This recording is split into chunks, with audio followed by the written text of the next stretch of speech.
ഇതിന്റെ sports reference ഓടി കണ്ടോ?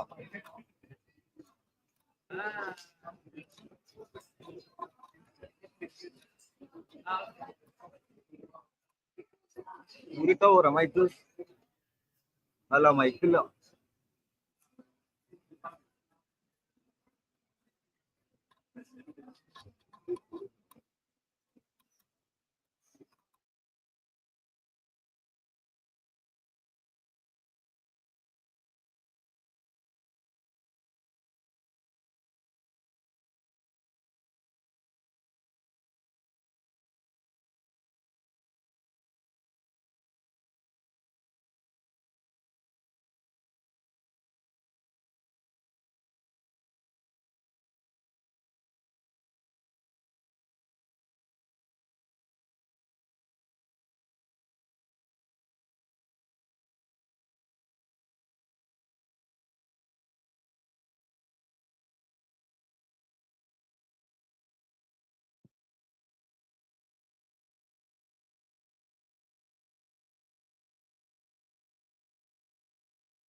Okay, so time is ticking. We have a lot of program to do. So we just kicked this conference off on this stage. I think I will talk to. I think I can name you. It's a pleasure to having you. So you know me from the auditing. I'm Lars German. I'm Group Chief Digital Officer of KOC Group. This is the main stage. On this stage today, we will talk nothing else than insurance. We have another stage on the other side of this door here, where we are running the FinTech Summit. So one Insurtech Summit, one FinTech Summit, 2 stages. This is the Insurtech stage. So please join us and get in. I wanted to run you quickly through the agenda for today. We have one film on 4 insurance fields. This planning, we have our friends, the translators over there, so we're making better translations. Of course, just after everything else will be in English for the rest of the day. After the insurance CEO panel, we will talk about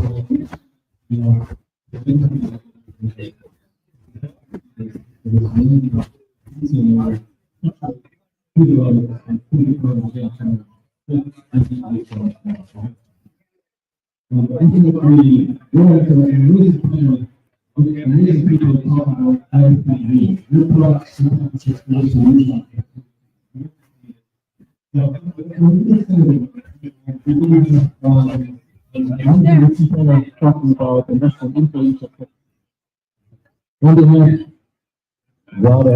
Each of the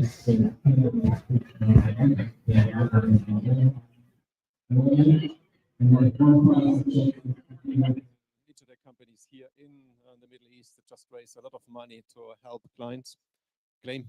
Then we have a network break for something like 45 minutes. And once those 45 minutes are done, we will continue the journey, but I'll explain it later to you.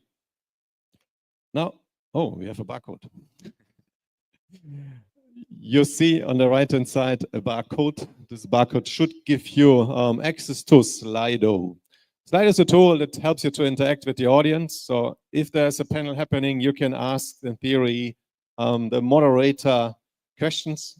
Download the barcode, see it, you can read with it, and then you can ask questions, and the moderators are asked to help you to get those questions answered. So this is what is happening with this slide. So, having said that, looking at my team, I'm not sure if we will do Slido track right now. I guess they're trying. So I think what the team is trying to work on is that we do an interactive session with you and want to listen in where you're coming from and often you have been here. So I think you should get your smartphones ready to make the next step. Yes, so this is what is happening. And once we have done this exercise, I welcome our 5 panelists here on stage in 2 or 3 seconds.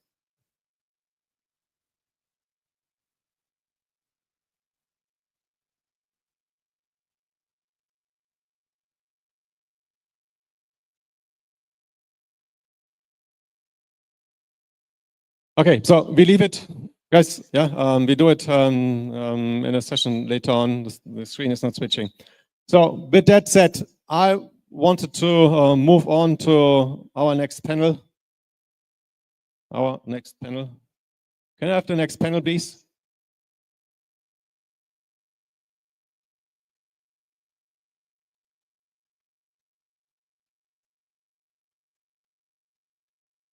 Oh.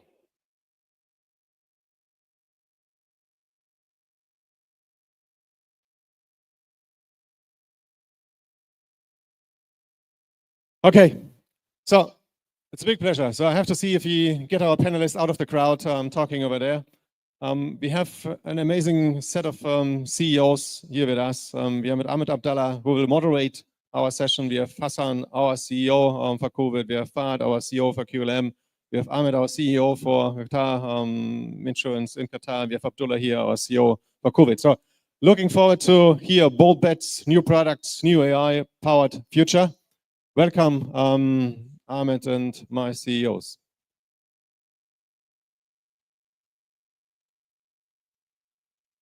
Welcome my CEOs to their panel, please.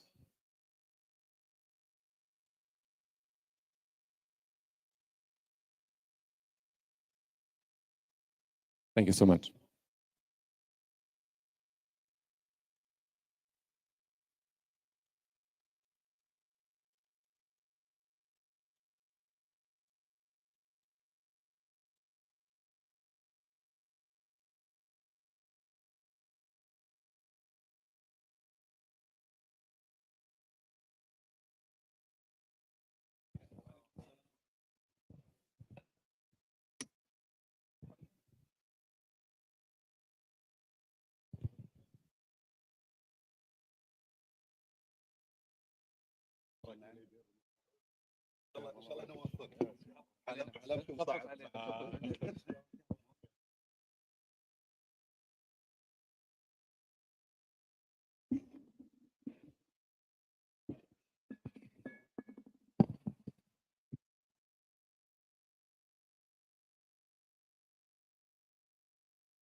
السلام عليكم ورحمة الله تعالى وبركاته.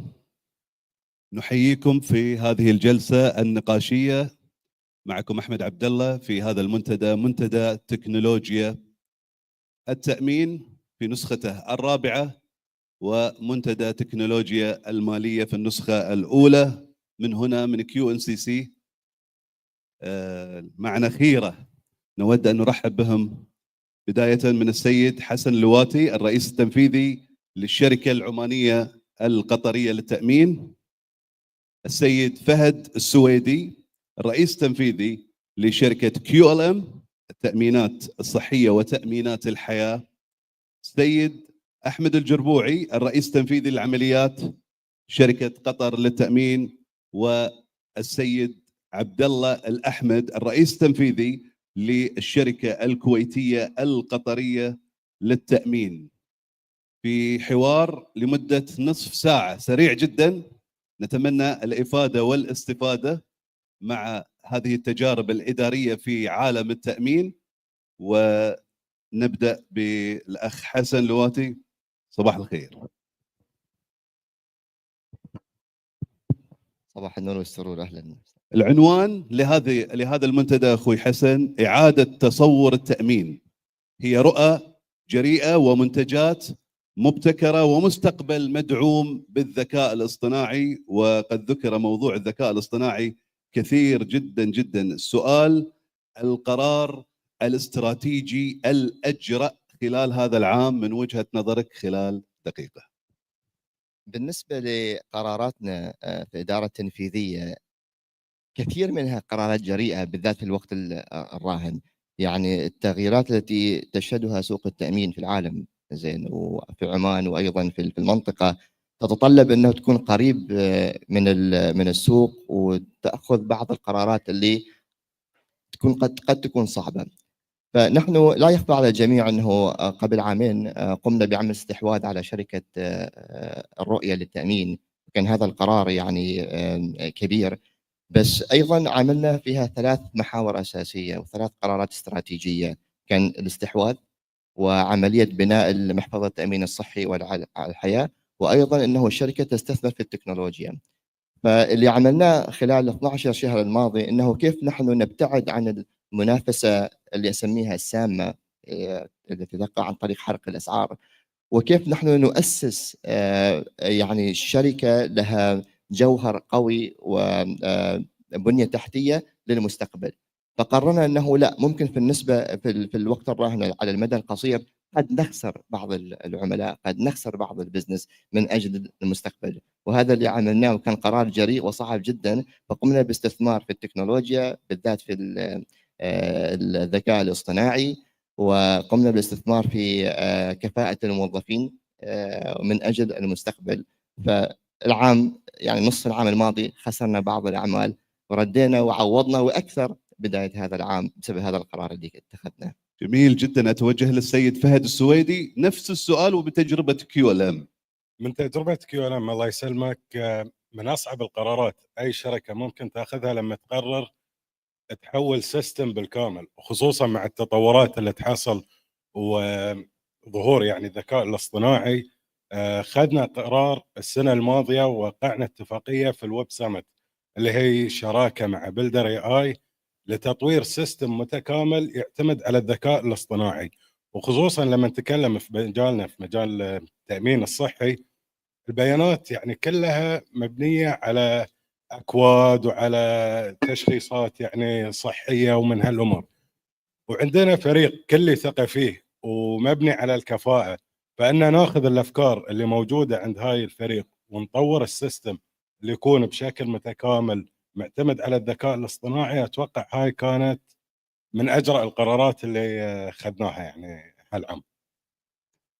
شكرا اخوي فهد. الاخ احمد الجربوعي، لو قلت لك سؤال يقول قرار داخلي غير ووفر من خلال تجربتك. القرارات طبعا كثيره، ومثل ما تفضلوا الشباب قبلي عن اللي هو القرار الجريء. لكن القرار اللي ممكن غير وطور عندنا كثير، احنا مثلا في مجال الريتيل اللي هو الGLM سيستم، اللي هو مثلا تعريف البوليصه تكون مبنيه على موديل المركبه، النوع، عمر السائق، امور كثيره. هذه وفرت علينا امور كثيره وقللنا من اللوس ريشيو. جميل جدا. اعتقد اخونا احمد يعني قاعد ينافسكم في السرعه. ننتقل الان للسيد عبد الله الاحمد، رئيس التنفيذي للشركه الكويتيه القطريه للتامين. و اذا سالتك نفس السؤال كذلك، قرار داخلي وفر وقدم من خلال تجربتكم في الكويت. يعني كقرارات استراتيجية الواحد ياخذها وتكون صعبة وفيها توفير، احنا اجرى قرار خذيناه السنة اللي فاتت هو تقليص عدد المهام الرئيسية.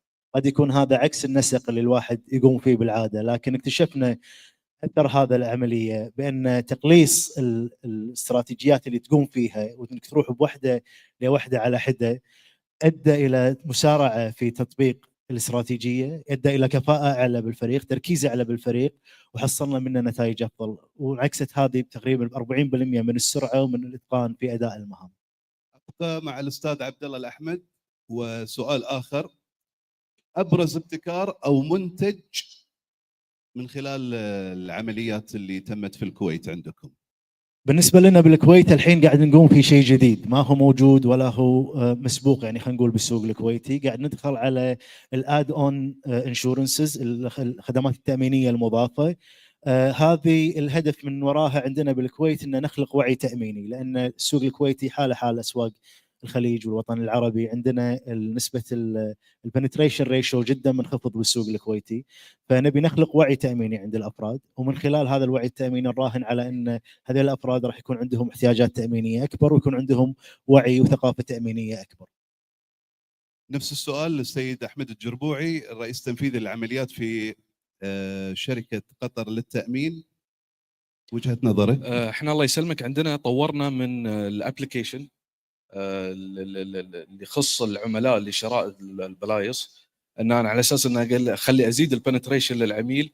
وفرنا فيه الماركت بليس، وهو شيء يعتبر جديد، ان انت ممكن تعرض سيارتك، ممكن تدخل وتشوف سيارات بعد من المعارض الوكالات، مش فقط انه ابلكيشن على اساس ان انت تقدر تامن او تشتري التامين. لا، هذا الشيء ساعد على رفع البنتريشن، وصار عندنا حتى عدد اليوزرز الى 100,000 في فتره بسيطه. وهذا طبعا يرجع بالفضل لاخواني الشباب، الاخ ناصر المسند وعلي بيك، اللي هم ماسكين البروجرام هذا الابلكيشن. وعندنا كذلك اللي هو الموقع الرسمي الاونلاين. صار في تطور كبير، تقريبا اقل من دقيقتين انت تقدر تصدر بوليصه انشورنس شامل للمركبه، وهذا يعتبر تطور كبير. جميل.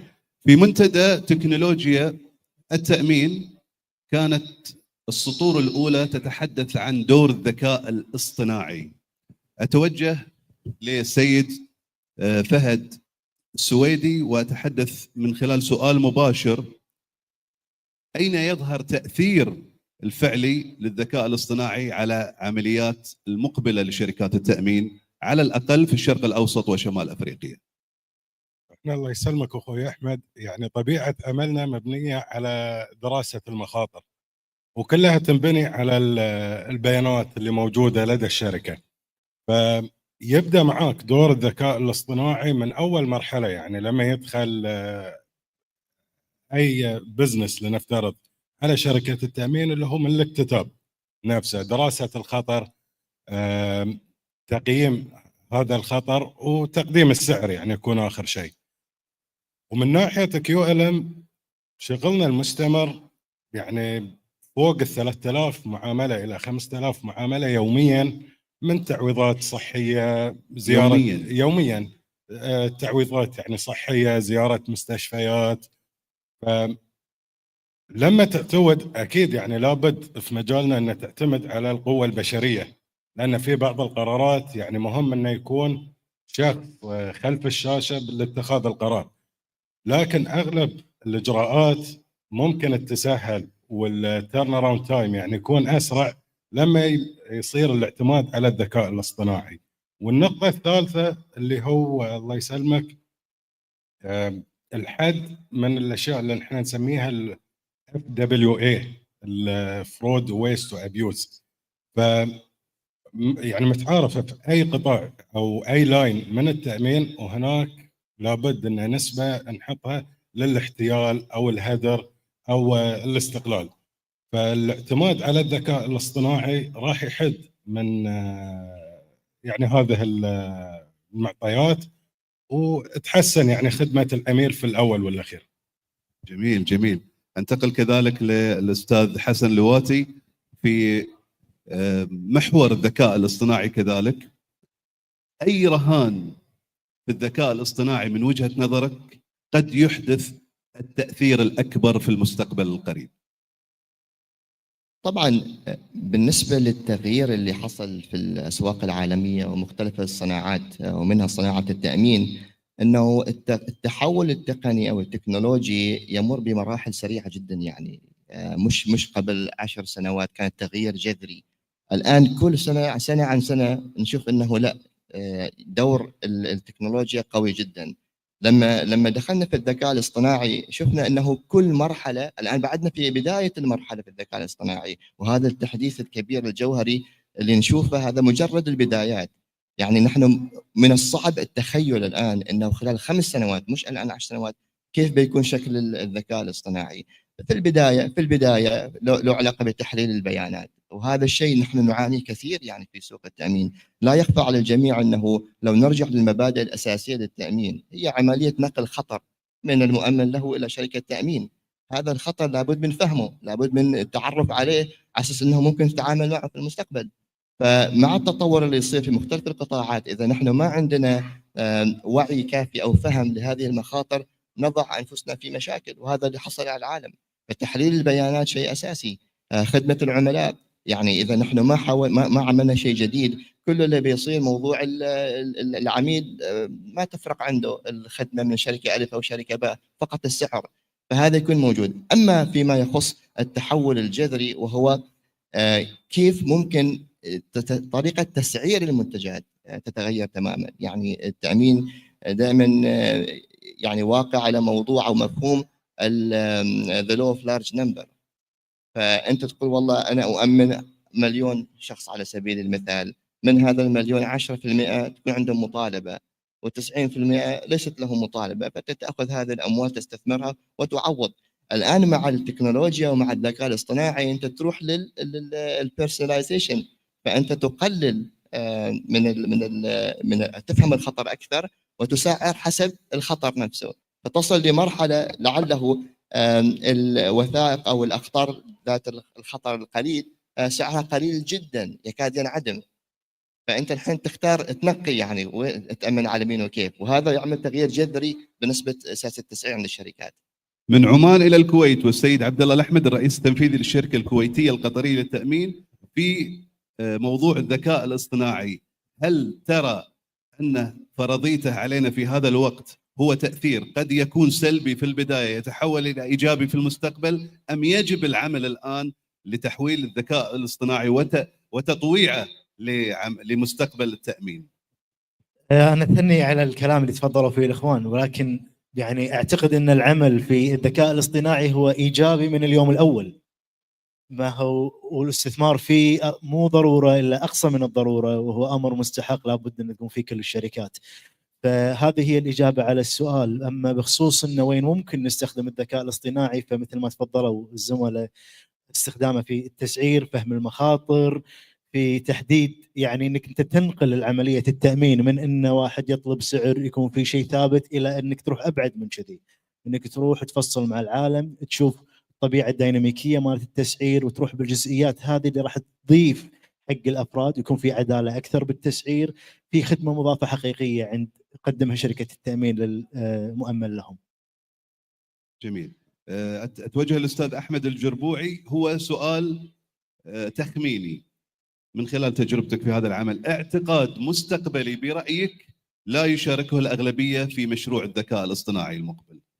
في الوقت الراهن الذكاء الاصطناعي ممكن تحصل فيه بعض التحديات، فالذكاء الاصطناعي هو شيء مهم للمستقبل والكل رايح له لا محالة.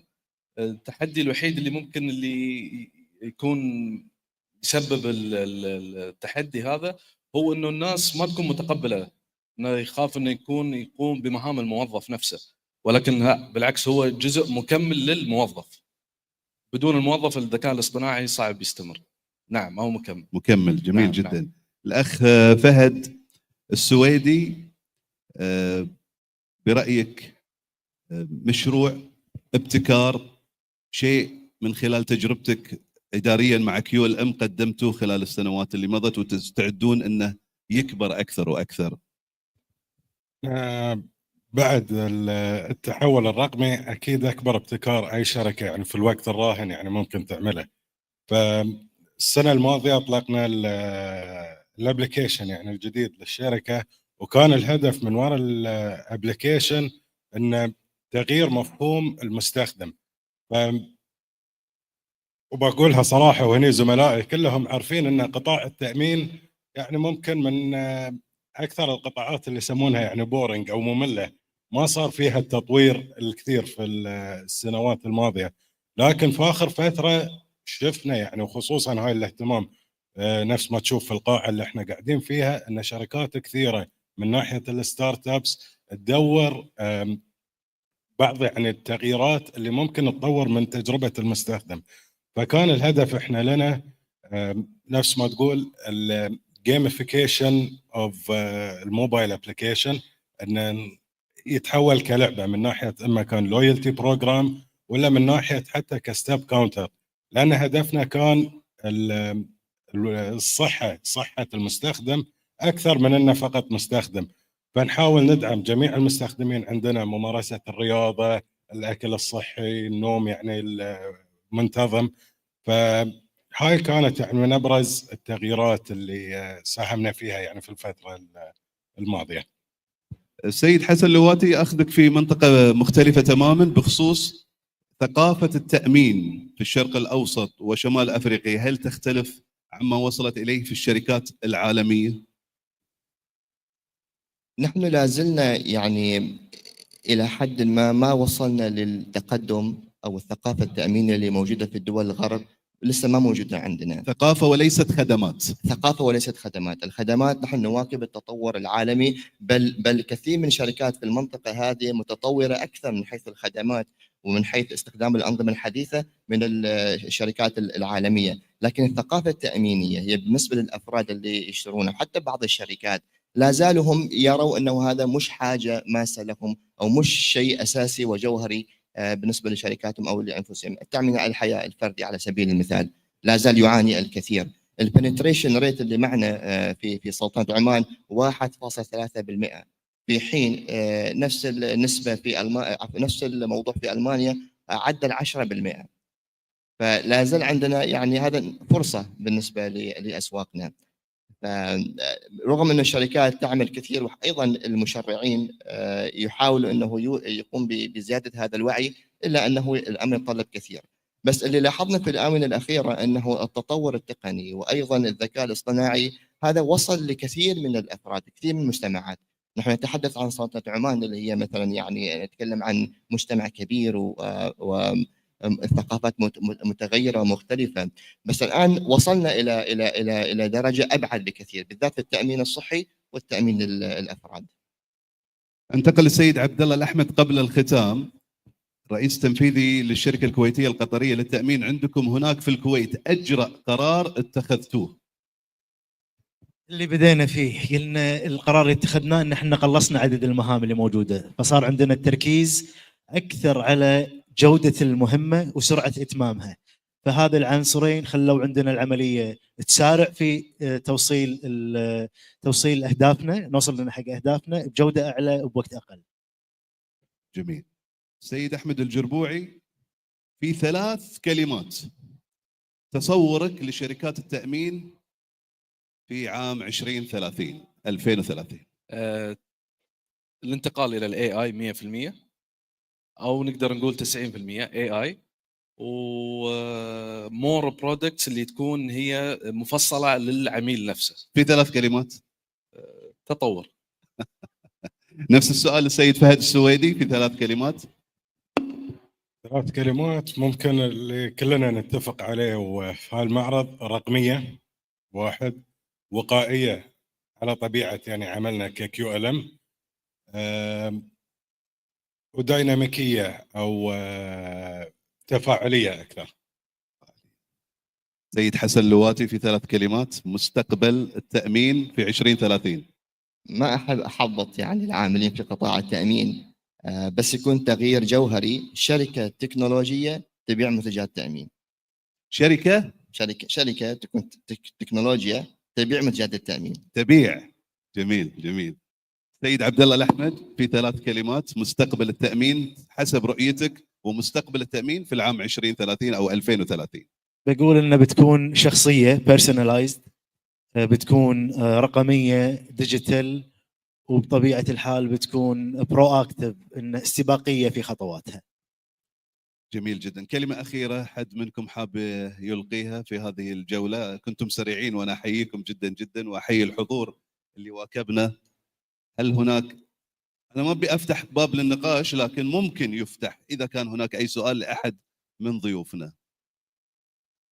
بعطيكم دقيقة. سؤال؟ ناخذ سؤال.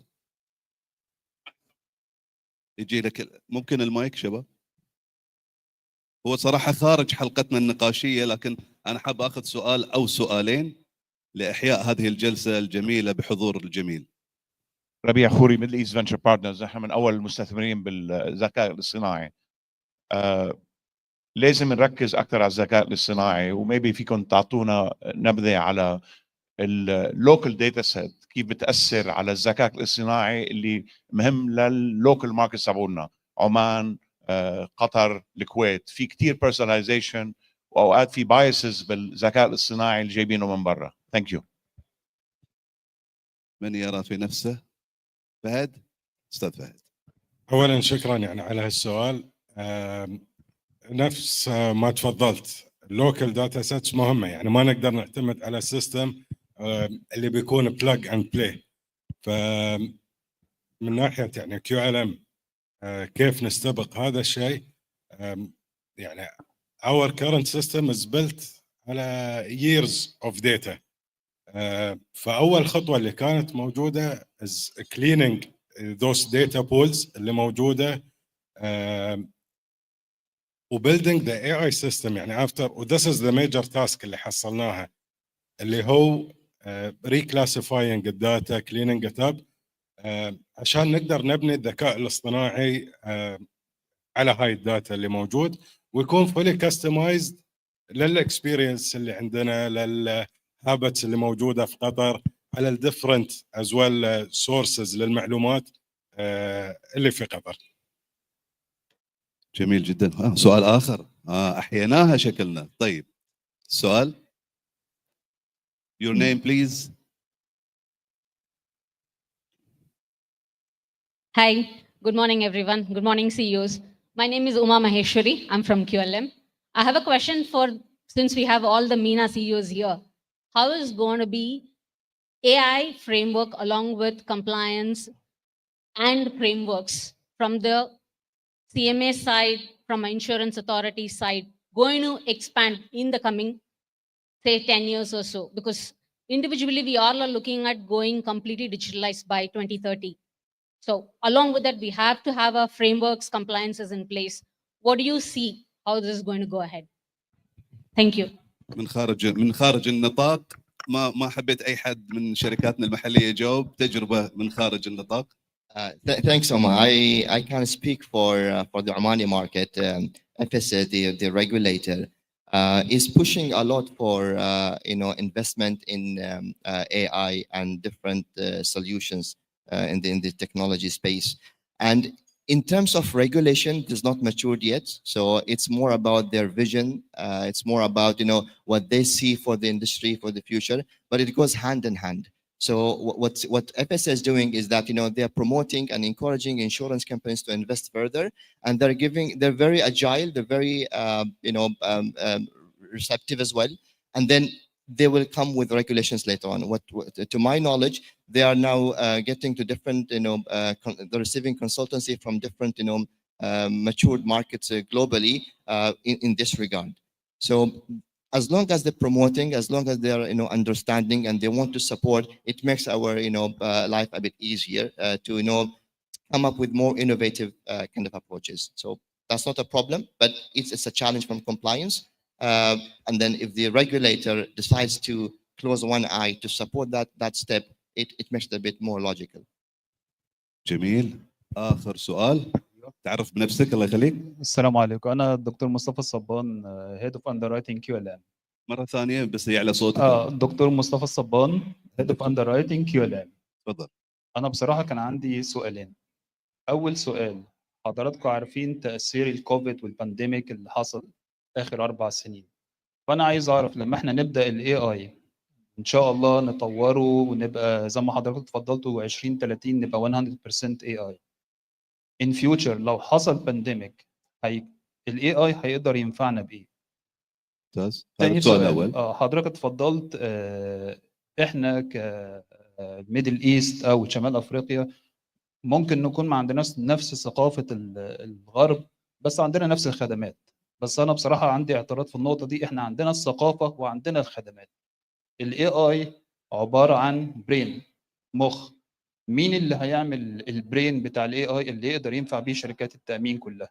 لان الاي اي انت بتغذيه بداتا، زي ما الغرب برضه هيغذي الاي اي بداتا اللي هو يقدر ينفعنا في حسابات الريسك، البريميوم، وات ايفر يعني. بس ده كان سؤالي. جميل جميل. شكرا. انا افضل الاخ عبد الله الاحمد على السؤال الاول.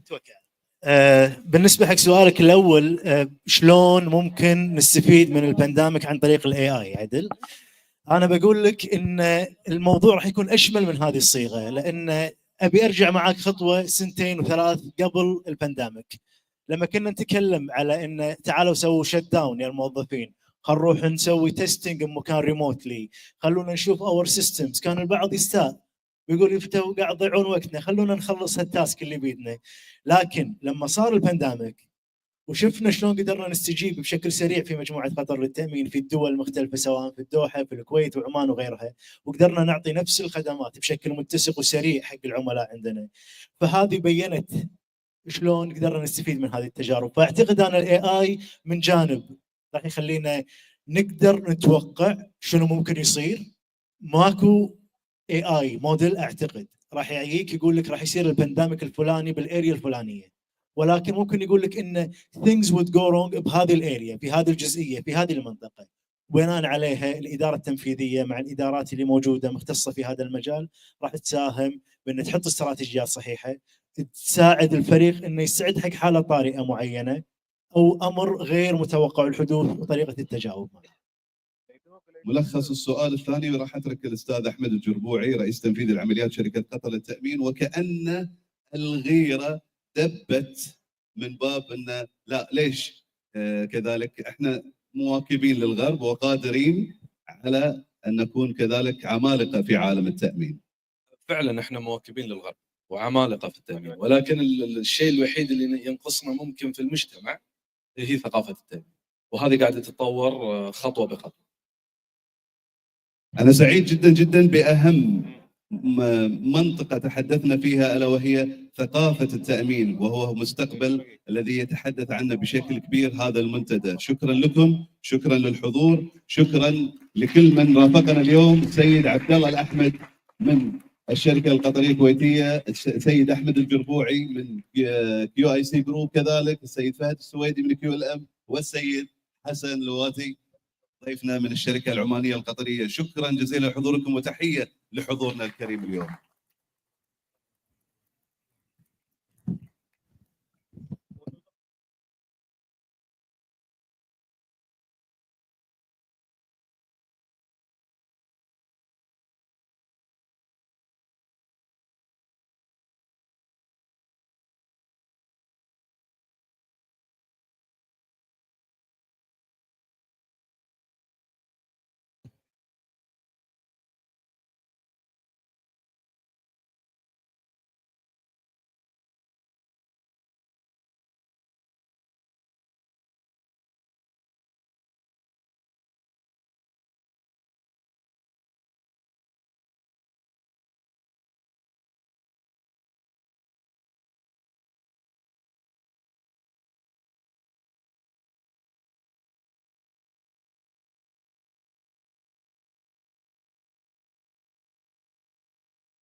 an incredibly insightful conversation by our MENA leadership team.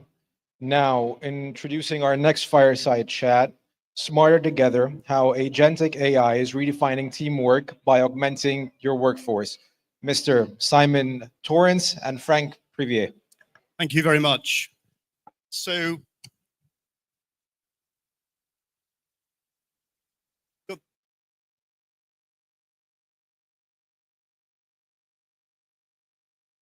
thank you.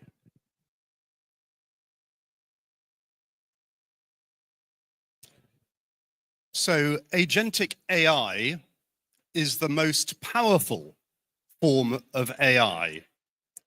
Some people think that it is going to be more impactful on the economy than the internet, mobile, and cloud combined. It can, in theory, help you delight customers truly, to collapse your costs, and to help you quantify risks in ways that were never possible before. As a result, it can turbocharge your growth, and it can make you much more efficient. And the biggest risk to your company is that your competitors adopt agentic AI quicker and better than you do. So my name is Simon Torrance. I run a company called AI Risk, which works with insurers, banks, telcos, and others to help them adopt agentic AI such that they can leap ahead of their competitors. So I'm going to describe what it is and how it works, and then I'm going to pass to my colleague Frank, who will show you an amazing demonstration of how it's working in practice. So what is agentic AI? Probably the best way of understanding it is this quotation from Jensen Huang, who runs NVIDIA, the most powerful AI company in the world, now worth more than Saudi Aramco.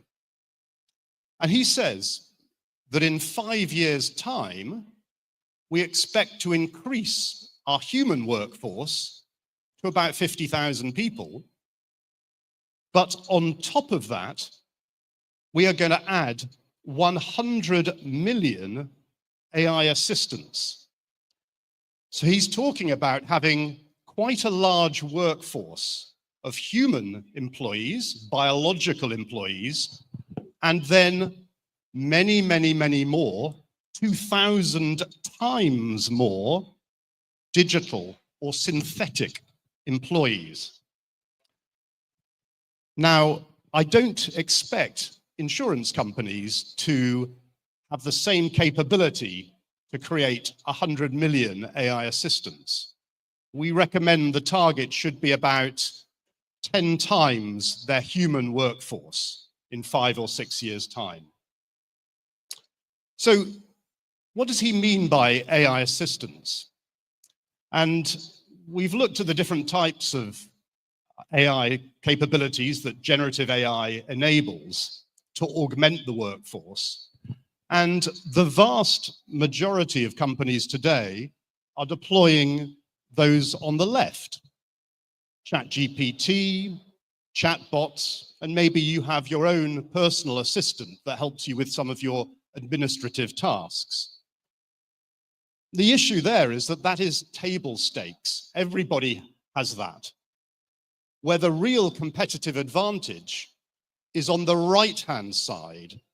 This is agentic AI, where you have autonomous agents that can think and act just like we do, just like human workers. But they don't sleep, they don't go on holiday, they don't take breaks, they work 24/7. And there are 3 types, and I'm going to show you a couple of examples, but in a minute, we're going to demonstrate the most advanced agentic teams, teams of agents that work together just like we do with each other and with humans. Now, let's try and understand what an AI agent is first. It's quite different to traditional AI assistants, and there are 5 key elements. In the middle is the brain, the large language model. But these other 4 elements are critical to help you understand what an AI agent is and why it's different and so powerful. The first is that it has a persona. Just like me, I have a role, I have some level of expertise, I have my objectives, I have certain behaviors, and I have access to knowledge and information. And we give our agents those same characteristics. Your job is to do this. We give you access to this data. This is how you need to behave. And your role is to achieve this. On top of that, the agent is able to plan and break down tasks. It also has memory. So just like us, it learns on the job. And crucially, what makes it an agent, what gives it agency, is that it can take action. And it is connected to systems within the company and outside of a company to make things happen. That's what makes AI agents so powerful.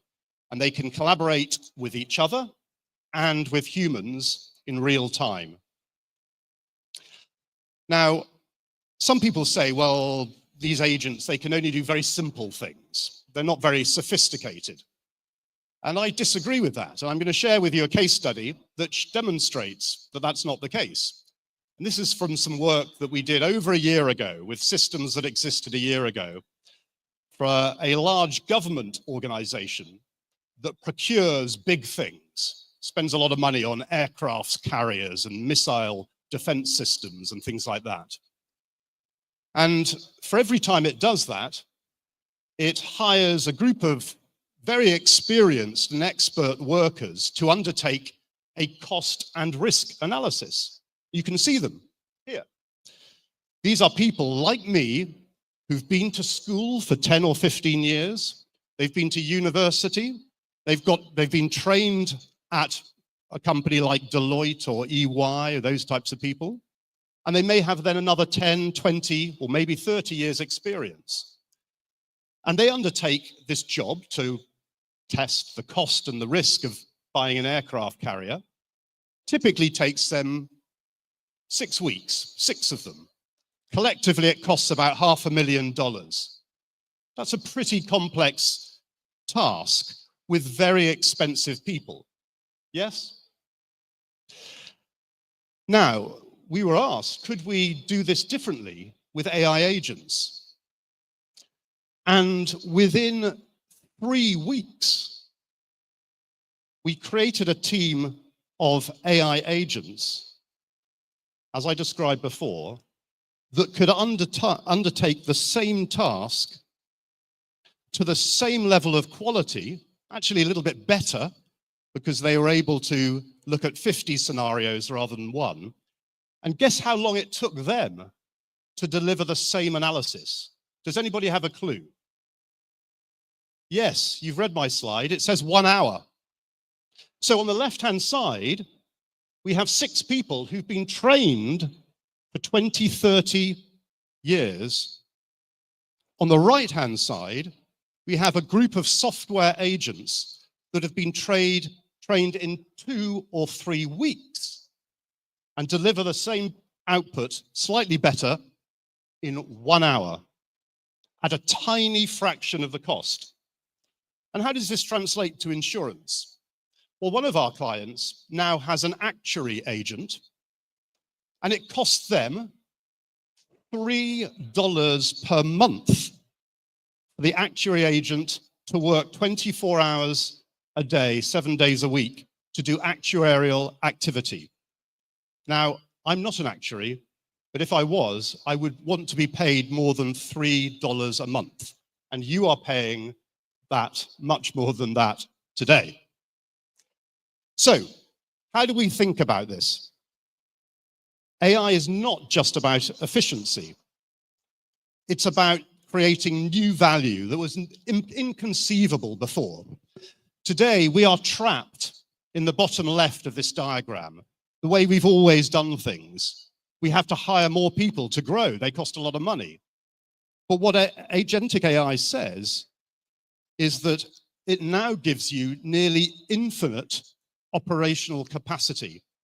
You can now hire or create tens of thousands of knowledge workers that are digital, that can do the work, like I showed just now, that in the past only humans could do. The bottom axis here is potentially infinite. And as a result of that, you can then deliver so much more value to your customers, delight your customers, increase your net promoter scores. You can create much better profit, and you have much greater reach into new customer groups. And you're much, much, much faster. So we can start to break out of those traditional constraints, create new ways of doing claims or underwriting. And we can also go a step further in terms of the types of business models we've always thought about, but have never been possible. Prevention solutions, closing protection gaps, real-time dynamic pricing. So I hope this is demonstrating that there is a new era emerging for the insurance industry. And we've modeled the value of doing this. And it is very, very exciting when you get there. But I'm just going to leave you with one thought before I pass to Frank, who will demonstrate how this actually works in practice. This must be done in a strategic way. This is complicated, it's difficult, and it's very, very different. Running technical pilots and feasibility tests is okay for learning a bit, but you really need to create a strategy to understand how you're going to scale this up before your competitors do. So we recommend this process called the Agentic AI Accelerator. Helps you move forward very fast and effectively, such that you can beat your competitors and generate much more value for all your stakeholders, for your customers, for your shareholders, and for your employees. Thank you. Now I'm going to pass now to Frank, who's going to show you the most advanced form of agentic AI, agentic teams, and how it's been working in reality to deliver the value that I've just described. Thanks a lot.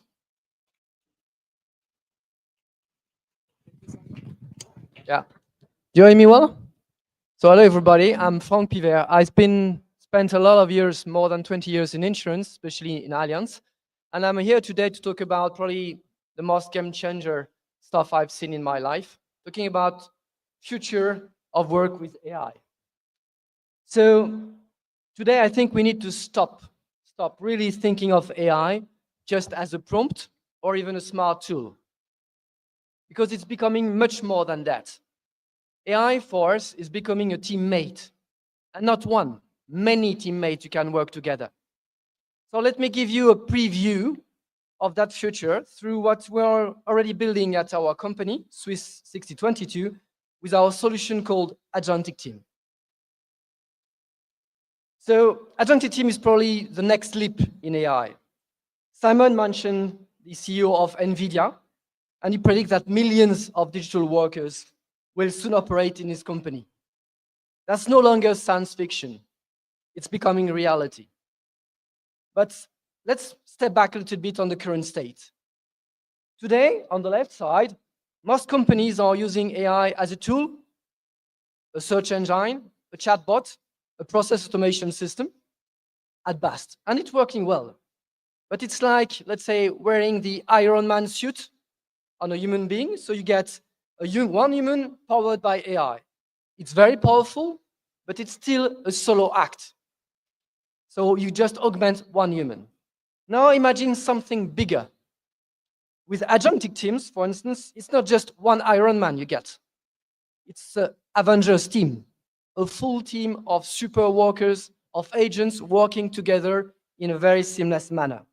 And each have the role, and they can solve complex tasks that no individual can do alone.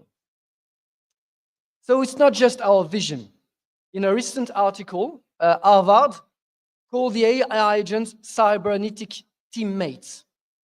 And what they really emphasize is that beyond raw intelligence, it's teamwork that really matters.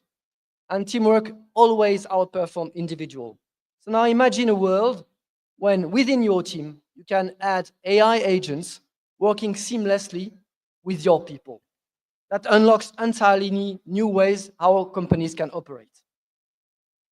And this is not a concept. We have already tested that since 1 year within a company. And we did that for an MGA. We're just about to launch a new affinity insurance product. So we built a team, enlarged the existing human team with AI agents, and they started to operate for them. Results were honestly incredible.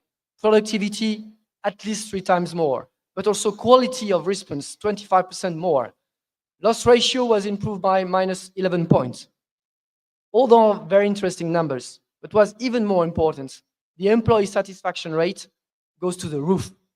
People were very, very happy to work with AI agents in a seamless manner. Up to a point that many of them ask, can I get my own digital twin, my clone of myself? Which, by the way, we delivered. So now we have a team where some of the agents are clone of human beings, of experts. So let's come to reality now. So before I will go to the real demo, I will show you, let's say, the setup of the team. On the left side, you have, it's a demo platform, no real data, but still it's exactly the way to operate in the company. On the left side, you have human team, and you will see Arnaud and myself, Frank, being part of the team. So we're just acting as a human being. On the right side is the rest of the team, the adjuncting teams. And you will see 3 types of agents. First, the claims handlers. So you will see Claudine, Charlene 2. She's a clone of Charlene 1, the human being. You have also expert agents, like, for instance, CRM experts, process experts. In real life, we have also GDPR experts, actuarial experts. And the third role at the top is Hélène. Hélène is very, very important because humans tend to talk a lot, like myself, but AI agents, they can loop forever. So facilitation is absolutely critical so that you can have a productive and decisive discussion. And today, this team of agents handles both very simple claims as well as more complex cases in Slack, in a very natural manner, in real time, and in full transparency with the help of humans in the loop. So let's come now to the live demo. So we are using Slack, but you can use Teams or whatever tools. So you will see now this live agentic team in action, solving a claim case. Obviously, for simple claims, it can be solved just in seconds. For the sake of the demo, we tricked a little bit the things, and we make things more interesting by removing a specific data, which is a claims number. So what you will see how the agents spot the issue, start to solve it, escalate to human, and how also human interact with that. We'll just give you a flavor how it works. So let's go for it. So first thing that you do when you're on Slack, you just create a specific channel, like you do in real life, being, for instance, claim settlement, categorization of tickets, new products, and then we invite users. Users can be human beings, but also be the agents. In that case, remember Claudine, Raoul, Hélène, Victor, they are all agents. Frank, myself, I'm the only human invited by Arnaud, the other human being. So you just invite them. What's happening afterwards? Here you see an example of a claims request coming directly from the system in the conversation. Very quickly, Hélène, the facilitator, took over the conversation and start to solve the problem. You will see it goes pretty fast. She will try to reach a level of confidence that we put it explicitly here. She starts at 2 points out of 10 and she tried to go further. So they will try to solve the problem, trying to understand what are we talking about, like you will do in a real team meeting with the experts around the table. So now I can speak a little bit slower because this is the part where the human beings start to type additional information. You can see it's much slower, but you can, as a human being, you can intervene exactly whenever you want. Or when the agents calls you in, because sometimes they don't know or they are requiring additional perspective. So this is what's happening. So the human being is typing there additional information. Obviously, will be taken, let's say, by the agent in conversation. And once it's done, conversation restarts. And you will see that sometimes there are back and forth discussion. Like, again, in real life, in a team meeting, sometimes you have back and forth discussions, people coming back to the topic, and they will start to solve the problem. In that specific case, they won't be able to come up to a specific decision because, again, the big data is missing. And at one point of time, the facilitator will say, guys, we're turning in circle. We need to come back to the client. And she will propose an email to be sent to the client to make it happen. So here you will see exactly what she's proposing. Okay, guys, you need to come to a conclusion. Stop talking. Now let's propose, let's say, an email. Here you see the email. At the end of this email, you see closed conversation. The only people who can really reopen the conversation if you're not happy with the conclusion are human beings. In that case, for the sake of the demo, we just say to the let's say the facilitator, sorry, the way you write your email is not the way we communicate with clients. In fact, it's real on-the-job coaching. It's like you would do with a junior employee. You say, guys, you should not do that. Do it like this. Then she starts to reinvent and she will propose another solution. So you see here the latest solution, which is more in line with the way the company is working. So this is in a nutshell how it works. I know in 5 minutes it's very quick, but in principle, it's just like having a team meeting of people working together. So you just assemble your team with no constraints on capacity.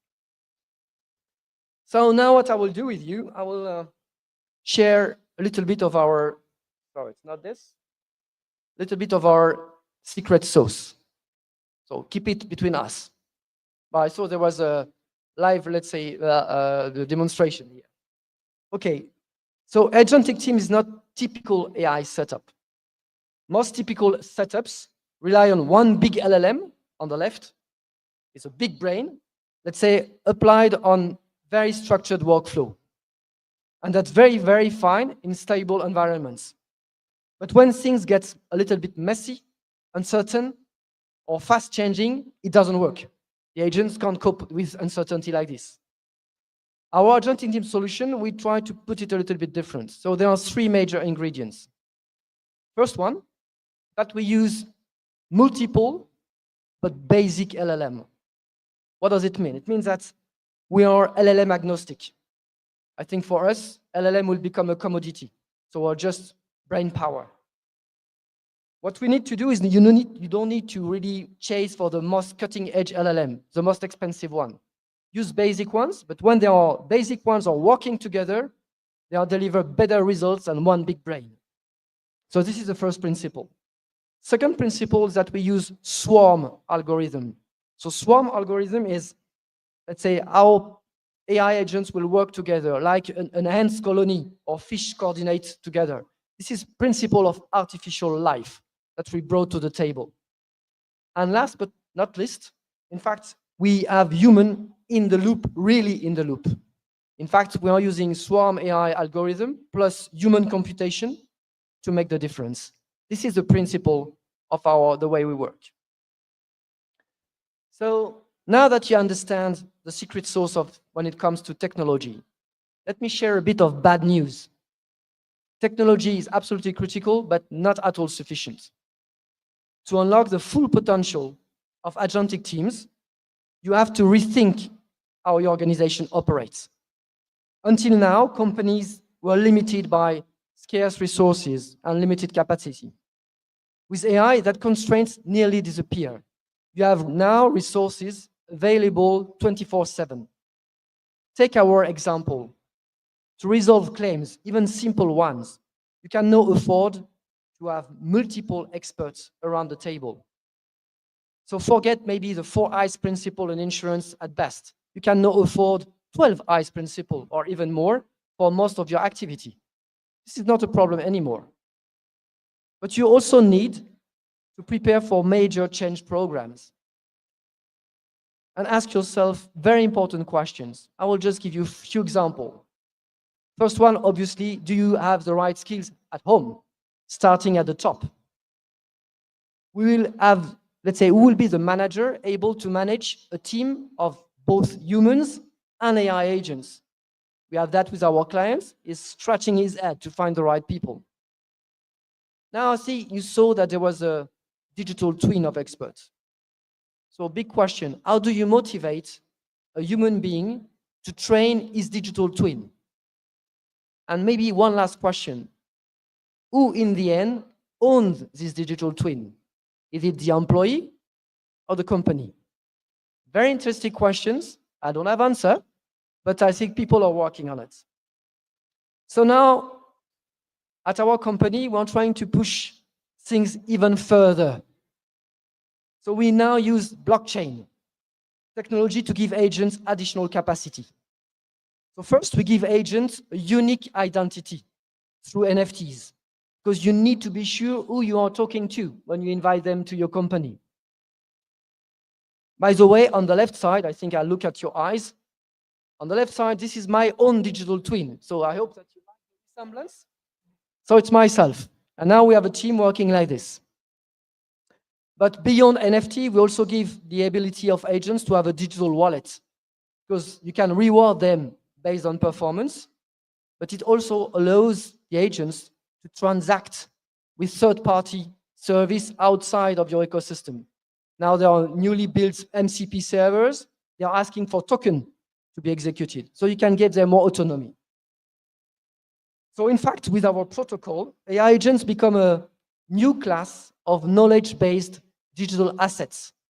Assets you can own, assets you can reward, assets you can share, and eventually sell to other companies. And honestly, this is what we call decentralized AI. It starts to open doors of new business model, new value creation we still need to reinvent. So maybe as a conclusion, here my last message. If you are serious about AI, just don't watch. Even worse, don't wait, act on it. In the 90s, let's say companies totally misunderstood the internet revolution. They missed, let's say, the big things coming. You have the change of, let's say, e-commerce business coming in, the totally transformation of customer relationship, and the rise of tech giants who took everything. With AI, don't make the same mistake, because AIs, they are going much faster, much bigger. So for me, last word, AI is not just a tool. It's a new way to scale intelligence. So don't get it wrong. Think big. Think AI as a teammate and not just a prompt. Thank you very much. And if you want to know more, don't hesitate to connect to know about this topic or the accelerator that we showed you. Very happy to discuss further. Thank you very much. And I'm now passing to Alexander.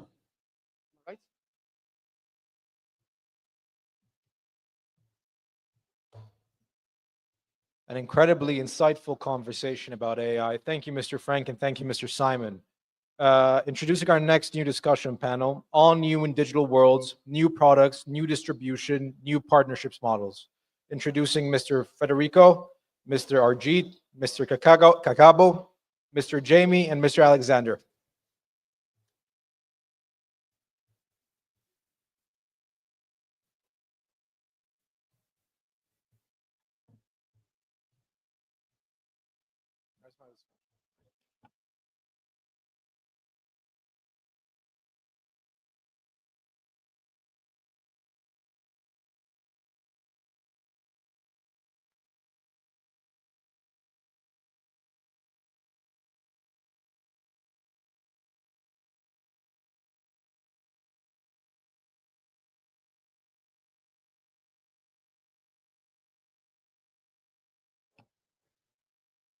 We're going to have a quick 2-minute intermission.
Hello, good afternoon, everybody. I'd like to welcome everybody to this panel. Welcome everybody to main stage. We're about to shake everything a little bit off and convert something like converting grandma's old screening machine in a new 3D printer, talking about digital models and everything related to it. At those kind of conferences, very often what happens is that we're talking about AI, we're talking about tools, we're talking about enabling technologies, and sometimes we forget about the thing that in the end, insurance is about distribution, is about bringing a value proposition to the end customer. So I'd like to hit off this panel with 4 very different people with different angles to the value proposition and telling us a little bit more about how they are transforming the value chain in the insurance sector from their perspectives. So I'm very glad to have on board with me today Federico Spagnoli, a long-term C-suite executive of the insurance sector, which right now is running a startup company. Federico? Yes, nice to meet you all. It's great to be here. As you mentioned, I'm in the process of starting a new venture called Gankar. We refer ourselves as the Shopify of insurance, simply because we are developing a number of solutions that enable embedded insurance programs across the globe. We started in Latin America, and we're very excited to look prospects here in the region. So very happy to be here. Thank you. With us as well, Jamie Crystal, CEO of MIC, building solutions and embedding it into different channels. Jamie, good afternoon. Hi, Alex. Thank you. As well with us, we have Kagaboo. Kagaboo is bringing in a little bit of the underwriting angle. Kagaboo. Yeah, nice to meet you all. And we have Arid with us as a digital leader of CHUP. Arid, what is very interesting is he did the inverted way of Federico. So he started on the startup side and he is now developing solutions from within the corporation. Yeah, thanks, Alex. Good to be here. So as Alex mentioned, I'm building the CHUP digital business in India and Middle East as we speak. So let's hit this off. We have 30 minutes. This, in terms of insurance, is like a TikTok video. So let's try to be very concrete and if we may as well disagree on certain topics. Let's talk about globally speaking digital models. What has changed within those large incumbent organizations when it comes to new customer segments, new products, how to behave, and how to propose new value propositions to those customers. Federico, what kind of products do you think are suitable today to be used in all kind of channels addressing the customer needs and to providing customers with different solutions through different channels? Yeah, so based on my experience previously working for CHUP, Prudential, at least I can speak from experience. When I started the journey of embedded insurance, for example, in Latin America, we started with very simple products that didn't require a detailed underwriting process. But what we noticed is that with sophisticated players that were willing to share data, you can do much more than simple products. So I would like to share one example with Mercado Libre, which was similar to Nubank. Mercado Libre is probably the Amazon of Latin America, where we introduced a program that most people say it will not work. It was a voluntary life insurance program for the base of the pyramid. And there we had to work on the engineering, basically accepting pre-existing conditions accepting people up to 70 years old, and basically one click, which was at the time almost impossible because you typically need to ask a lot of information before you can accept. And to make the story short, after 2 years they sold 3 million policies. It's not the typical, again, checks in the box. Is using contextual marketing. Again, the importance of the availability of the data is the ability to pre-underwrite using existing information like credit risk profiles of these customers.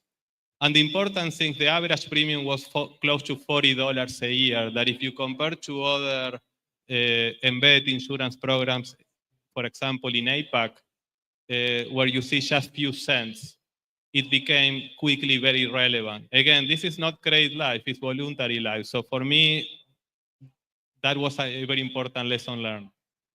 Talking about products which are already in place, Jamie, we have products such as income protection that we all know, right? And products that are traditionally pushed into the market. Do you have different approaches on how to use those kind of products in order to satisfy client needs?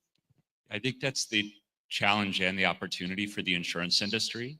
We talk a lot about expanding the market, bringing in new customers. We talk about closing the insurance protection gap. But what this requires is to rethink our products. The insurance industry has amazing solutions, but they haven't changed. It's very difficult we do auto insurance, we do home insurance, life insurance, but what else? And I think for us, the challenge really becomes the opportunity, and this is very relevant here in the GCC, and particularly in countries like Qatar.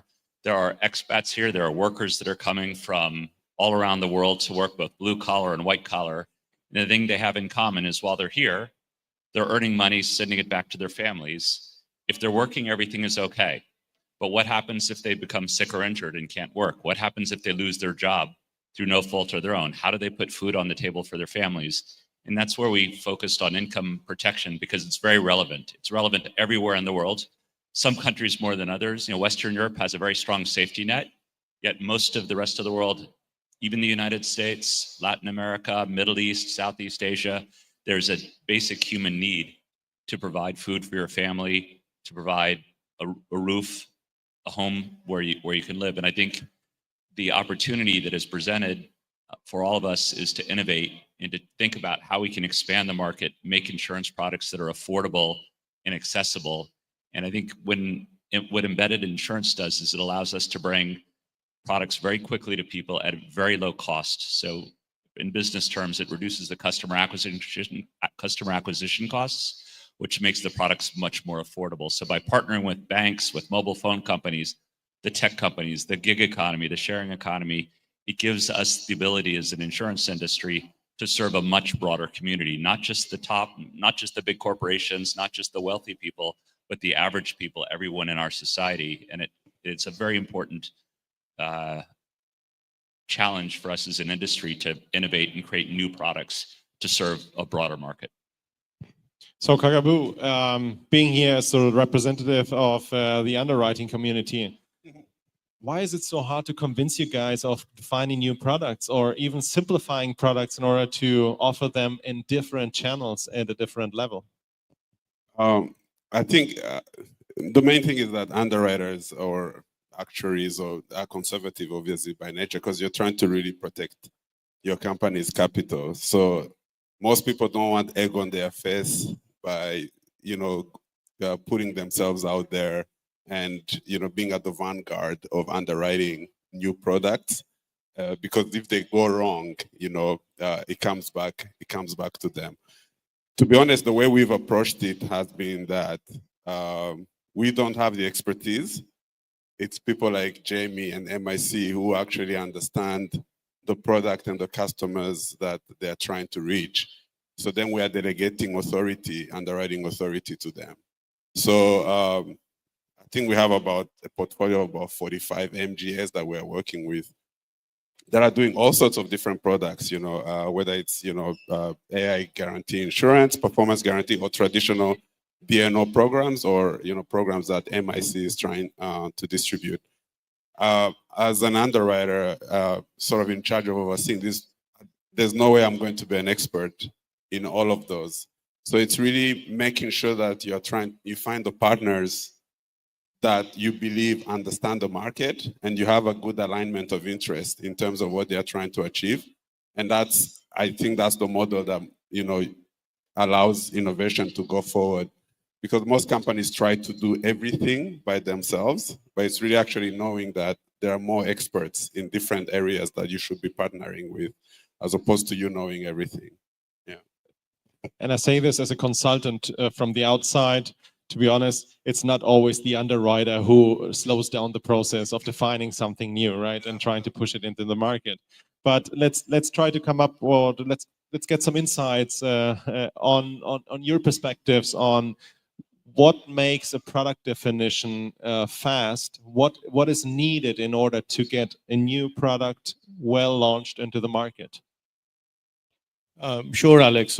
Before I go to products, I mean, one thing which we need to understand, that distribution has evolved, right? So insurance predominantly was distributed through bank assurance agents, brokers, but now with the embedded insurance space, people are going to large affinity businesses and creating bespoke, tailor-made products in the same consumer journey. So you are buying a primary product or service, and I can come up with a protection or insurance to cover that particular risk, right? So to coming up with new products, Alex, we mentioned, it's very important to map out the distribution first, because sometimes underwriters take a view of creating a product without finalizing who is the distributor who is going to get the product. First, you have to map out our distributors. So how we approach it, suppose I'm working with a neobank. So I will go and do a workshop with them, understanding consumer touch points in the entire value chain of the neobank. Then look at what product contextually will make sense in each and every touch point, come up with that product, then work inwards to see how the pricing and product should work, which will go to the distribution partner. So it's a more solution selling rather than product pushing. And that's how you can go and get some traction in the embedded space. Yeah, I like that description. I mean, we so often talk about embedded insurance, and embedded really is being able to define within the customer journey that specific moment where the end customer has an additional value from my proposition, and then embedded into the journey in a way which it makes it seamless for the end customer to buy it, and not an additional hurdle in order to understand why you should buy it, right? So with this definition in mind, and talking about embedded or invisible value proposition within the journey, what do you guys think is the biggest hurdle within the field you're working in of being successful, embed your solution into other channels or into collaboration partners which are working in your fields? Jamie, would you like to start? Thank you. When we're talking with a platform partner, they have many options. They do not have to offer insurance. There's many ways they can drive their business. And I think the key solution is to not just provide an opportunity to embed the product so that they can monetize their customer, which they all want to do, and that's okay. They are going to make more money, but to create products that actually help to drive their business. So when I think about the marketing, there's a push strategy. Many insurance companies push their products, their existing products, to the platform partner. I want you to sell auto insurance or home insurance on your to your customers. But I think the bigger opportunity is to design products that actually help them. It's a pull strategy where you pull the customer with you. You help the platform partner to sell their products. So for example, if you're a bank, you want more customers. You want your customers to keep more money in the bank. So you can design products that encourage them to join the bank. So maybe the bank, instead of selling income protection, they fully embed, they give the benefit to their customers.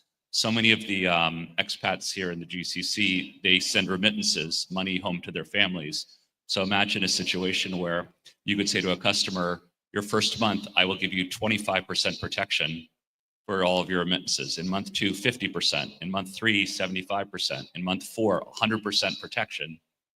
And that encourages the customer to be sticky, to stay with the financial institution, and they will value that extra protection. So it's not always about selling a product, but actually designing a product that supports the customer's needs and it supports the platform business. It helps them differentiate their product.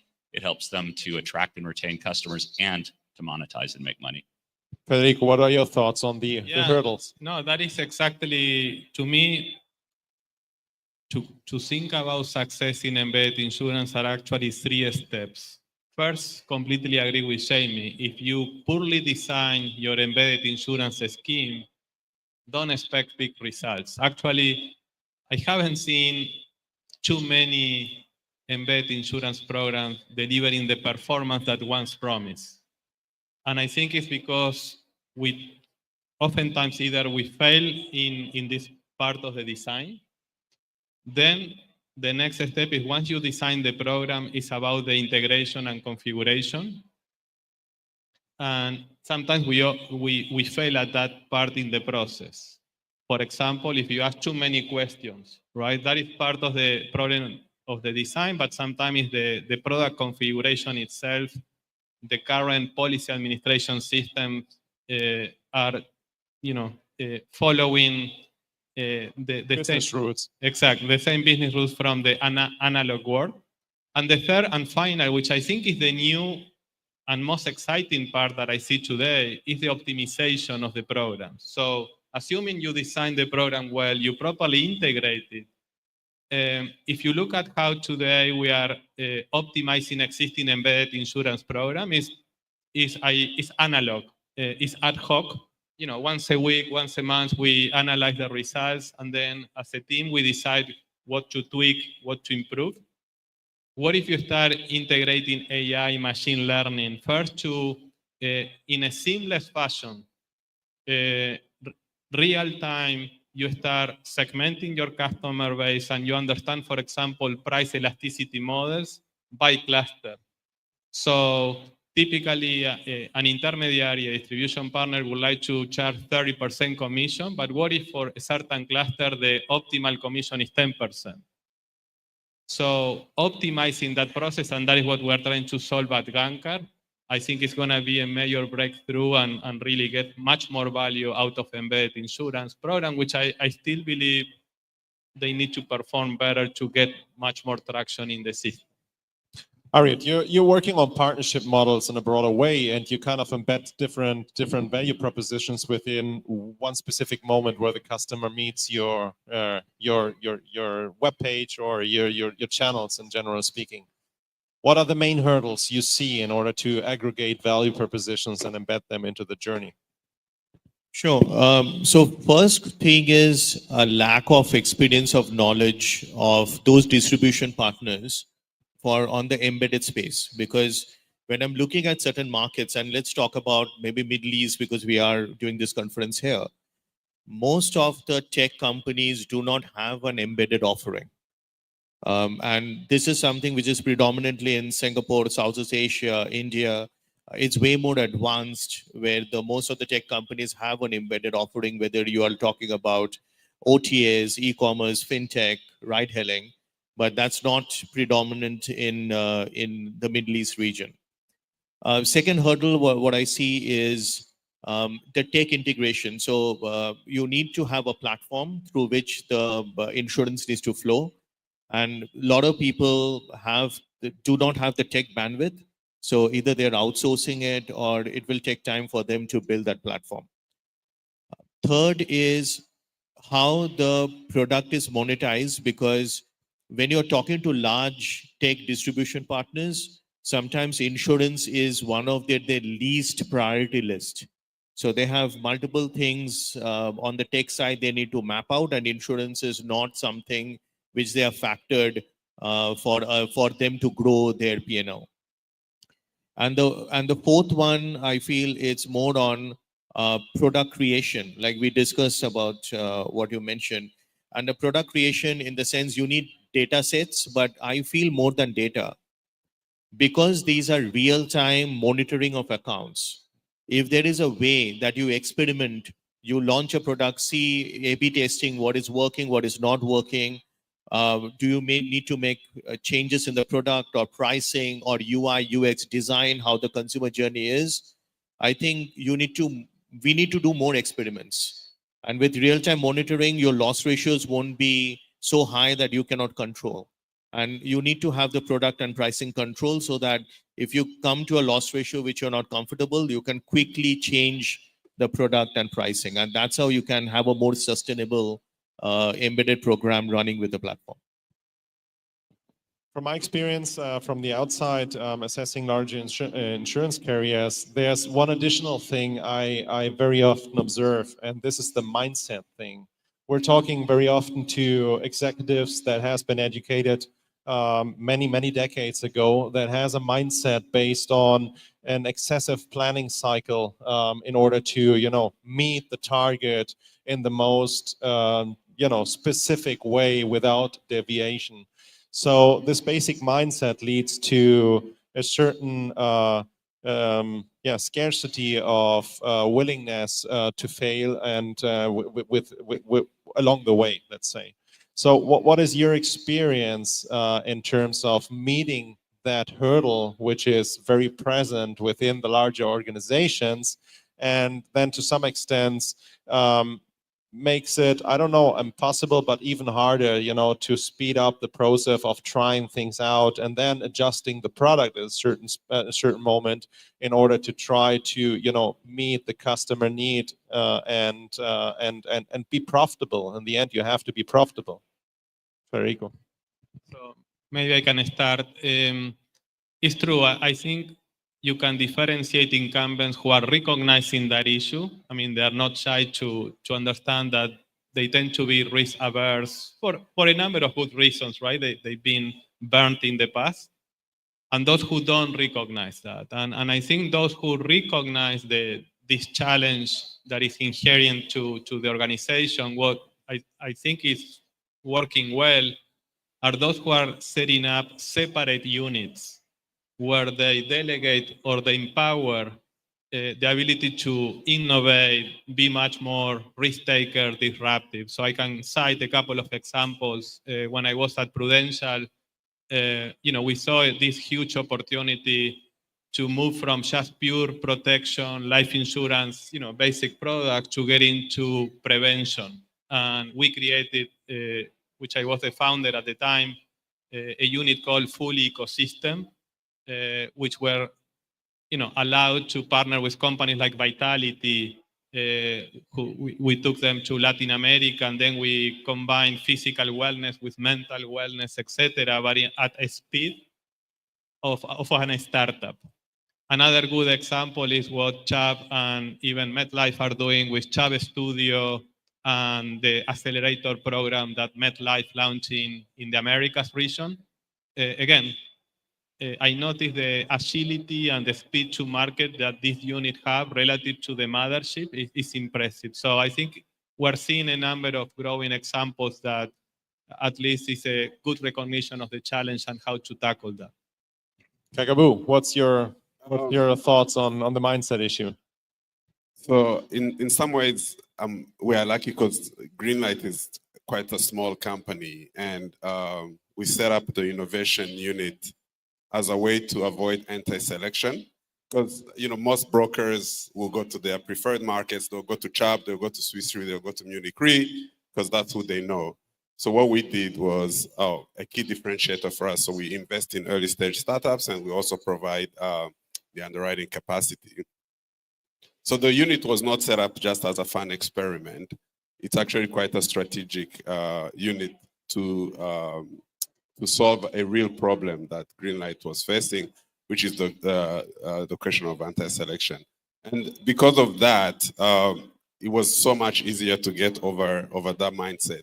Now, we do partner a lot with larger incumbents, and you can always see that their processes take quite a long time, to advance something. And that has been quite a big advantage for us in being agile and being able to launch products and partners quite quickly, because most other people have, as you said, a long planning cycle, and the writing process takes so long.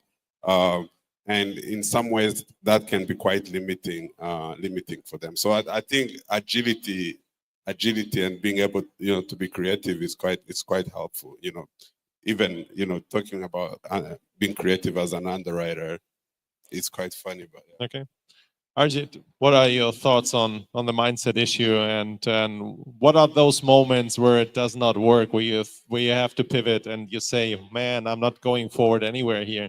I need to sell this internally in a different way in order to get this running. I feel, Alex, mindset is everything, right? Because whether you are a part of a startup, you're building a business, or you're with a large corporate running your function, you need to have an entrepreneurial mindset. Because what do you mean by entrepreneurial mindset? In the sense that you need to own the business, you need to enjoy the successes, and you should be responsible for the failures. And that's how you need to approach things, in the sense that things need to be fast, nimble, and agile.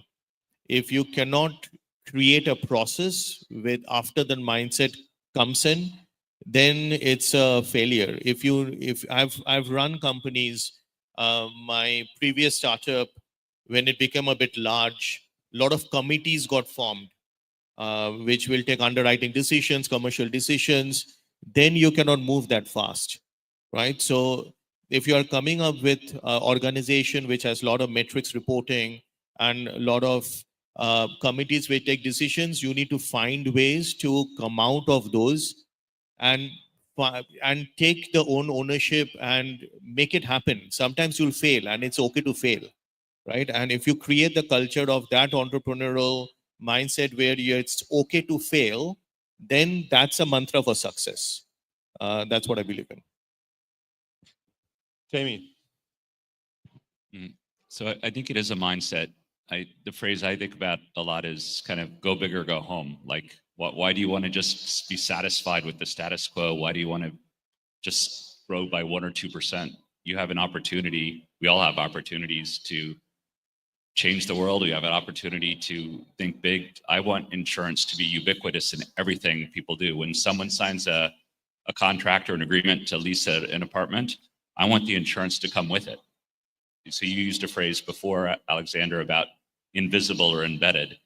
Like, as insurance people, we always want our logo on everything, but the reality is I would rather have my insurance embedded in every single transaction automatically, and we're part of that whole payment stream. So I think about ideas like when someone signs a lease and rents an apartment, whether it's in Dubai or in Doha or in Lagos, what happens if you lose your job? Instead of being evicted and thrown out of the building, wouldn't it be nice if you had rent protection that says we're going to pay for your rent for 3 months, not forever, but just to give you time to recover and move on and continue with your life. So there's very powerful concepts. I think insurance should have a pulse. It should exist. So much of insurance is designed for things with less than a 1% probability. So most people buy insurance and they never use it. We should be looking to create products where people say, I used my insurance today and it was a good experience. It was necessary. It helped me. It put cash in my pocket. It helped me with my life. It helped me pay my bills. If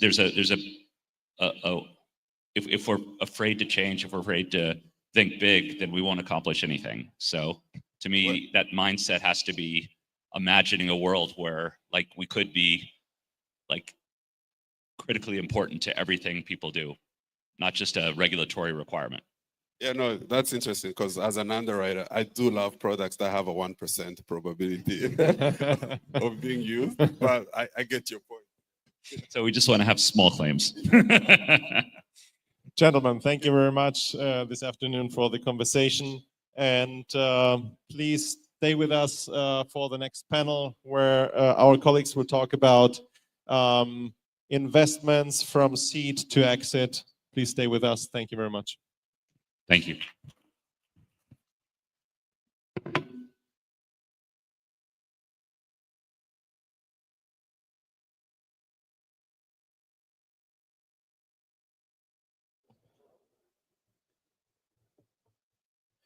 An incredibly insightful conversation. Thank you.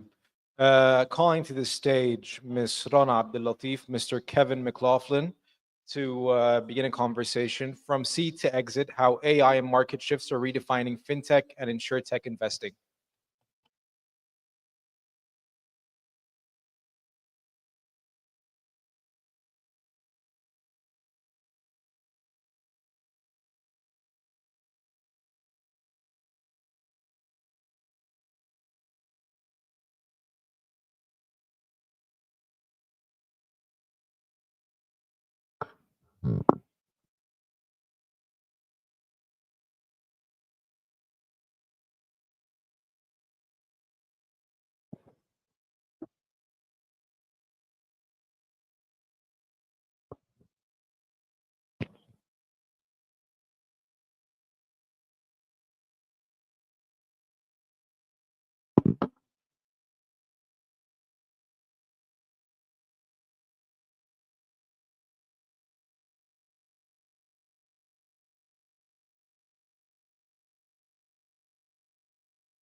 Okay. Hello, everybody, and thank you so much for joining us. We have a fantastic panel of fellow investors today. My name's Will Thorne. I'm an early stage VC investing in anything that productizes risk, from fintech and insurtech that we talk about today all the way through to industrial software. And the main topic today is how AI and the market impact of AI is changing how we all invest. And as we go through, for the sake of time, if you could quickly introduce yourselves, your funds, and what you do. But I thought it'd be interesting to start off with, first of all, to talk a little bit about how we invest has changed because of AI and the change in approach and tools that we all use day to day. Perhaps starting with Speed Invest. Please do. Okay, great. Thank you. Rana Abdel-Latif, I'm a partner at Speed Invest. We are best known for being a pan-European early-stage investor, but what few people know is that since 2014, we have been strategically building out a thesis across investing in global emerging markets and specifically within fintech. And I'm here today to, I guess, talk to you guys, but we're also here because we really believe in doubling down in our strategy and building out for the region. So how has AI affected our investments? Well, our how has it investment changed how practices? you Yeah. act as an investor? Yeah, I mean, I think AI has affected how we act as people, right, in our day-to-day lives. I know that I use AI for everything from like professional life to personal life. My grocery list, I depend heavily on that. So, I mean, look, as investors, we rely heavily on AI for just improving internal processes and giving us a lot more time to focus on the founder-facing and the investment-facing process. But we've also seen that we can help to leverage AI and understand pattern recognition, especially as we're investing across emerging markets. A lot of these markets, we don't have boots on the ground. And so we need to see what's happening in the region. And we can do that leveraging AI tools to be able to see what's happening in the past and get some projections on how the market looks going forward. Hi, everyone. I'm Shwetank. I'm the co-founder of Leo Capital. We're a Singapore-based seed stage VC investing in India, the US, and Europe. My background is as an Insurtech founder. I built and sold an Insurtech business in India before Insurtech was much of a word. And then I ran open innovation for MetLife Asia as well. So been on all sides of the table for this purpose of this conference. To your question, Will, how is... I think at a very fundamental level, it's made me even more impatient, which is probably not a good thing. It's magical, right? So you're able to ask deep research questions, get excellently formatted reports. Some of the tools have become really good. Like our CRM has something called a deal assist feature, which effectively produces what used to take 10, 12 hours of hard work in seconds. So there's a lot that's happening, and I think from a personal perspective, it's just making. I want to live life of 1.5x now, which is slightly more challenging than anticipated. And Kevin, does this mean that MTech no longer needs VC analysts? Is this a partner-only business now? Does it mean that VC no longer needs analysts? Are you a partner-only business now? Firstly, Kevin McLaughlin, partner and co-founder of MTech Capital. We are based in London and Santa Monica. We're a fund we have multiple funds. We're focused on Insurtech primarily. But for us, that includes employee benefits, a bit of health tech, and asset management.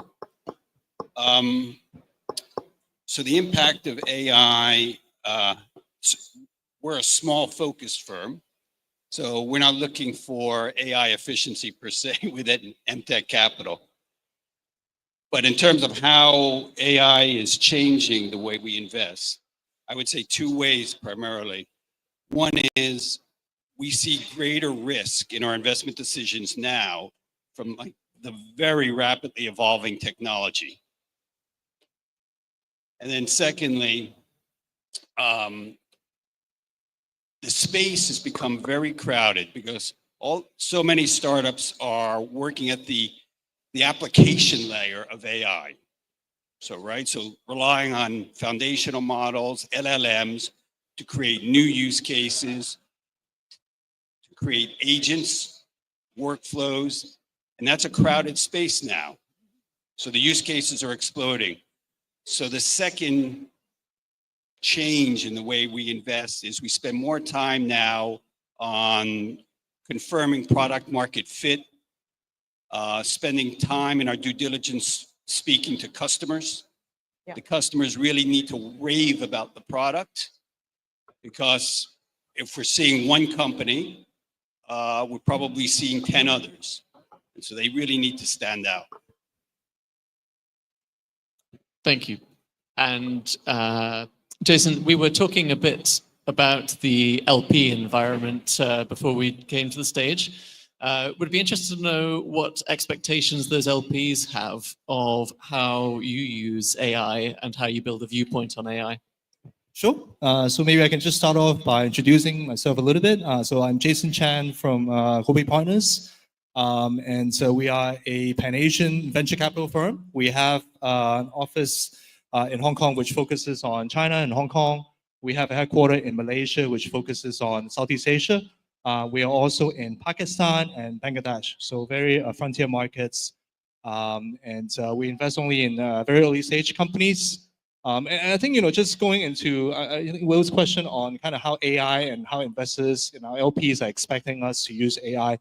So, when AI was first introduced, like Gen AI specifically, we have been using Gen AI for a lot of our research, right? So we're basically using the basic Gen AI for doing market research, summarizing data, and looking at new markets, etc. So this is what our team has been doing, and this is a very basic function for Gen AI. But I think investors and our investors and LPs these days are demanding more, right? So how do we integrate generative AI into our work processes? So now, as a COO, part of what I'm trying to do is we have 80 people, 90 people across 16 different offices for us. So how do we come up with a unified system that allows our partners, our managing partners, to look at data so that when they're sleeping, the generative AI is actually doing and summarizing and also analyzing data so that in the morning they get a report on the latest industry trends, on the investments that we are looking at, also a summary of what is happening with our portfolio companies, what are the potential risks. So we're looking at a tool to develop that. But I think the challenge is, generative AI these days, from my view, is not smart enough to provide end-to-end solution. So they can do things in piecemeal.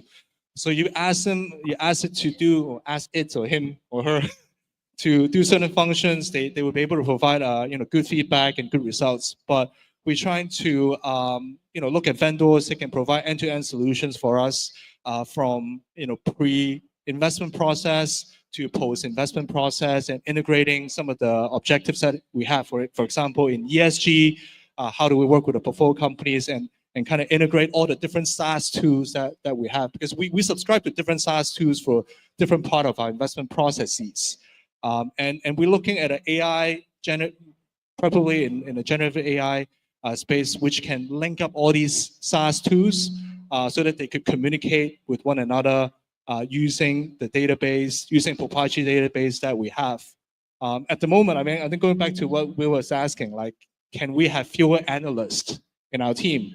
And the answer is yes, but we need to train up analysts so that they can be associates and also VPs to look at investments. So I think when you look at kind of generative AI and how it impacts the work that we do, I think there's a human part that is still necessary in the investment process. And that's what LPs are asking us to be involved, because there's still a judgment element, and we need to use AI to make us more efficient, reduce costs, and then for someone like us who have offices in many countries, a way to unify everything into kind of one coherent solution for us to work better.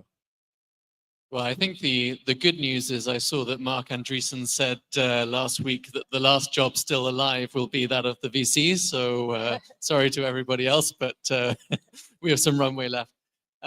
Maybe let's turn now to the startups. And Kevin kind of touched on the huge increase that we're seeing in the consideration set, where once we saw 2 or 3 companies working on a theme in a region or a country, now we're seeing 10 or 11 at early stage. And I'd like to try and understand how you think about what good looks like in that context, how you take a decision when people are building so quickly and with such a reduced cost in terms of the marginal cost of production. So really it's an open forum. How are you deciding what to invest in this new era? Sure. Vectors. Just one word, vectors. Yeah. I mean, our belief always has been that it's like a horse and a jockey situation, right? The jockey is always very important. Jockey in this case being the founder. And when I say vector, what I mean is that vectors have both direction and magnitude. And so what effectively has happened with AI is that the founder is always very important, has become even more important. We spend a lot more of our time working with founders, truly trying to understand what makes them tick, what is their vector, right? And how has that vector shown progress over the last 2 to 3 years? Because the bottom line is that the underlying technology is really commoditized. If you don't have product market fit now, it's impossible to get an investment. Because there are 5 companies which have all got to 1 million in ARR in double quick time, and they're all sort of showing that they can win the right kind of contracts. So you as the founder become even more important if that's possible, and your own journey, your original story has become even more important than before. So how do you articulate that? How do you show founder market fit? These are the questions you need to be asking. Spend less time on your technology, because honestly, you don't have anything that differentiates. If you're pitching a technological moat, you're doing it wrong. I'm just going to build on top of what you said, and Jason, what you said on expectations of our LPs. It's pretty much the same, where today's expectations of founders is doing more with less, and how to not only optimize for cost, but also how to use AI and leverage the tools around them for revenue enablement. And to your point, it's really about how do we narrow it down from 10 to 3? It's who's going to have built out their moat, and a moat that goes beyond technology, whether it's in distribution, whether it's in ability to generate partnerships, or even regulatory licensing. So those are the things that we use to help assess which ones are going to come out and break out from the pack. I would say that we've always at MTech Capital put great importance on domain experience in insurance. It's a technical business, and we look for founder teams which have that industry experience. What we're seeing now in terms of the explosion of startup formation you at that, at the application layer means that people with industry experience who really understand deeply the problem they're solving for are especially important. So they've got to bring something, special, special insight, I would say. And the technology, Shwetang, I would agree that it is commoditized to a certain extent. They're all, of course, leveraging LLMs, and they're creating use cases, workflows, agents. But at the same time, the way they interface with the customer, I think, has become especially important. So that is like a key differentiator where it's the simplicity of use that is important, because the demand, we think, is out there in the market. I mean, insurance companies, asset managers, banks, in all areas are really fascinated by the usage of AI, agentic AI. And so the demand is there, and it's really about delivering a product that they can demonstrate ROI with very quickly. And so, yes, commoditized technology to some extent, but really the way it's built out and the proposition to the customer is especially important. Yeah, I mean, maybe I can build on that. So I think as a venture capitalist, we've been looking at automation and digitalization in the financial service industries, financial institutions, insurance companies for a long time. So the advent of AI is not going to change us, right? So we've been looking at this for many years. I think the only difference is that with the advent of generative AI, all of a sudden, I think as Lars said this morning, there's a proliferation of companies which are building on the LLM models and trying to serve different use cases, right? But I think to us, the fundamentals don't change, right? So we're still looking at all these companies based on their ability to demonstrate a proven business model, right? To diversify their use cases, to be able to scale up. So at the end of the day, is still the business acumen of the founders, and also the speed at which they are introducing use cases, right?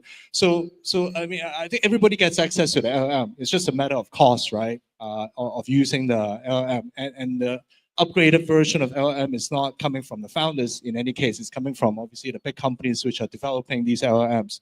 So I think at the end of the day, it's about diversifying use cases. Just take one example of a company based in China that we're looking at. It was just incorporated in April, and it's using DeepSeek or ChatGPT, I don't remember which LLM, to serve customers who are advertising on Meta. But at the same time that they're doing this and attracting users onto their platform to use this product, they're at the same time introducing a new product that could serve restaurants to help people using LLM to make reservations, queuing time, and also takeout orders more streamlined. So simple use cases, but using really kind of generative AI to help customers wait less time at the queue. And the founder, we are looking to invest in this company because the founder has so many ideas on diversifying use cases. So their tech is, I mean, I think the barrier of entry of the technology is not very high, but the fact that they are constantly brainstorming on use cases, the ability to reach out to customers and retain them and convert them into paying customers, I think that's what kind of differentiate. But I guess the job is harder these days because instead of looking at 2 or 3 companies, like Will said, we're looking at 30 companies. But at the same time, they're getting more commoditized too. So as VC, it's harder because you have to spend more time looking at 30 companies, but at the same time, it's also easier because the service is more commoditized and you are basically evaluating, like, right, what you said, Kevin, you're looking at the, the founder, right? The quality of the founder, and whether they have that business acumen. So it doesn't change drastically how VC investors are looking at companies. But importantly, I would add with respect to technology. So I wouldn't want to give the impression that it's we have less to worry about as investors in terms of technology risk than previously. Actually, we're facing more risk today. When you think about the digitization of insurance, that was kind of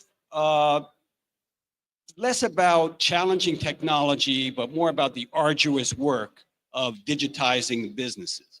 And so technology for a few years there was moving relatively slowly. And then, of course, now we have generative AI, and it's changed everything. And while, yes, they're all relying, and we're working at the application layer with all of these startups we look at, they're developing different use cases all the time. That's what we're looking for. But at the same time, we're conscious that as investors, we've got real technology risk. So I'll give you an example. Just a couple of weeks ago, we're looking at a business where they're focused on compliance, banks, less so insurance, but banks, asset managers, mortgage lenders. And they have, their tech is such that they have pre-configured a library of workflows. So if you're, let's say you're a mortgage lender, you're looking at all of these tiles, you know, with different workflows. You look at what you're trying to achieve, which is, let's say, you know, confirm a borrower has submitted all the right documentation. You can click on that, you do some modification, and then you can run it. So there's quite still a lot of human involvement in that. So we're looking at that company. And then a few days later, happened to look on, and you might have seen this on the internet, this company called MENA. Okay, it was viral on the internet. And here, all of a sudden, we're seeing technology that potentially is bypassing the creation of these workflows, and it's actually coding real time. So the user is just putting in their, it's a prompt in natural language, okay? This is where we're looking to compare travel insurance policies across these 4 companies, okay? And I want to see a summary table at the end. And you could go on, you know, on YouTube and see this for yourself. It's coding real time, okay, to give you that solution. And so in a minute, it's got this very, you know, succinct summarization and comparison of these travel insurance policies. So we're asking ourselves as investors, okay, this company that has been developing this library of pre-configured workflows, could their technology be obsolete 12 months from now because of what Manus is able to do? Yeah, I mean, I think if you're not native AI, you are absolutely at risk of immediate obsolescence these days, right? So you have to be effectively building with a native AI layer to be fundable today. You agree? Yeah, no, I do. I don't need to say that. Maybe can we just turn on to a topic we've all touched on, which is now that, of course, there's increased tech risk, but you can say that the tech moat is being crushed. The moats come from the product and sales velocity. And when you're working with insurance companies or large corporates, there's an science to it, but there's also an art to selling to those companies. Not every insurer has a fantastic innovation hub as QIC does. Mm-hmm. So, you know, how can founders best position themselves to work with these companies? Okay, can I start? I'll just pick this one up. Two parts. First and foremost is you need to speak the language of the insurers, right? We're all here. We're, like you said, not everyone can be as innovative and as forward-moving as QIC. But a lot of these businesses are traditional businesses, and you are coming with a product that is coming to disrupt a part of it. And so you need to have compliance in mind, underwriting capabilities in mind, frauds management in mind. And the second part is with any business, nobody wants, they want to innovate, they want to move forward, but they don't want complete disruption to their day-to-day business. So you're no longer coming in to say, you know, I'm going to wipe out your backout completely and come in and replace it with this product. You're rather doing small plugins to improve certain workflows and processes and building on top of that. So speak insurance and plugins. It's very sensible advice. It's very hard to So let me just say, I'm going to go with my one-word answer: outcomes. That's the word for this question. So the opportunity today is really to sell outcomes to the large corporates, right? So what does this mean? This means take a workflow that they're doing with humans at the moment and see how you can say, we'll give you the same sort of output, the same outcome, but you are sort of AI layering the whole layer. So like TPAs that are run fully on agents, claims sort of processing that's run fully on your agents. So you plug into the same procurement framework that is used. You want to reduce the resistance to a new purchase. So same procurement systems that they've been using, don't ask them to evaluate your technology or your wizardry. So simple to sort of acquire, but at your end, you're improving your gross margins and your net take by using technology a lot more. I think as we continue to discuss this topic, one thing I think we've all seen is if for the last 4 or 5 years, it's really been open sesame for startups selling to big companies. Now we see more and more the big tech players are really trying to use this sense of tech risk to say, actually, please go with our packaged, verticalized solution. There's less risk of working with us. How would you say you can best respond to that when you sell a new product to an insurer or to a bank? Yeah, I mean, I think large tech companies, insurance companies, financial institutions, they always have some incentive to incubate their own technology, right? I mean, if you look at QIC, they have an accelerator program here. Other insurance companies also do. But I think one observation that we've seen is that a lot of the incubation program, sometimes they tend to be a little bit too late or a little bit too early, right? So in the sense that they could be incubating technology that they're putting money in, that they want to integrate into their workflow eventually, but it could be too early. So when the technology kind of runs out of funding and needs to go out and fundraise from third-party capital, they don't have that market yet for the tech. And then in other cases, what we've seen is that it's a little bit too late, right? So once an insurance company identify a need for that product, they say, okay, why don't we develop it in-house? But there are so many solutions out there in the market, so it's a little bit too late. So I think having an independent, tech-savvy team of people which are nimble, provide a lot of flexibility for them to innovate. But at the same time, I think one advice that I have is, and one that we've seen in a lot of our portfolio companies is that very early on, these nimble companies would partner with financial institution or insurance companies. So once they have a partnership, they have a definitive use case for their product. So when they develop it in mind, they can have a first customer, a tier 1 or tier 2 company which can use them immediately. So give you an example. We have a company based in China which uses natural language processing algorithm. It's not even generative AI. It's kind of traditional algorithm, traditional AI. And they were serving customers. So basically, they're using technology to replace AI customer service bots or customer service representatives. But the traction is very slow. So we have invested in this company, and for 2 years, they have not really ramped up their revenue. And then we introduced one of our investors, which is a financial institution. They identify a need to reduce their compliance costs.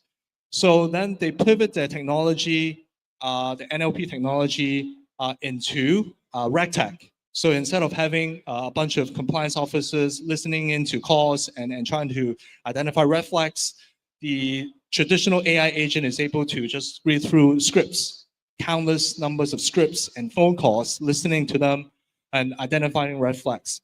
And that financial institution is the one who backs them. They invested in this company along with us. They supported their first use case, and once that bank is on board, they're now, very quickly ramp up their, customer base, right? I mean, if I do a little bit of marketing, so this company is now counting JP Morgan, HSBC, Standard Chartered as their customers, just because they have that first use case identified. So I think this kind of partnership is what a lot of the smaller fintech and insurtech companies can follow in terms of their growth kind of trajectory. Thank you. And Kevin, you're the insurance specialist on the panel. We're talking a little bit about the risks of AI. Are companies that are building products to ensure those risks investable? Is it too early? What's your take on that market? It's an interesting one. I'm meeting with a company today.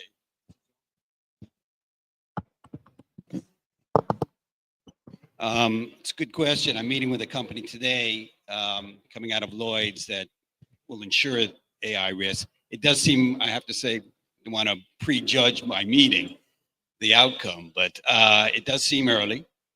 So I'll require some convincing in that matter. But I do think insurance companies as users of AI, I mean, we know that insurance companies are very slow to trust and acquire new software. Sales cycles for our SaaS companies in our portfolio, selling to insurance companies are long. And so it suggests we're going to see insurance companies really focused on applications of AI in the back office. We're seeing an explosion, for example, of claims companies. For like 6-7 years of investing, we saw very little in claims.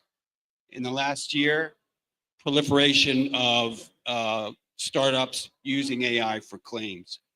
And so it'll be more back office processes at insurance companies before they're comfortable enough to use the power of generative AI, for example, for marketing and customer-facing use cases. Is this a 5 past finish, I think? In which case, we have limited time to fit in one last question from each of you in 30 seconds or less. When you look forwards, what's one theme that you're interested in investing connected with insurance? I'm going to use your one-word answer approach. Embedded. Embedded. But also just to build on top of that, I think one theme or just general customization is going to be super important, especially for insurance. Today's world is one that values customization over pricing. And insurance companies and insurtech companies alike need to be able to provide dynamic pricing and customizable products for today's customer. That's something that I think about a lot. What's the one thing you're looking at? Parametric. What is it? What do you? Parametric. Controversial. Why does it be controversial on a panel? You're not holding me to it. But jokes aside, there's almost like 1 billion people who are new to insurance. How do you make their life easier and make it simpler for them to actually benefit from insurance? I think remains massively underinvested and a huge opportunity. So I'm going to stick with parametric. I mean, as VCs, we, as companies are formed, we're looking at them and assessing them. At the moment, we're looking a lot of legal tech companies. And when you think about why legal tech, first of all, there's been virtually no technology applied to legal work for forever. And it just lends itself to generative AI in the sense that if you think about the strengths of Gen AI, classifying, categorization, comparison, unstructured data, I mean, all text-based, right? So it kind of the whole legal domain lends itself, I think, to AI solutions. I'm going to rephrase your question a little bit. So if today I'm an entrepreneur, I think I would want to go into insurance for AI. So there are many areas, right? If you look at data center, if you look at the usage of AI, if you look at cybersecurity, whether AI is able to during the usage of AI, whether there will be cybersecurity risk. So I think there are many innovations that could happen, and that could be spearheaded by small companies which are familiar with the insurance space that can go into underwriting solutions for the AI space. I think that's what I would do if I'm an entrepreneur today and have some capital to go into Insurtech. Please bear us in mind when you raise your seed round. Well, that's all we have time for. So thank you very much to today's panel.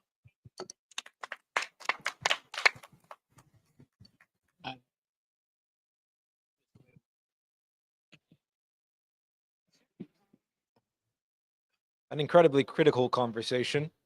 Thank you to our panelists. Moving forward, we have a very exciting slot for you coming up next.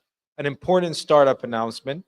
Introducing to the stage Mr. Jonathan Rawling, Mr. Jason Shen, Mr. Ishak Kuthwala, Mr. Yusuf Al Yusefi, Mr. Lars German, and Mr. Manesh Mittal.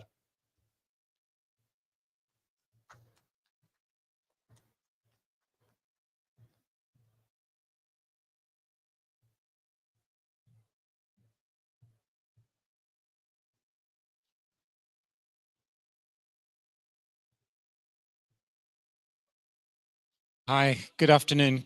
Can you all hear me? Can I get some nods? Yeah, I got thumbs up from Shuja. Thank you. Hi, everyone. Good afternoon. Lunch is coming up soon. So this is not going to be a panel session. This is going to be a really important announcement that we're very happy to share with you today. So my name is Jonathan. I'm currently the CFO of NAS Neuron. Before that, I was running Yalla Compare. So I've kind of been through the Insurtech up and downs. I've seen how difficult it is to make progress. I've seen how difficult it is to get things done with regulators. And today I'm here to share an announcement with you about a company that's really achieved all of those things. So hopefully most of you know the name WADA already. If you don't, you will very shortly. So WADA is a Singapore headquartered company that's already the biggest insurtech in Pakistan. And they're here with their team today, some of their board, some of their investors to make a big announcement. So I'm going to ask now, Ishak, the CEO and founder of WADA, please come up and tell us your news.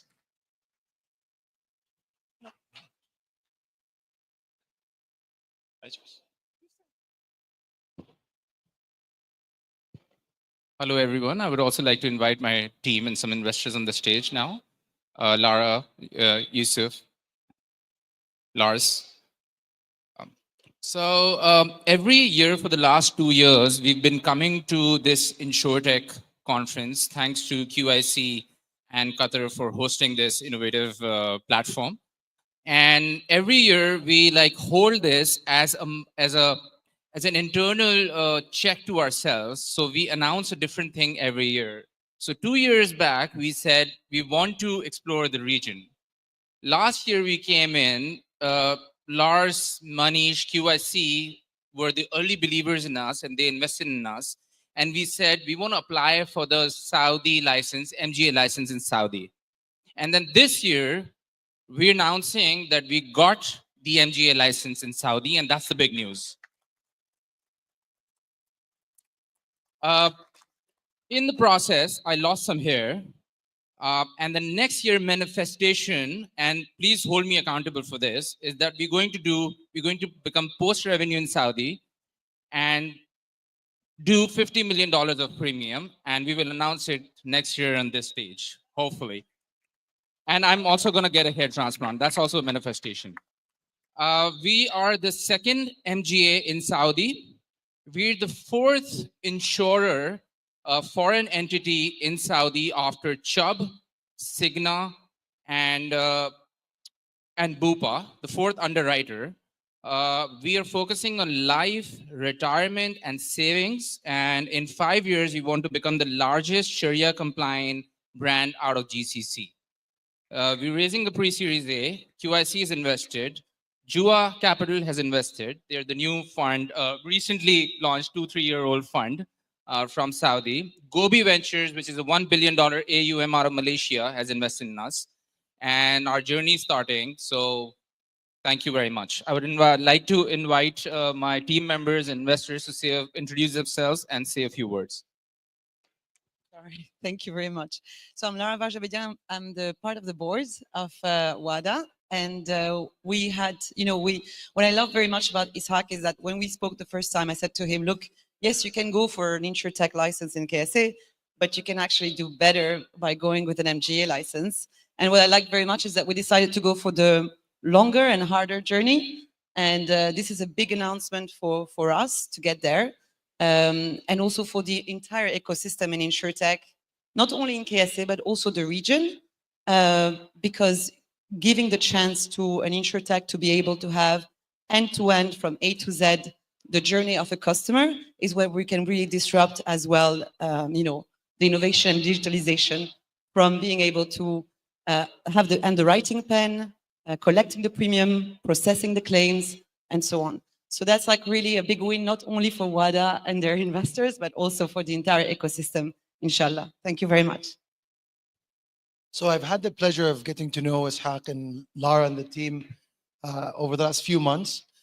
We've had a very bullish view on Insurtech and insurance in the region for the last couple of years. We haven't found that many people that have both insurance know-how and the ability to found companies, because most insurance people are very risk averse. So Ishaq and his team are a rare breed.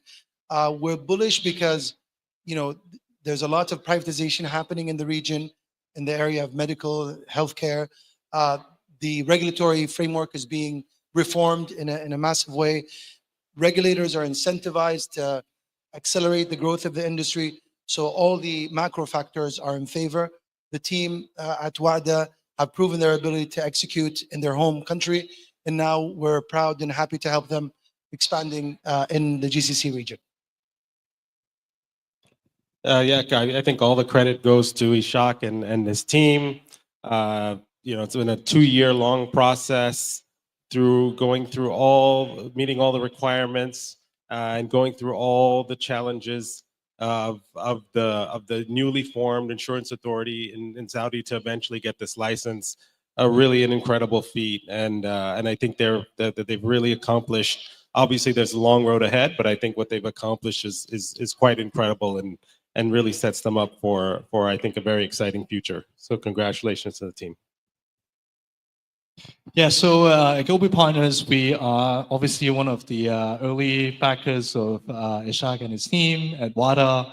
I still remember last year, early on, I think in February last year, we, myself and also our chairperson went to Pakistan, Karachi, to visit Ishaq and his team in his office. And if you guys recall, right, Pakistan at that time was going through, some challenging economic issues with inflation at, close to 30%, risk-free rate at 22%.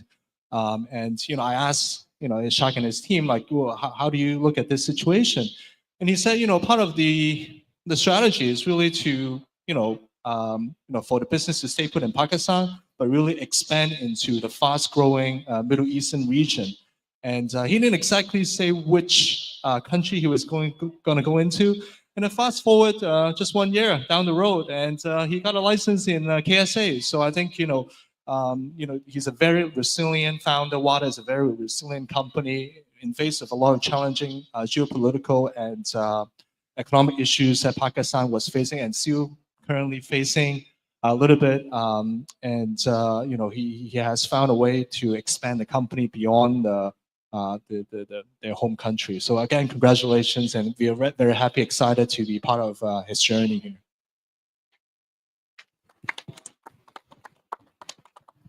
Just to close up, we count on you. 15 million next year announcement. I forgot to mention that we're the largest Insurtech in Pakistan. Some of our team members couldn't make it because of the current conflict.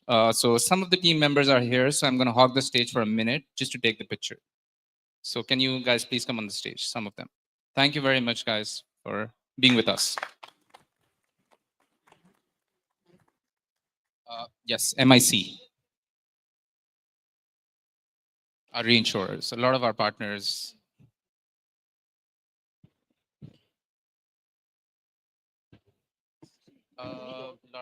Lars. You in the middle. No, I think I'm starting.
Great news, incredible news.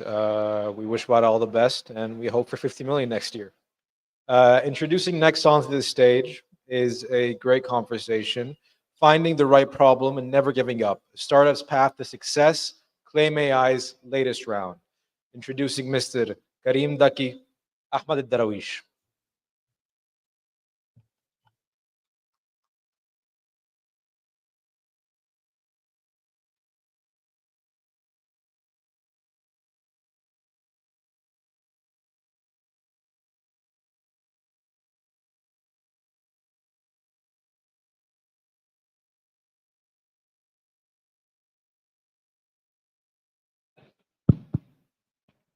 It's working.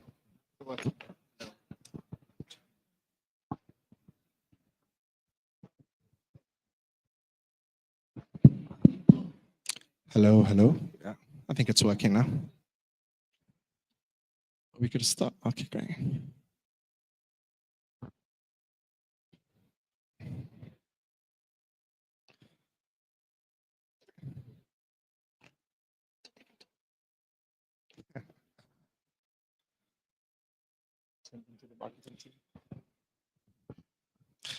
Well, thank you all for joining us, the fireside chat just before lunch. So I'm sure everyone's excited.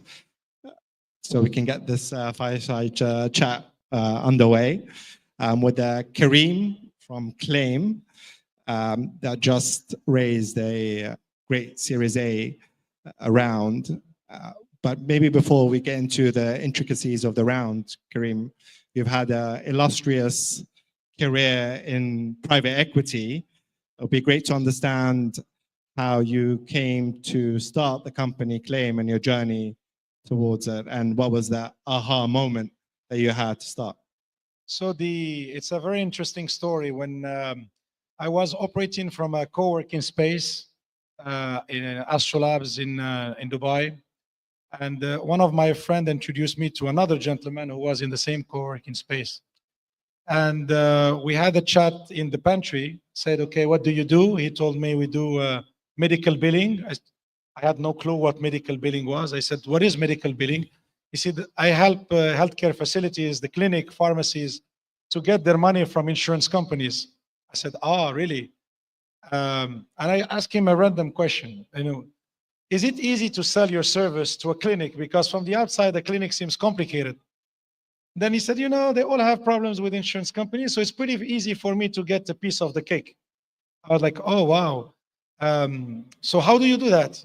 He said, look, they all have rejected claims. So I go and tell them, if you have rejected claims, I can help you work out the rejected claims. So I said, so you have a team that knows how to distinguish between a good claim and a bad claim? He said, yes. I said, well, these rejected claims is a problem for them. Why don't we buy them? But in order for us to understand if to do it at scale, we need an AI to analyze these claims for us and teach the AI how to do it. We said, oh, it's a great idea. Let me talk to my client. The next day he calls me, and that's a really true story. He calls me, say, Karim, I spoke to one of my clients. She likes the idea. And by the way, bring a contract with you. I said, my friend, we are so far away from a contract, but okay, I'm going to go and see you and see this client. So that's how the story started. Okay, that's really interesting. How did you meet your co-founder?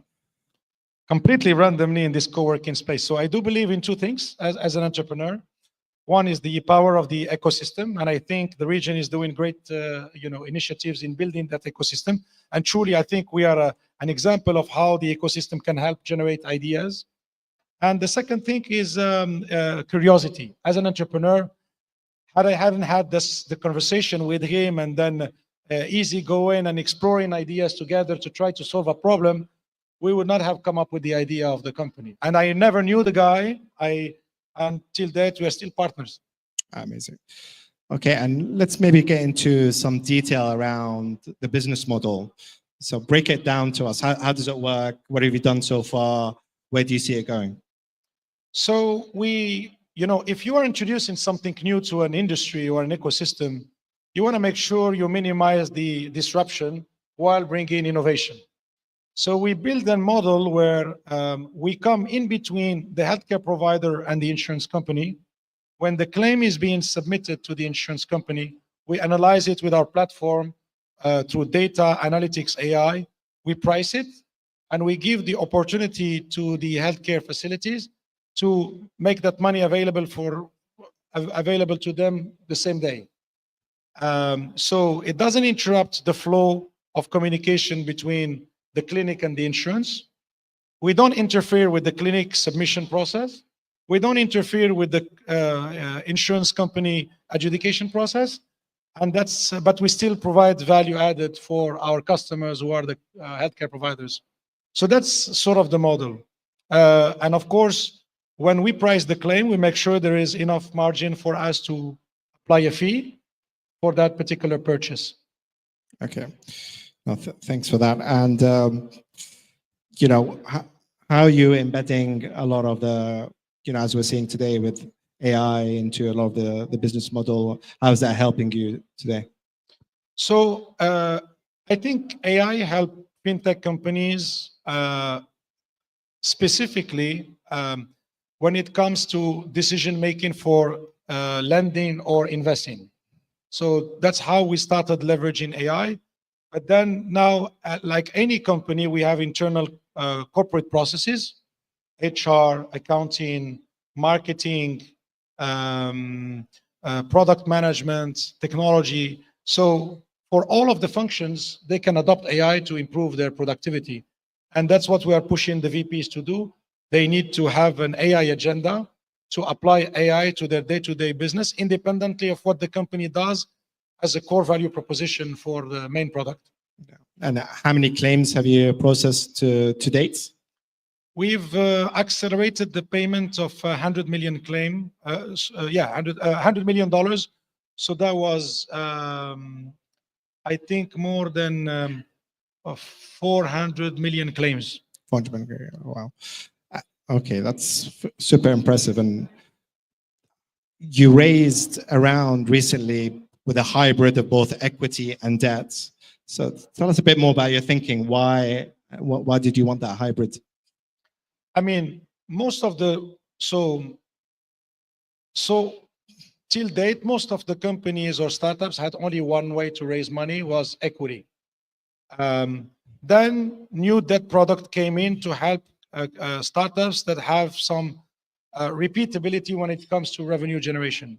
So you will see startups now being funded with revenue-based financing models, etc. But in our case, since we are doing sort of quasi-lending, we need money to give or to buy these receivables, to advance the money.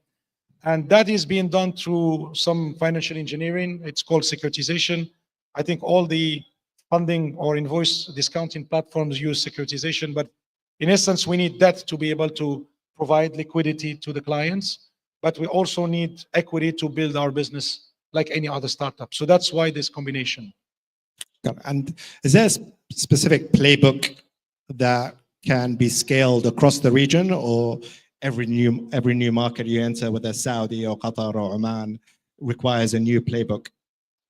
I think there are, first of all, is that when you do fintech, it's inherently local because the regulation is country specific. So when you start venturing into another product, it's not like an app where you just turn the button and then suddenly it's available in multiple countries. You need to make sure that you are allowed to do these activities. And therefore, it's every time building a startup within the startup. And it makes it quite complicated. So it's sort of a challenge to scale as a fintech in the region because the markets are quite small compared to, I would say, large European countries or the US, for instance. But at the same time, you need to do a huge amount of work to be able to tap that small market. And talking about challenges, there must have been a few moments since you founded the company that have been very challenging. What's been one that sticks with you that's been extremely challenging that you can tell us a bit more about? Multiple near-death experiences. When you check the bank account and funding hasn't come and you're left with $20,000 in the account, knowing that your monthly burn is $300,000. That's a stressful moment that I had to go through a couple of times, but I think it's common to any entrepreneur. Yeah. It's a scary moment, really scary moment. And if you had one message to regulators in the region, what would that message be? Well, I mean, especially fintech and insurtech are very heavily regulated in the region. I think that the regulator in the region are quite forward-looking compared to other regulators in other parts of the world, which is amazing. And I think this is pretty much political alignments to make sure that the region attracts financial services. You will see you have a regulatory sandbox in pretty much any country: Bahrain, Saudi, Qatar, UAE. So you have these regulatory sandbox. So I think the regulators are doing a great job in the region compared to other regions. But obviously, startups are always a couple of rounds behind, forward, and it's a catch-up game. So they are doing a great job, but there is still a lot to be done, I guess. Yeah, we spoke a bit more about the product side. Do you see the current business model being applicable across different products and different sectors?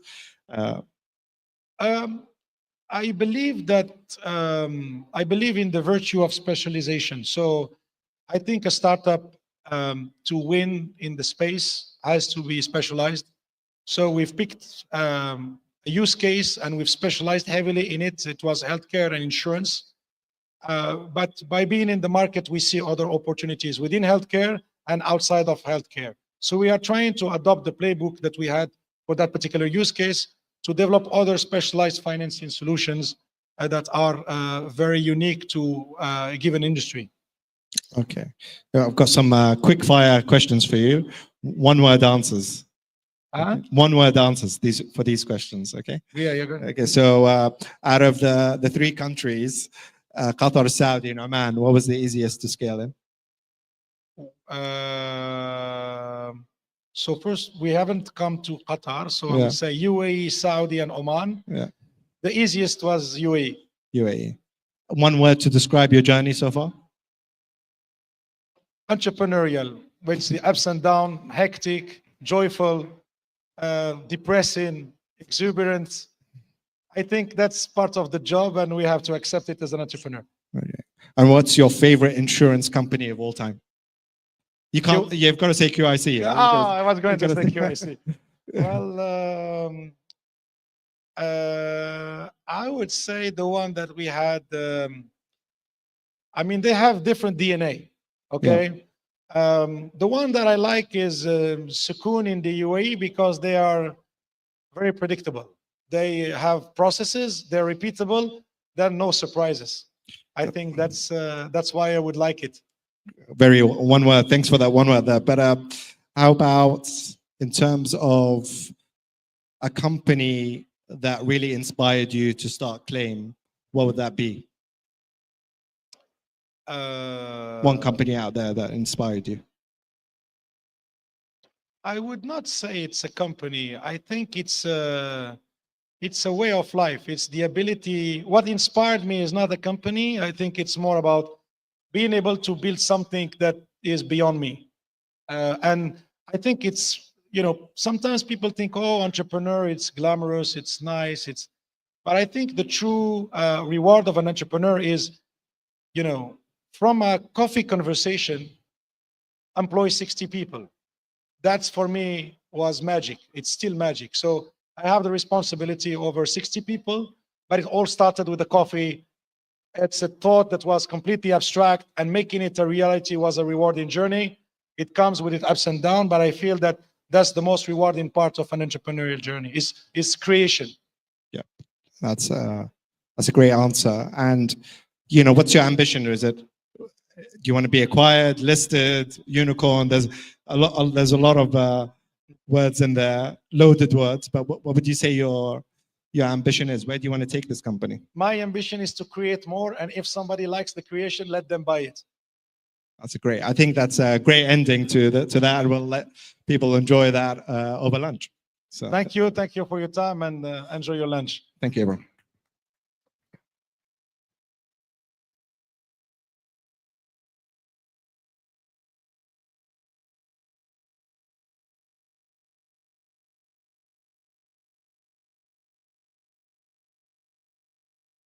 Can I join you?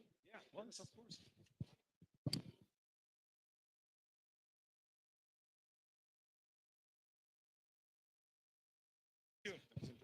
Yes, so as the two gentlemen already announced, it's lunch break now. We have 45 minutes break. We restart at 2:15 on both stages. This stage here and the fintech stage, 2:15. So there will be food in this network area there. There's food on the outside. So refresh and then regroup, please. Thank you.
It's Finnovate. It's Finnovate. It's round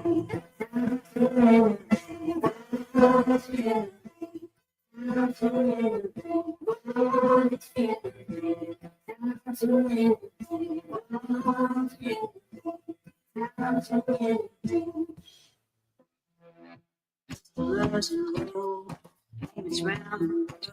A matter of time to pass what's there. This past but so let now you'll be be marketeers, creating systems that excite us. We can take hits, those brand new highs.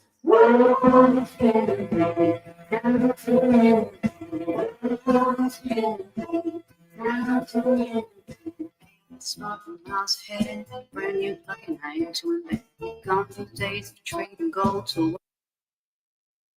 crunch the data, we take the dumb down, give your clients a way better deal.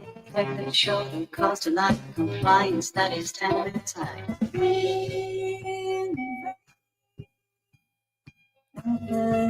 Fastest way. FNOV.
It's FNOV.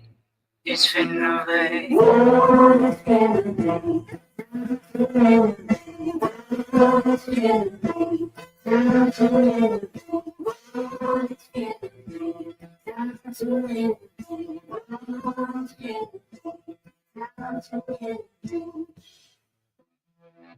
It's round the world, a matter of time to pass what's there. This past breath, so let now you're here. Marketeers, creating systems that excite us. We can take hits, those brand new highs.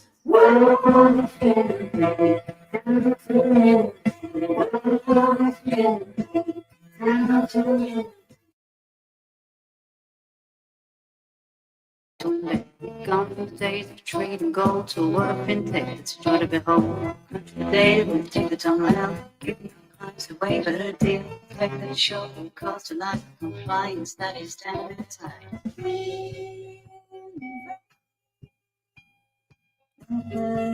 Fastest way. FNOV.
It's renovate.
Miles ahead, brand new plane to invent.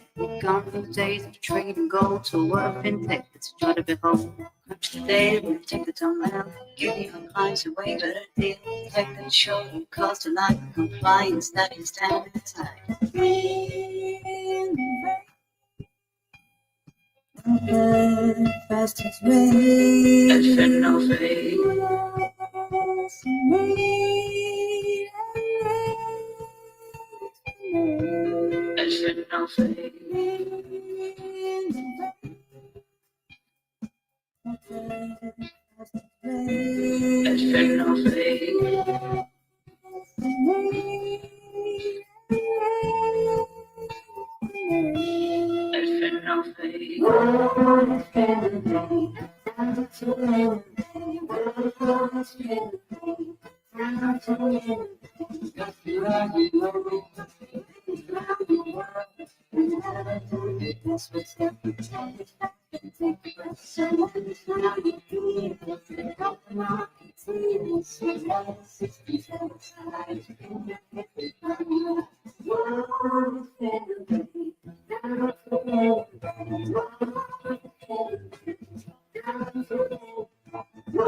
It's Finnovate. It's Finnovate.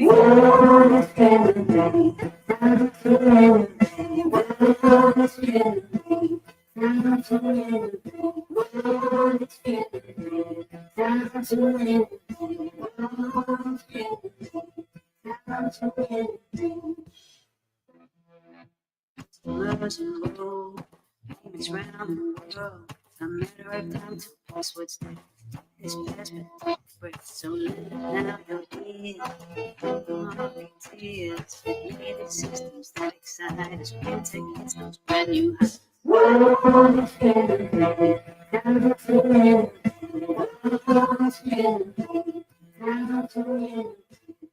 Smart miles ahead, brand new fucking high to invent.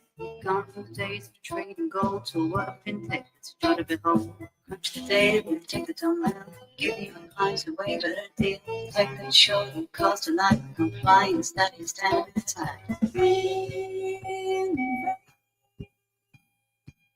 The fastest way. FNOV.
Hello. Hello, everybody. I know it's a powerful networking, and our IT crew over there is still talking with Juan. But I would like to ask Juan, Adrian, please. I want to talk now. Thank you very much. Okay, guys, thank you very much for being with us and having the nice food and the networking. We are starting the afternoon program now. It's something like 2 hours, and it's really about knowledge sharing, what we have done, how we've learned, and how we moved on. The first guests are special to our hearts, and I mentioned those guys this morning in my keynote already. Velex, and you want to hear the Velex story together with our QOC UAD team. We write a couple of million premiums with them, but I remember when together we have been on the stage in 22 and met him, one of the winners over there. It's quite a journey for you, for us, for everybody. So it's a great pleasure to have you then. Please come up on stage and tell us how you move.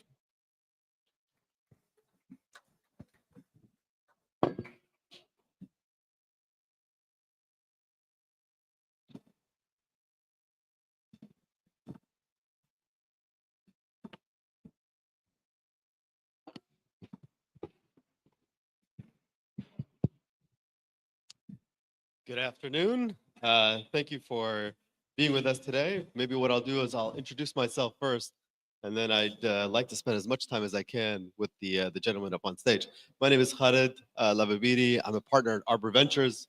We're a fintech-focused / insurtech-focused fund based out of Singapore. We invest in Asia, the Middle East, and the US.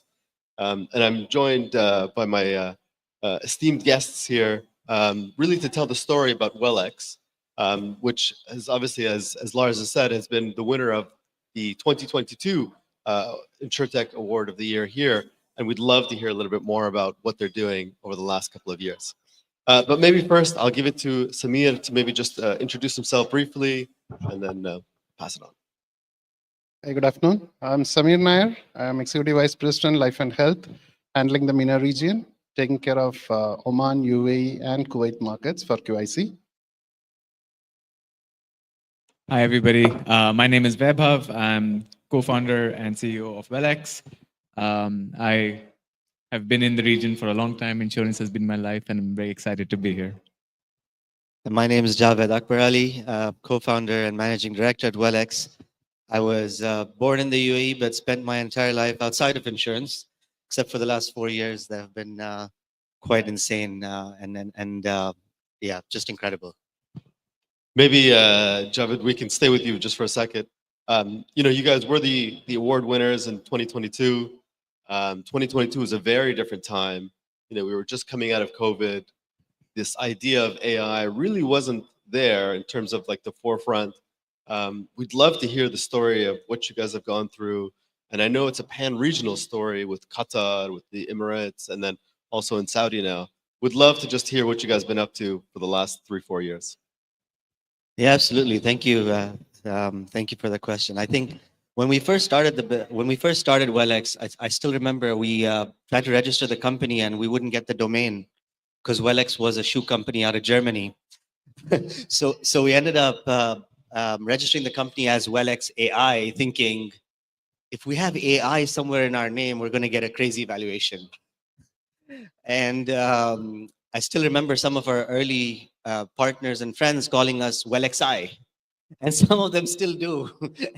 And they're from insurance. And so very quickly we dropped the AI from the name, and we focused on what we believed we wanted to do early on, which was bring the world of prevention and well-being to insurance. And the X was a connector of sorts. And in 2022, when we came up to Doha, it was an idea. I remember V was meant to present, and he wasn't able to get on the flight that time. I distinctly remember being so desperate to get on this flight to attend this event, and I couldn't get a visa. And it turned up right at the end, like when the event was over. But we did get to enjoy the evening festivities after, so it's worth it. But yeah. Yeah, the crazy experience, incredible stories. But when we did come up on stage, I remember telling the story of Welex early on. And it was a story that I was still starting to believe because I came from outside of insurance. And I was telling V and Samir earlier on, 2022, when I came in, I didn't recognize anybody at the event because we had insurers all over the place. And I come from banking, so it was very, very new to me. But I think the environment and the infrastructure that we were provided for by the platform, by the MENA Insurtech, very, very quickly, we were able to integrate across the ecosystem that we discovered back in 2022. And so after landing back in the UAE, in fact, while we were still here, we received a lot of interest from insurers in the UAE to bring the platform to them. And if there's one thing I realized insurers love is is being able to do the next big thing without having to necessarily invest a great deal. And I think that's the one thing that we were able to get right from the start, is how can we bring the innovation, the technology, and some AI to the industry with in the lowest possible, quickest fashion, lowest possible cost. And that was the differentiator early on. Maybe this is a great time to bring Samir into the discussion. I mean, we've all heard the challenges of large insurance companies, teaming up with Insurtechs. You could tell we wear a lot more formal shoes. They wear a lot more, stylish shoes. Can you tell us a little bit about, what the journey has been like with WellX? What was the original thesis around it, and how it's going today? Sure. When we started the discussion, so that was when I just joined QIC, I would say. It was in 2023. So where I just came to QIC and we wanted to get into UA market. And everybody knows that UA market is very crowded market. So it's a 30, 40 insurance company selling the SME product. And we have wanted to get into the SME segment as QIC. So I was just looking at how we want to enter that market, because everybody is offering the same, and I don't want to really capture or fight on a small pie, on a piece of pie which is spread among 40, 50 people, right? I mean, so that is where we thought, okay, probably. And I met these guys, gentlemen, and incidentally, they were the winners of our one of the AI competition, which really we started more discussion into details, and then we realized that, okay, this is our combination, what we want to really get into the market. So we launched a product. So basically medical insurance, especially, we are talking about so much of data, right?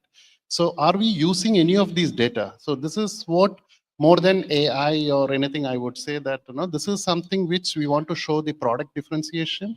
We want to see how effectively we can use these data in structuring a product. It can be in the sales, it can be in the benefits, it can be in disease management, anything. So it can help you in pricing the product. So there are a lot of avenues which I would say still we have not touched all the areas, but definitely last 2 years we have done really good, I would say, in that market. We have done $20 million plus business in that segment, whatever we launched as a first phase. Last month we have launched our second phase, which is an exclusive which is an extended version of that particular product what we launched. And definitely I see there is a huge potential for this collaboration, whatever we are having. And I would say so far it's a good journey. So we have introduced a lot of areas, I would say, where it can be on the process, it can be on the product, it can be on the claim service. I mean, we can say, we can talk for hours what we have done together. I think what I found interesting, before when I was talking to the gentleman is, when they first did their first project together, what they were telling me was it took about 6 months. And really the full team at QIC and the full team also at WellX, to get the product live.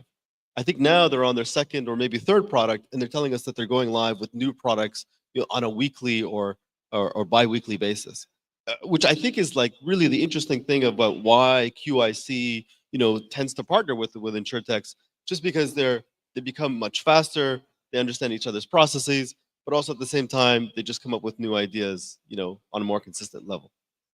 It would be great to just kind of hear about like what it's like to go live, and where maybe you're bringing like AI into the process, or how that's really coming through.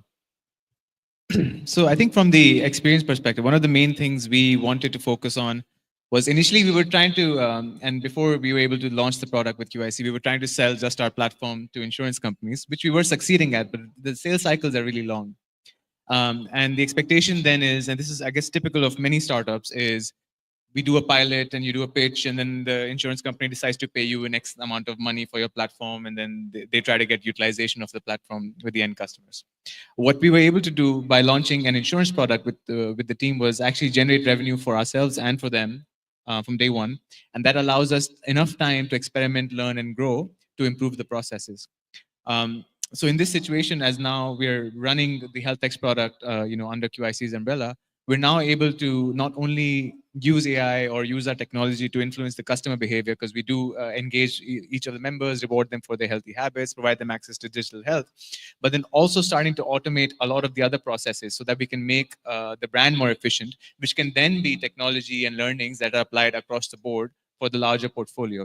So it's a way for the QIC team to experiment with new technology, allow us to implement that on our portfolio, and then see what they like and how they can implement that and have cost savings, operational efficiencies, or higher sales across the portfolio without really investing in anything, right? Because we get to do that in a commercially viable manner through the product. Right. And maybe one just last question for you guys is, what's next for WellX? So the opportunity across the industry is incredible, and I think that's where we're looking to double down. Just at lunch, I mean, you were talking about the speed of us being able to innovate and launch product together. At lunch, we were talking about expanding to other markets that QIC currently has their operations in. And Samir is like, just tell me when you guys are ready and we'll do it. Because I think the key or what we've been able to unlock in terms of opportunity and potential up until today has been being able to navigate a very traditional and very regulated environment when it comes to insurance.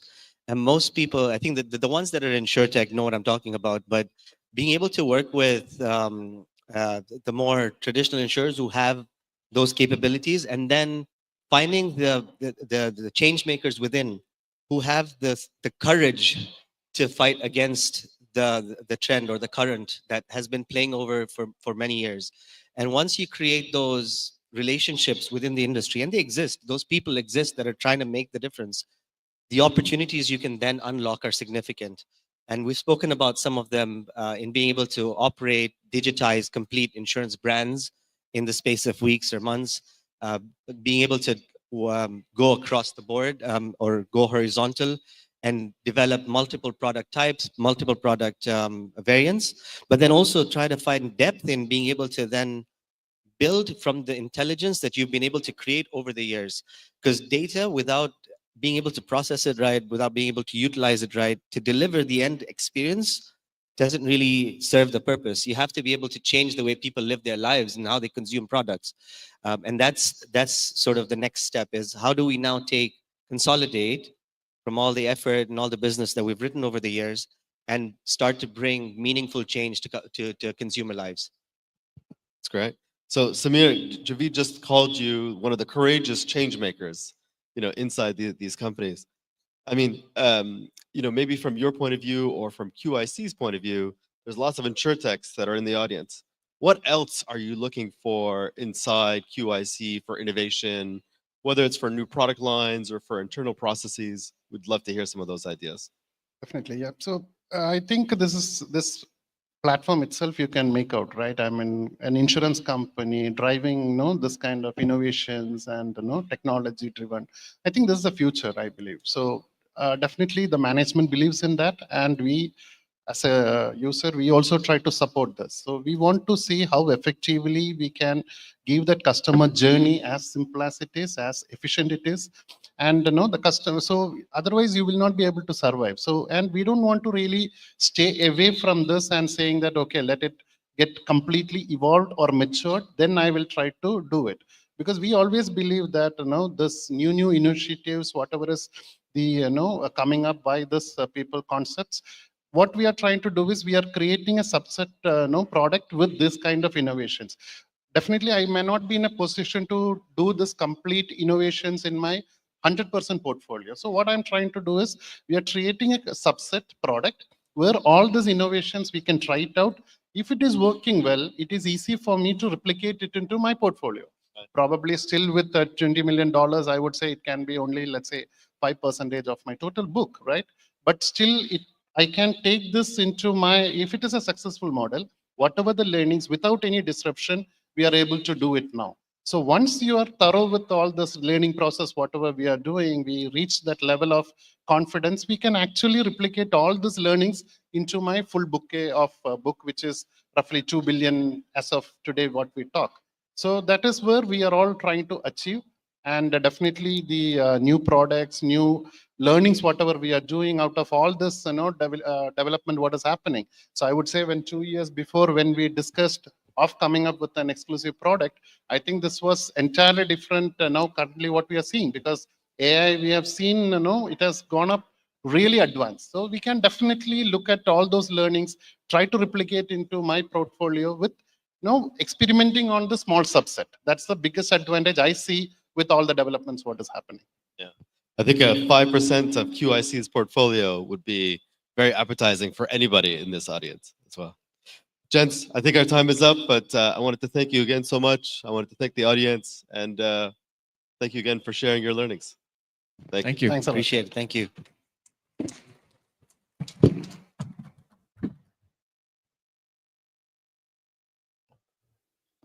Thank you very much, gentlemen, for your talk. Ladies and gentlemen, I'd like to invite you to sit in the front row. These seats aren't reserved, or if anything, they're much more comfortable than these seats in the back. So if you'd like, you can come up to the front row. These seats are totally open for whenever you want. And with that, I'd like to introduce our next slot, a show and tell segment by WTW and Kuwait Re, inviting up to the stage Mr. Tobias Gilly, Mr. Mansour Abu Hlal, and Mr. Alexander Parshaki.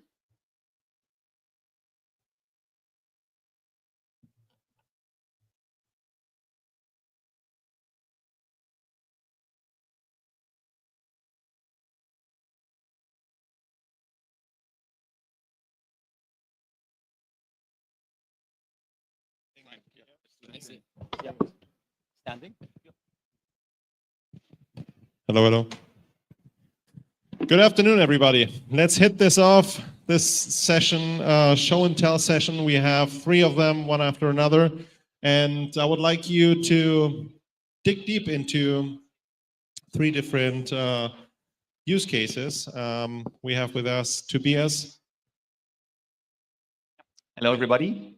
My name is Tobias Gier. I'm from Willis Towers Watson. Great to be here, and thanks for your time joining our session today. So maybe just to be clear on that, so I'm standing here as a business consultant, so not as a broker. So my background is basically I've spent 16 years in risk modeling, and happy to share some experience also together with one of our clients today. Good afternoon, everyone. My name is Mansour Abu Hlal. I head business development and strategy at Kuwait Re Insurance Company.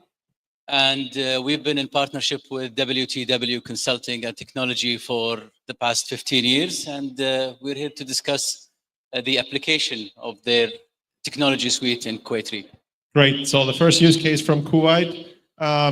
We have understood a little bit the relation between you guys. So let's dig a little bit into the solution. What was the problem you were hitting on? Well, basically, the problem was expanding your facultative portfolio while understanding your capital and the demand behind your capital. We had a very good relationship with the guys at WTW for the past 15 years. We had their technology solutions when it comes to reserving. They helped us with the IFRS 17. And as we grow the portfolio, we needed to really understand our capital driver. We really understand how do we optimize our capital and our retrocession protection.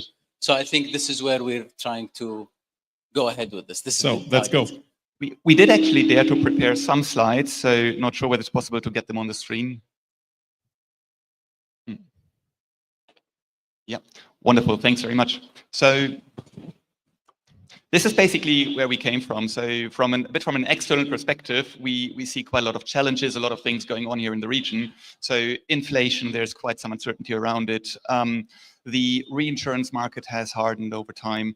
The Kingdom of Saudi Arabia is about to introduce a capital-based regime that might also form as a role model for for the rest of the region. There are various uncertainties that insurers need to cope with, and maybe Mansour, you want to elaborate a bit on how the Kuwait Re perspective on these risks is, and why you think it's a motivation to investigate ideas of capital modeling. Of course. So basically, I wouldn't speak about the overinflation, but I would like to highlight the fact that we face pricing pressure from the reinsurance perspective. However, despite the pricing pressure, we are seeing a rise in NatCat activities in the region. We've seen it since 2018 in Qatar, we've seen it in Kuwait, we've seen it in the UAE, and those don't go hand in hand. You have pressure on your premium and you have more volatility from NatCat event. And we're also seeing a hardening in retrocession market. So when you have harder retrocession market and you can't control the pricing, you want to manage your capital in a better way. You want to advise your board of directors and the risk committee on how to utilize the capital to the best of our ability. Yeah, thanks very much. So if we move on to the next slide. So just to quickly get everyone on the same stage, so on the same page, what are we talking about when thinking of risk modeling? So the basic idea is to say, it's a generalization of business planning. Let's maybe put it like that. So business planning might consider one sort of best estimate example that you would assume to happen in the future, maybe a good and a bad scenario around it. The idea of risk modeling is basically to say, we do not know what's going to happen. There's a lot of uncertainty in it. So let's model that by means of stochastic distribution. So we're basically generating, by means of a risk model, like 100,000 different versions of reality in the next year, how reality in the next year might occur.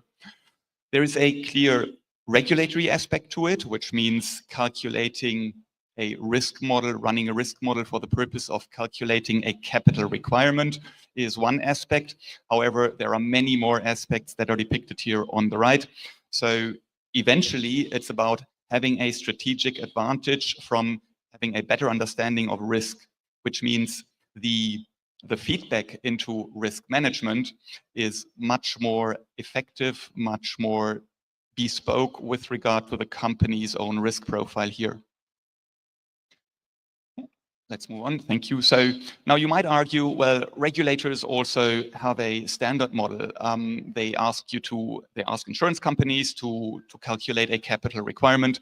Now, isn't the standard model a risk model as well? To a certain extent, yes, this is true, just that it is standard, which means it's a one-size-fits-all solution.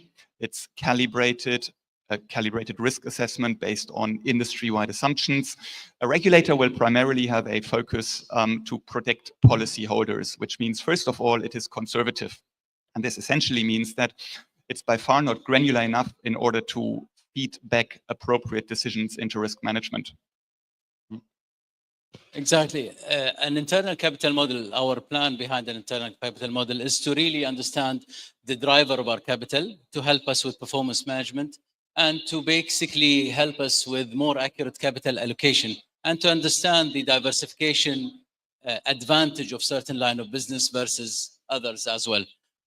While we follow some regulatory guidelines in Kuwait and in our office in Labuan out of Malaysia, the standard model never helps you optimize your capital to the maximum because you eventually will have a very unique portfolio for your own, especially if you're a company that writes on a facultative basis those volatile risk in energy and industrial risk.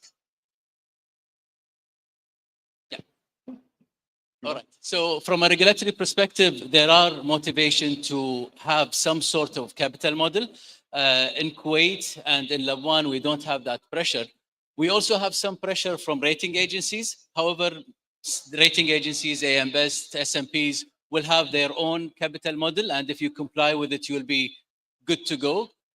Our investors are one of our main stakeholders here. We want to make sure that when we ask them for extra capital, which is a big ask, we understand the driver for that requirement.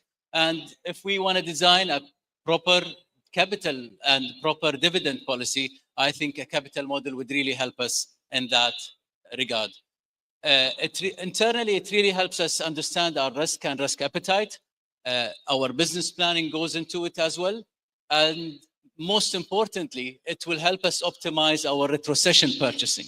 So it will help us as a reinsurer, and I am sure that it will help any insurer who's writing inward facultative to optimize their retrocession or reinsurance program. Any savings or any structuring that will help us negotiate and reach a better deal on our retrocession program, better structure on our retrocession program, will make this worthwhile endeavor for us. Poetry. So to give a bit of an example of how the WTW software solution looks like. So as it says, there is Igloo and the Igloo standard model. It's a software that we have implemented quite successfully over more than 2 decades already in the market worldwide. So as it says, 6 of the top 10 US non-life insurers are using Igloo, 5 of the 10 European non-life insurers, 6 of the top 10 Asia Pacific non-life insurers are using Igloo. There is Igloo. Igloo basically is a capital modeling platform. So it's not yet a model. It's sort of a programming language that you might envisage to be targeted as at producing simulations, in particular for non-life insurers or reinsurers. On the other hand, there is the Igloo standard model, which is sort of standard in its functionality, but nonetheless it allows to model the bespoke target risk profile, exactly like you, Mansoor, were just pointing out. It's about modeling the company's own risk that it is actually exposed to, given the appropriate assessment of volatility here. And the Igloo standard model is basically what allows us to directly start the modeling exercise. So we're not anymore back in the time like 15 years ago, where it took first of all companies to implement over couple of years their own model and then calibrate it before actually one was able to look at results. So this is much faster now by having a model basically, or where the company can only enter its exposure and just carry out the appropriate risk calibration. Yep, if we move on to the next slide, thank you. To give you a bit of an example how that look like. So this is from a specialty insurer, the example of an underwriter workbench. So whenever we were talking about risk modeling before, it very much felt like it's an actuarial exercise, which to some extent is true. On the other hand, actuaries are not the only stakeholders in modeling risk. And we are going to come to that point towards the end of the talk again. There are various stakeholders in the company, each one with a different understanding of risk. So back to that example, the underwriter workbench essentially means that underwriters can definitely benefit from a risk model under the hood. Are underwriters in a position that they first of all need to go through a traditional actuarial training in order to make use of a model? Absolutely not. So what we can see here is actual project work. So together with a client, we've implemented an interface that basically allows underwriters to include risk assessments in the underwriting process. The next example targets a bit more a reinsurance perspective. So if you look at the pyramid in the center of the slide, we are modeling our information starting very much at the highest granularity. So here at the lower end of the slide with the individual contracts. From a reinsurance perspective, we hence model the claims that are assumed, that are covered by the reinsurance companies. These claims by the individual contracts. Say, for example, Mansoor, like you were just saying, distinction between proportional, non-proportional, facultative, etc. business. These contracts are then aggregated into portfolios. Portfolios are aggregated into a holistic view of risk, total view of risk. And this is the level on top of the pyramid where actually business management decisions are applied. So a company might say, well, we have a certain amount of capital held. Now, if we calculate a solvency ratio from it, capital adequacy ratio, we might end up with 250%, for example.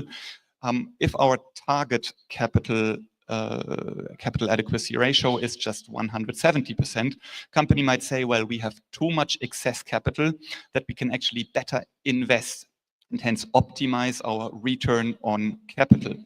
And it's these kinds of ideas that apply from such a consideration. So now making these assumptions on top level, on enterprise level, it can now be broken down to the portfolios, to the individual contracts to assess the profitability of on various levels assess the contribution on various levels with regard to the individual risk.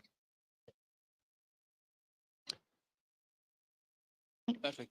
So you basically view the capital modeling or the risk modeling platform as a platform for discussion between the actuaries, risk managers, the executives, the underwriters, and our retrocession or reinsurance manager. It will help us in many ways reach a higher quality decision. And that's basically the crux of it. This is what we are trying to target. We're trying to build a platform that is sustainable over time, not a black box, where we understand really the input, the processes, and the output. And we're trying to involve the quantitative people into business decision making, making it kind of more interesting for everyone, kind of collaborating to make that decision. I'm not sure if I said it correctly. Yep, absolutely. So I think an important point here is indeed that actuaries, it's a bit like the Spider-Man theme, right? From big power also follows big responsibility. And actuaries have the possibility to step out of that shadow and just go ahead and contribute, add values in aligning the different stakeholders. Just as a capital model helps discussing between the various stakeholders on an objective basis. The CEO might have a completely different understanding of risk than the chief underwriting officer, than the chief risk officer, than the reinsurer, the manager of the reinsurance department. And a capital model helps to bring the various stakeholders together at one table and hence align on a risk strategy that can be discussed by means of a capital model, which, to be honest, does not mean that the output of a capital model is the only source of information that's going to drive management decisions. But the way how we've perceived it is that it's definitely accepted as a very valuable input to generate additional insights and also validate whether strategies turn out by means of a capital model as they are intended to do. It's just so easy to run scenarios and hence evaluate alternative strategies when it comes, say, for example, to reinsurance optimization. Okay, thank you very much. Are there Thanks so much. questions from the audience? So everything was very clear. Thank you very much. Thank you so much. Thanks very much. Thank you, guys. Mansour?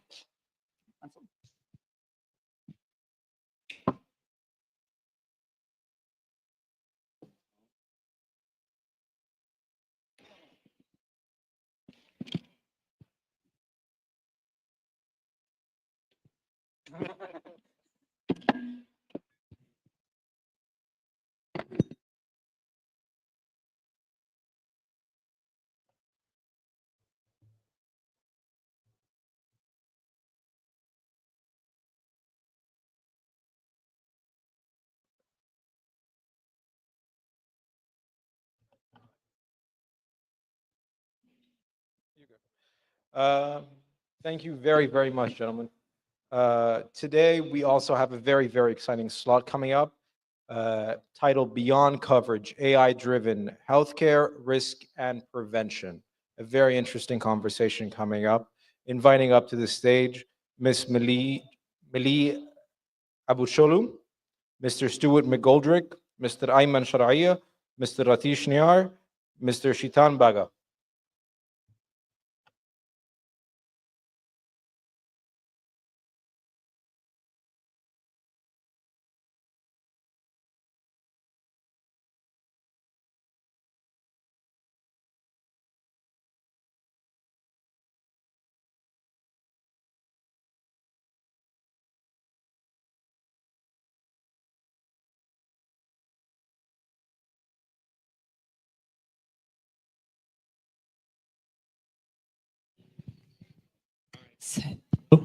Hello, there we go.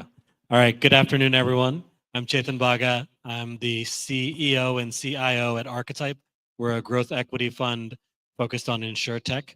But without further ado, I will ask the panel to introduce themselves. We have an exciting discussion ahead today. So please. Hi, my name is Melis, and I'm the founder of Wellbees. And Wellbees is a B2B SaaS employee well-being platform, which also services insurance clients across MENA. Hi, good afternoon. Stuart McGoldrick. I'm the founder, executive chairman of Spectrum Life. We power health insurers and life insurers with digital health operating systems, allowing them to decouple tech from supply and create new kind of connected care models. Nice to meet you all. Hello. Give it time. Name is Ayman Sharaiha. I'm one of the co-founders of Al-Tibbi. Al-Tibbi is the largest digital health platform in the MENA region. We power 2 million pages of healthcare content, and we do virtual primary care. And our most recent pivot has been into conversational AI in virtual primary care as well. Hi, I am Ratish from Watcher Health. Watcher Health is a Asia-based AI-enabled Insurtech. We help insurance companies with client retention, cross-selling platforms. We use AI for behavioral science, and we provide a lot of insights for insurance companies about their policyholder, for claim-related cross-selling, or that may be about retention. Thank you. Great to be here. So we have a brief amount of time to dig into a pretty meaty subject here. So why don't we go ahead? I know the continuum we've been charged with discussing is everything from diagnosis through treatment. But Melis, I might invite you to start off in talking a little bit about the preventative side and sort of how you look at assessment and staging interventions ahead of time, the infrastructure behind it. Okay, so it all starts with like when we're talking about well-being, we're today talking about habits, right? Because we all of us do know, right? So, like all of you know what is important to be well. You need to eat well, you need to move more, you need to drink more water. We all know this, but what matters is how efficiently are you getting them into your own lives as new healthy habits? And that requires some knowledge into the habit science of things. And it really depends from person to person. So habits are like small seeds that you plant into people's lives, and they can go green literally in different times during the day. So where you plant those new seeds of new healthy habits really, really depends. And it's very personalized. If you're looking to, let's say, pick up the habit of walking more, or in the case of your clients, if you want them to go to a checkup every month, so that's a new healthy habit that you want to start, or for them to walk, right? And where you instill those healthy habits really depends from person to person. And we're seeing a lot of AI looking into who these people are and what their habits are like today, and how and where we can implement those new healthy habits into your life. So I'm seeing most of the AI employment there, and I'm seeing most of the exciting stuff happening in that bit over the next couple of years. Thank you. Ratish, I'll invite you to talk a little bit about some of the diagnostic work you're doing and how you're blazing trails there. Hi, yeah. So, Chetan, we use AI-based face scan technology, which tells you a lot about your health in terms of your heart rate, SpO2, blood pressure, stress level. So, the accuracy that we have able to get is around 83%, which is as good as any household blood pressure machine. But other than that, we have already gone live with a lot of skin-based analysis, voice analysis for stress and other thing, eye analysis for diabetic eye diagnosis. So yeah, so we are using AI as a simple tool. It's a 35-second diagnostic that a user has to undergo. The use cases for insurance companies are around underwriting. It's a tool to know your customer the moment he downloads the app, so it creates an health score for you. And pretty much in India, Watchwell is trying to create like a credit score. We are trying to create a health score which will easily make insurance fungible. So that's what probably we are trying to do in India. So Ayman, I might invite you to talk about how some of these assessment tools fill into your telemed, and then afterwards, Stuart, if you want to talk about how the breadth of services that you're providing leverage all of the things that were mentioned before. We've experimented with assessment tools early on when they first started around 4 or 5 years ago. We ran in a bit of a trouble with Google on our app store because using it for clinical decision support was still not there yet. It should be used for wellness. I think I still think there's a lot to be done in that space, incorporating all these assessments into the decision or clinical decision support. I think there's a lot of science that will go into it in the future for personalization mostly. We're seeing people gravitating towards it now before getting into the consultation itself.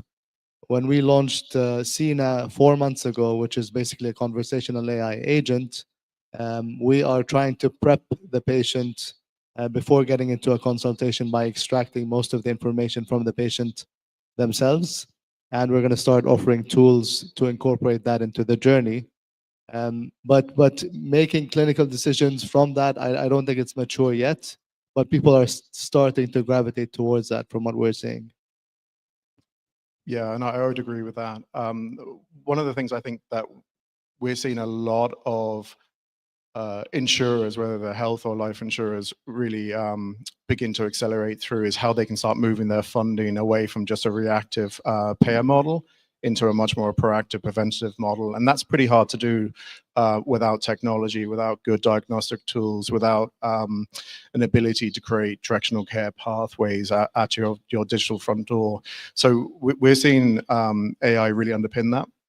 We're seeing there's so many use cases, whether you're, doing group income protection and you're trying to detect risk and fund supports for members prior to them going on claim or being out of work, or whether you're in chronic disease management and you're connecting up a population health management, but actually trying to layer on much more rich behavioral data and real-time support to people to understand if they may be a pre-diabetic or get them on a journey for chronic disease management, which, as we all know, is relational in every stretch, and you need technology and really good diagnostic tools to do that. So yeah, it's changing. Pretty much every insurer who's clients of ours or that we're talking to are using us to move their funding model in a very safe way to what everyone in this room believes to be true, but that have really struggled to do it, to create in-year savings and then power the long-term health of their members. And that's just really exciting, and technology is enabling all of that. So we have some interesting perspectives on this stage, right? I mean, India, GCC, Ireland, Turkey, and we're specifically here for MENA and Insurtech. So why don't we talk a little bit about the lay of the land and the amenability of this marketplace towards AI-driven applications on the provider side? What are we seeing on the AI side, you're asking? About the landscape in particular, doing business in this region and the types of pilots and evolution. So maybe a bit about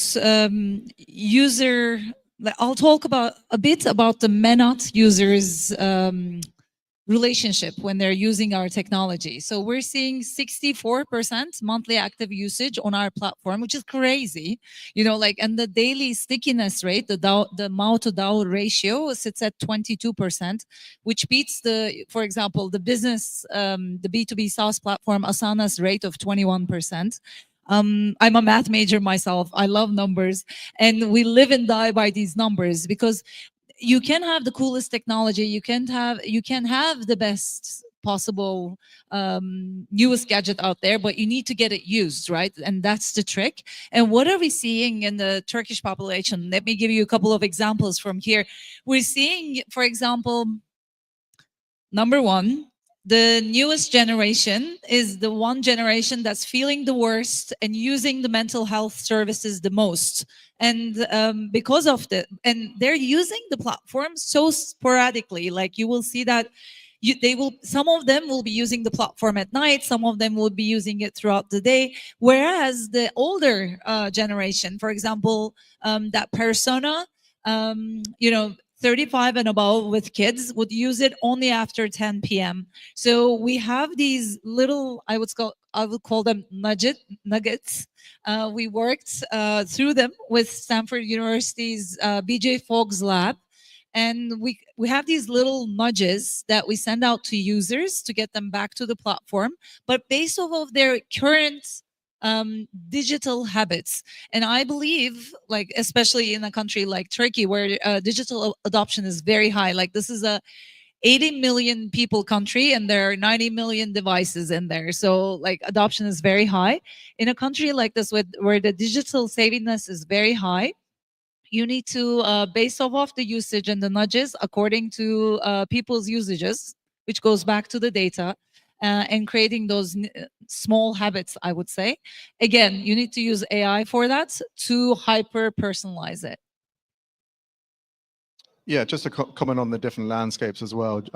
So like in Europe, I think all insurance are slow to innovate. I think, if you're asked my business development team, they will say pipeline management is, a long process. But actually, in reality, we're seeing in this particular Gulf region a real appetite to embrace AI, and that's from government level all the way through. So therefore, there is not the hesitancy we would see potentially in other markets, which is really liberating. Now, you've got to do it right. The blend between AI and healthcare is a very, very, very important line to walk. And I don't think anyone in this room would say that they've got it exactly right. And it's an evolution.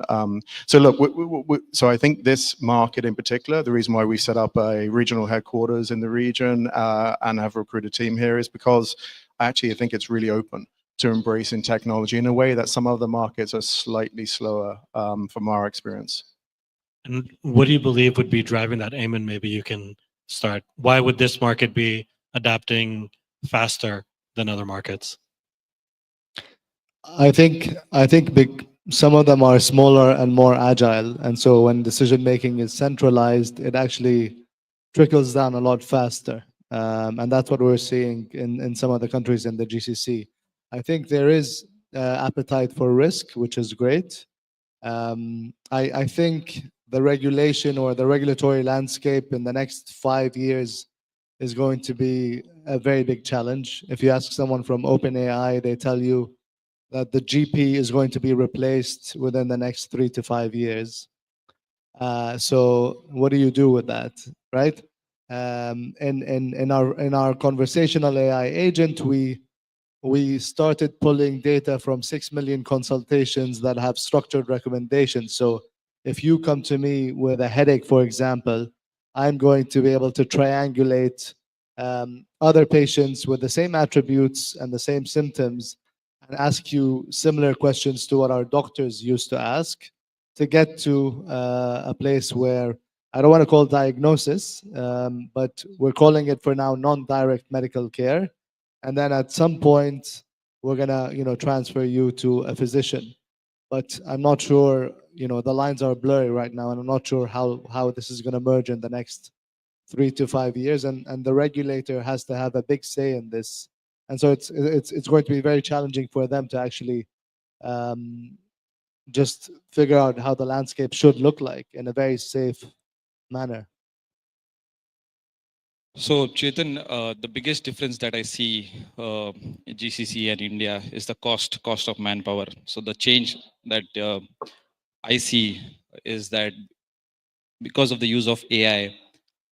So I have clients in Saudi and UAE. I work with a couple of insurance companies. And in India, we have around 30 million users on our platform. So the data that we were able to generate about behavioral science somehow fits in GCC countries here. And I'm able to tell the insurance companies, save cost for insurance companies by giving them a logical conclusion on who is the right client that you can pitch to, which are the corporates that will have retention persistency, provide them tools for that. And lastly, potentially finding a new customer specifically for life. Life is something that is new in Saudi, and so that's where we are working a big time on acquiring new customers for insurance companies. So to the crowd, one of the benefits that this group had in advance was that we were able to take some time in the speakers lounge to have a chat about a range of different topics. And one of the things that came up was the need for partnerships. So as we look at the balance of our time together on stage, first would invite you to talk a bit from your own perspectives, what type of partnerships you believe are going to be transformative in the market. And then after that, we'll close out with what you sort of see in the future in the 3 to 5 year horizon, which I know can be tough to look at the pace of innovation so far, but we'll invite you to put on your futurist caps here. So speaking about partnership, it's not something in future. I don't see one single party doing everything. I see providers. I see that market need providers, market need AI companies, and then I need insurers. Insurers take risk. They bring the brand. They bring the trust. Companies like us gets products, gets behavior analysis, and providers service them equally. So I see that these are the 3 big partnerships that will work in future, and being specific to what you do will get that value. So yeah, so these are the 3 partnerships that I see working hand in hand in future. So what was the second question about the future projection? So the first question was about partnerships. And then the second was if you envision, whether from the lens of your company or more broadly from insurance and healthcare, what the next 3 years look like. So when we're sitting here in 28, what are we talking about? Okay, I'll start with the partnerships question.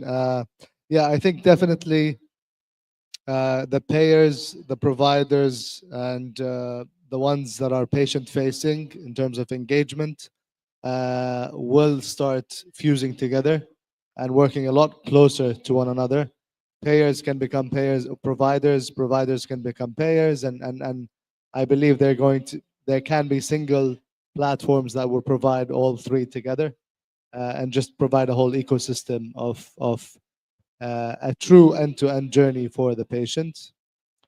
As to what the next 3 years would look like, I think when you look at the Google phone, Google's replaced the Siri button with like Gemini. So it's basically you're gonna start talking to Gemini for everything, and then it's going to be a question of you have an AI agent that is connecting to another AI agent, connected to another AI agent. So it's going to be AI agents doing the work, and I don't know where do you fit in that equation, but that's where the future is going to look like. So I don't know if you've heard the concept of MCPs, or it's the equivalent of APIs with AI.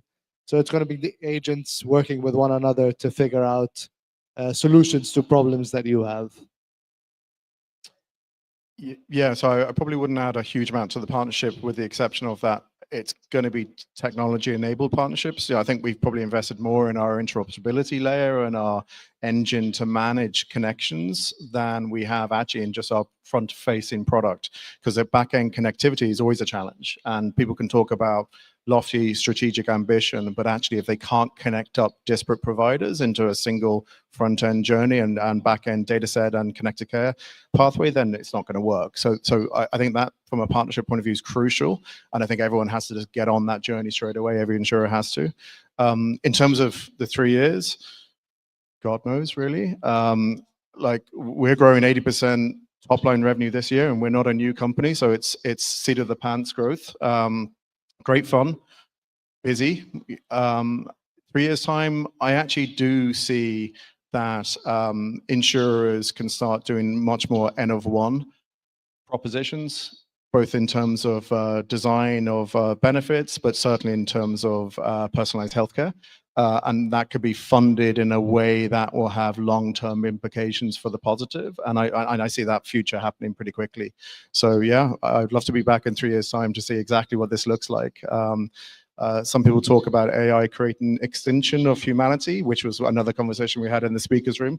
I'm not going there, but I think it is going to make certain functions within healthcare very, very different. And augmented healthcare delivery with humans and tech, that's going to be the norm. Number one has been addressed very thoroughly, so I'm not going to go there. A lot of collaboration, a lot of consolidation is going to happen. But number two, like, I don't know if you've done this. I actually went back and asked ChatGPT, where is all of this going? You know, what do people need? Tell me. And like, number one is like, they also said, you know, number one, there is a lot of emotional well-being trouble going on in the world right now. Number two, people are really not finding any meaning anymore. Like, there's a meaning problem in the world. And number three is loneliness. And it's none of this is getting any better anytime soon. So I'm on the pessimistic side as well, as we spoke with the panel before. So I think in the future, this is one of the things that we will need to address a lot more than today, because we're seeing a lot of things being delivered to us at home, including work, right? We spoke about this with Ayman. You don't even have to leave your house anymore, maybe in a year, not to do work, not to pick up your groceries, etc. But where's all of the meaning, right? So there's going to be a lot of philosophical stuff on our plate next year in the summit. Thank you. I want to thank the panel and want to thank the audience. From the discussion beforehand through the discussion on stage, it's going to be interesting to see how this continues to unfold. Would invite everyone to connect with the folks on stage and talk about partnerships as well. Even in the room back there, I think there are a couple different initiatives to follow up on, and the future that's years ahead is going to be created in the time in between, and the people here will do that. So many congrats to you all, and congrats to the audience for being here. Thank you. Thank you, Chetan. By the way, it's very cold in here.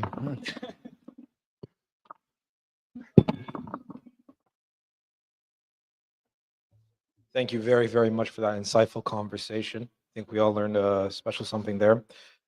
Introducing now a continuation of our show and tell previews. Democrane and SAICO, introducing Mr. Ian Anderson, Mr. Michael Grosso, and back to the stage, Mr. Alexander Ryszecki.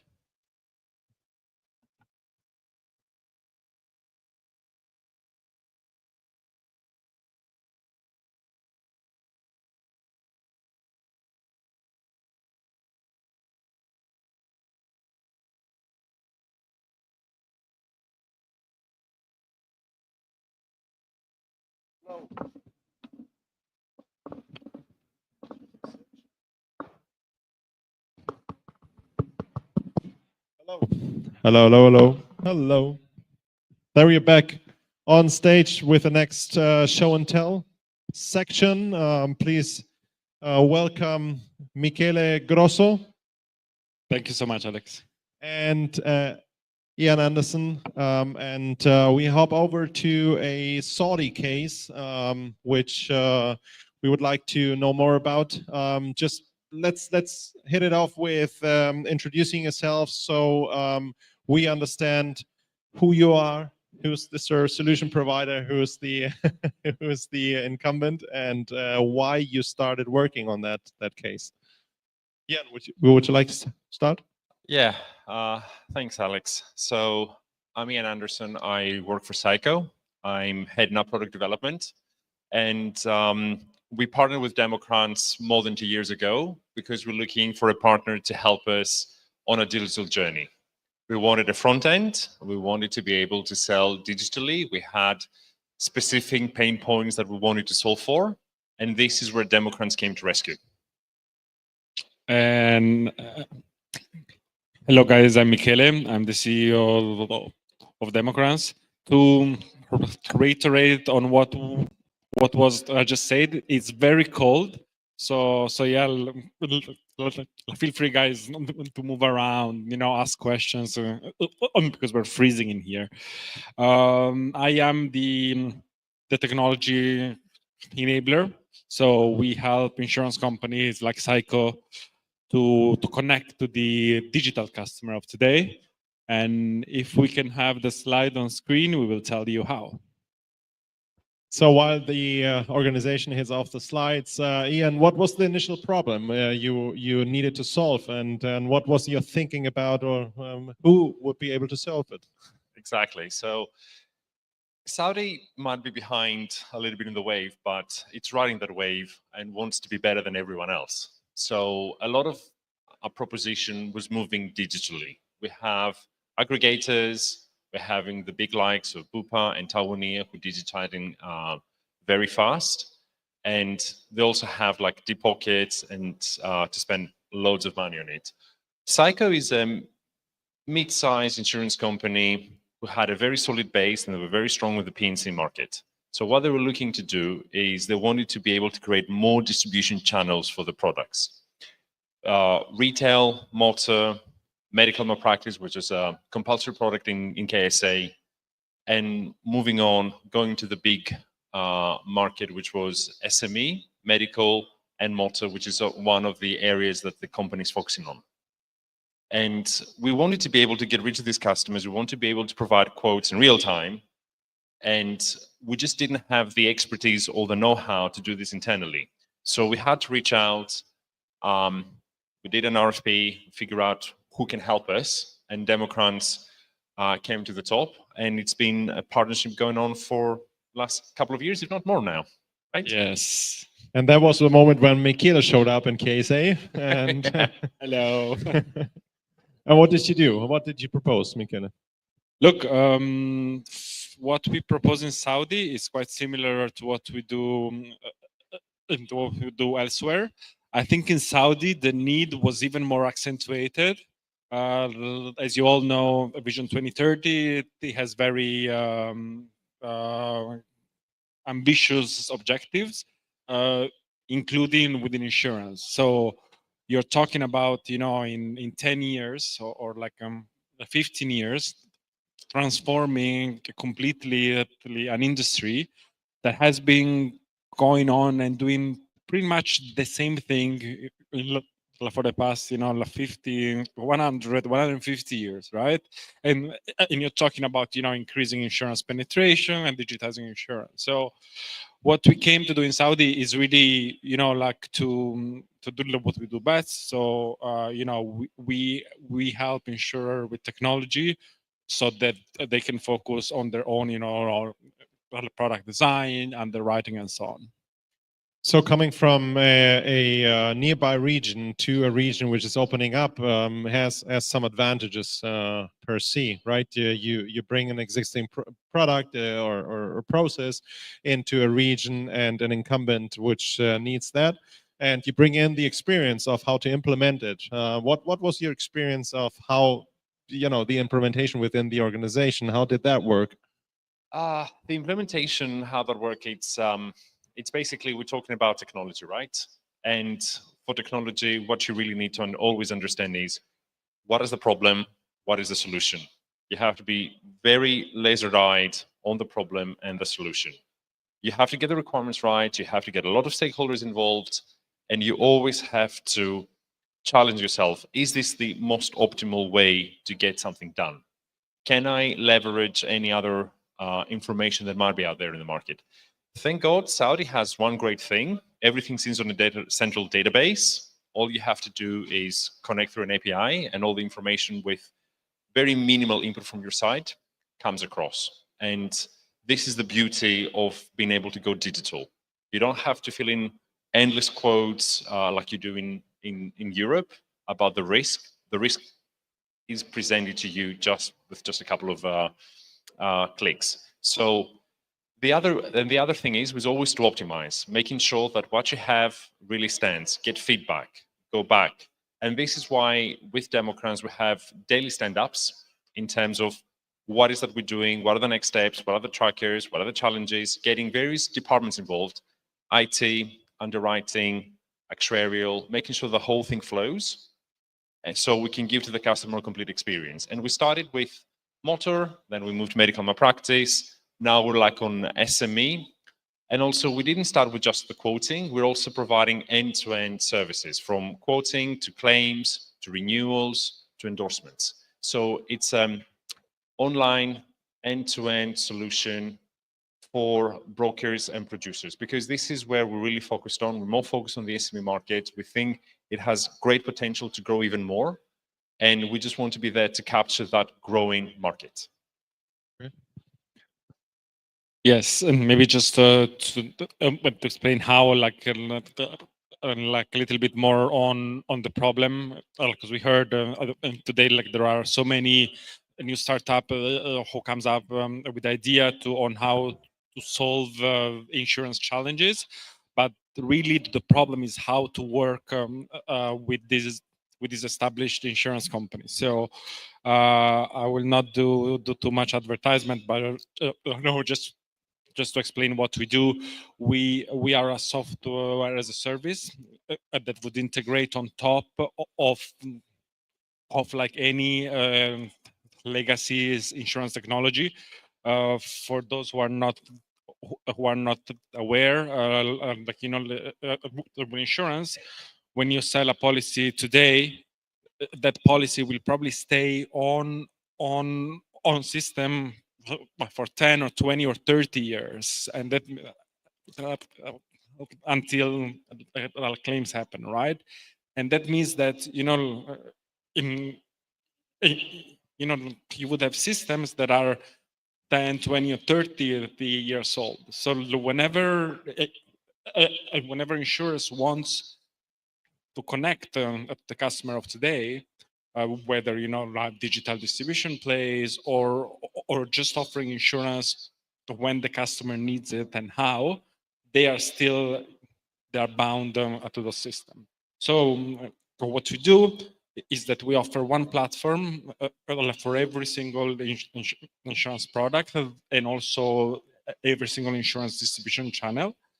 This platform, it does not replace what is called the core system, the core platform at the bottom. So insurers like Psychos, they still use their core technology. We sit on top of that to enable them to do more. And that means offering a middle office to configure insurance products in few hours. And then the front office to enable customers, intermediaries to sell insurance and also use insurance products. So from both sides, well, by the way, you're not a startup anymore. You're a mature startup. I'm old. I'm just old. But from the perspective of the end customer, a broker or an end customer, a B2C client, what were the results after working over the past couple of years on different product lines? What can you tell us about the outcome of your collaboration? So, I mean, the learnings, so to speak. So what we've learned is we need to be addressing the growing and underserved SME sector. It's about delighting the customer, giving them the tools to grow. Because at the end of the day, a broker is someone who's going to do business with you if there's something for them in return. Yeah. So they're not going to do it just because they're a charity, right? Sure. Same with the producers. They're going to work for you. They're going to stay in your workforce as long as they keep making their commission, as long as they keep bringing money home. So it's giving them the tools to do their job and to do the job well, right? So they don't have to look elsewhere. So that's number one. It's giving the customers and the end clients what is they really want, right? And then it goes about to, again, what you're solving for. What is that you're trying to sort out? We always have like surveys. We always speak to customers. We're always trying to find from them. We always keep an eye on what the competition is doing, because what we have is not It's not unique. Anyone can replicate it. At the end of the day, is what you bring to the table with the technology. It's what makes you different. It's not the technology. Yeah. It's the flavor that that lives in your mouth in the end, right?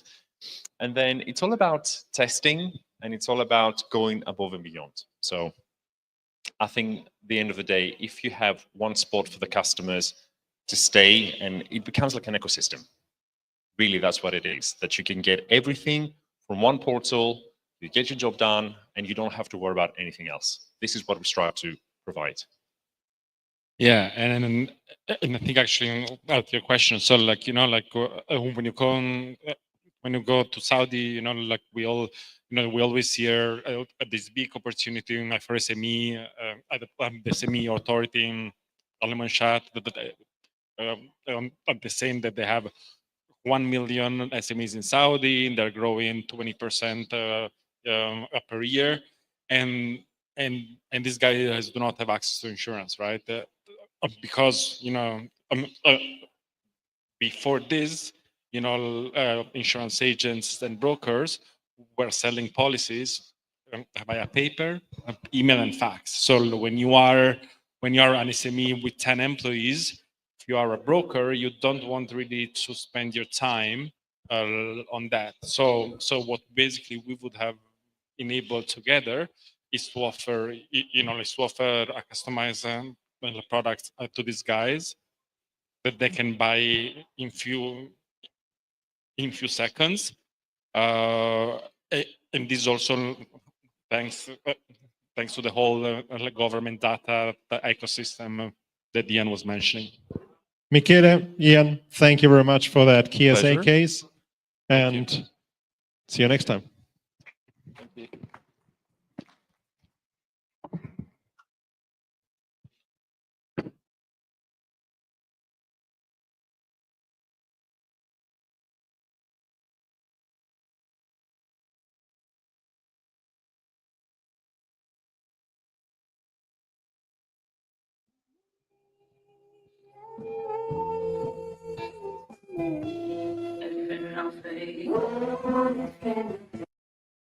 And then we'll close the show and tell section with the last two gentlemen who will join me on stage. A case again from the Kingdom of Saudi Arabia. Please welcome with me Mohammed and Frederick. Hi. I believe Mohammed as well had some slides. If we could have the slides on for the last show and tell case. We hit it off for the last 15 minutes in that section. And I would like to, first of all, you guys introduce yourselves and to make the audience understand who is the incumbent, who is the service provider.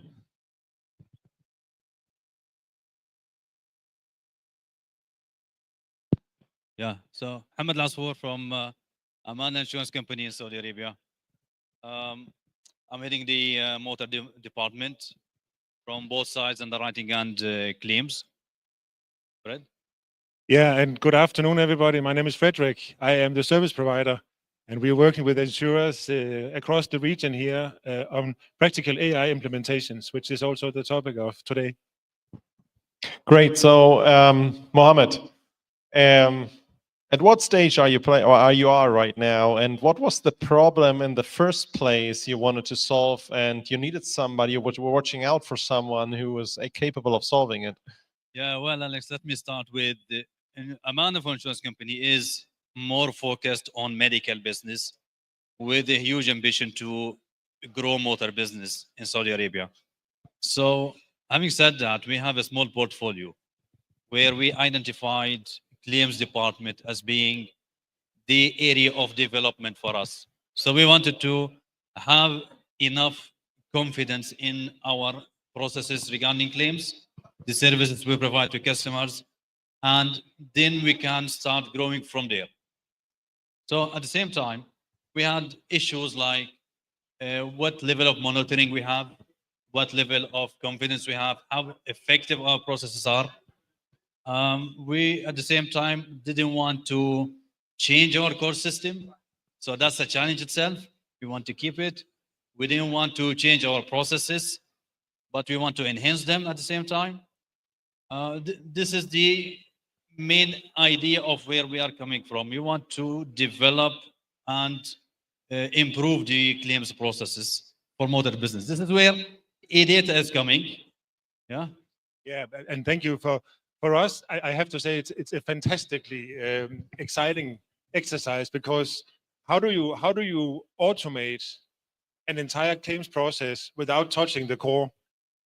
So for us, it was trying to understand how would be using AI and AI automation to actually build and fully automated end-to-end motor claims process, and we did it. And I wanted to say one of the things when we are talking about AI agents, you probably heard by now that AI agents are agents that are working with a purpose, that have tools to reach that purpose. For example, create a first notification of loss in the system.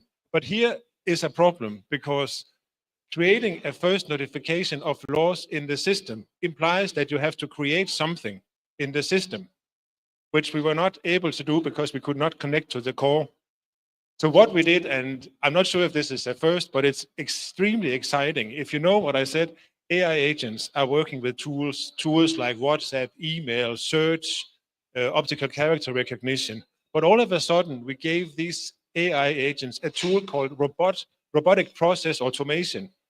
So now we have agents that are instructing robots to, not physically, but almost physically put hands on keyboard, so we can log into the core systems as a normal user would do, and create the claims and the reserves in that way, and return the new claims number.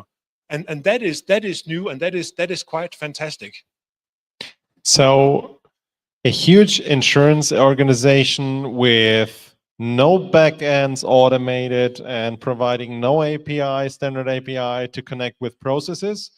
Sounds like nearly each and every one of the insurance organizations we all know, right?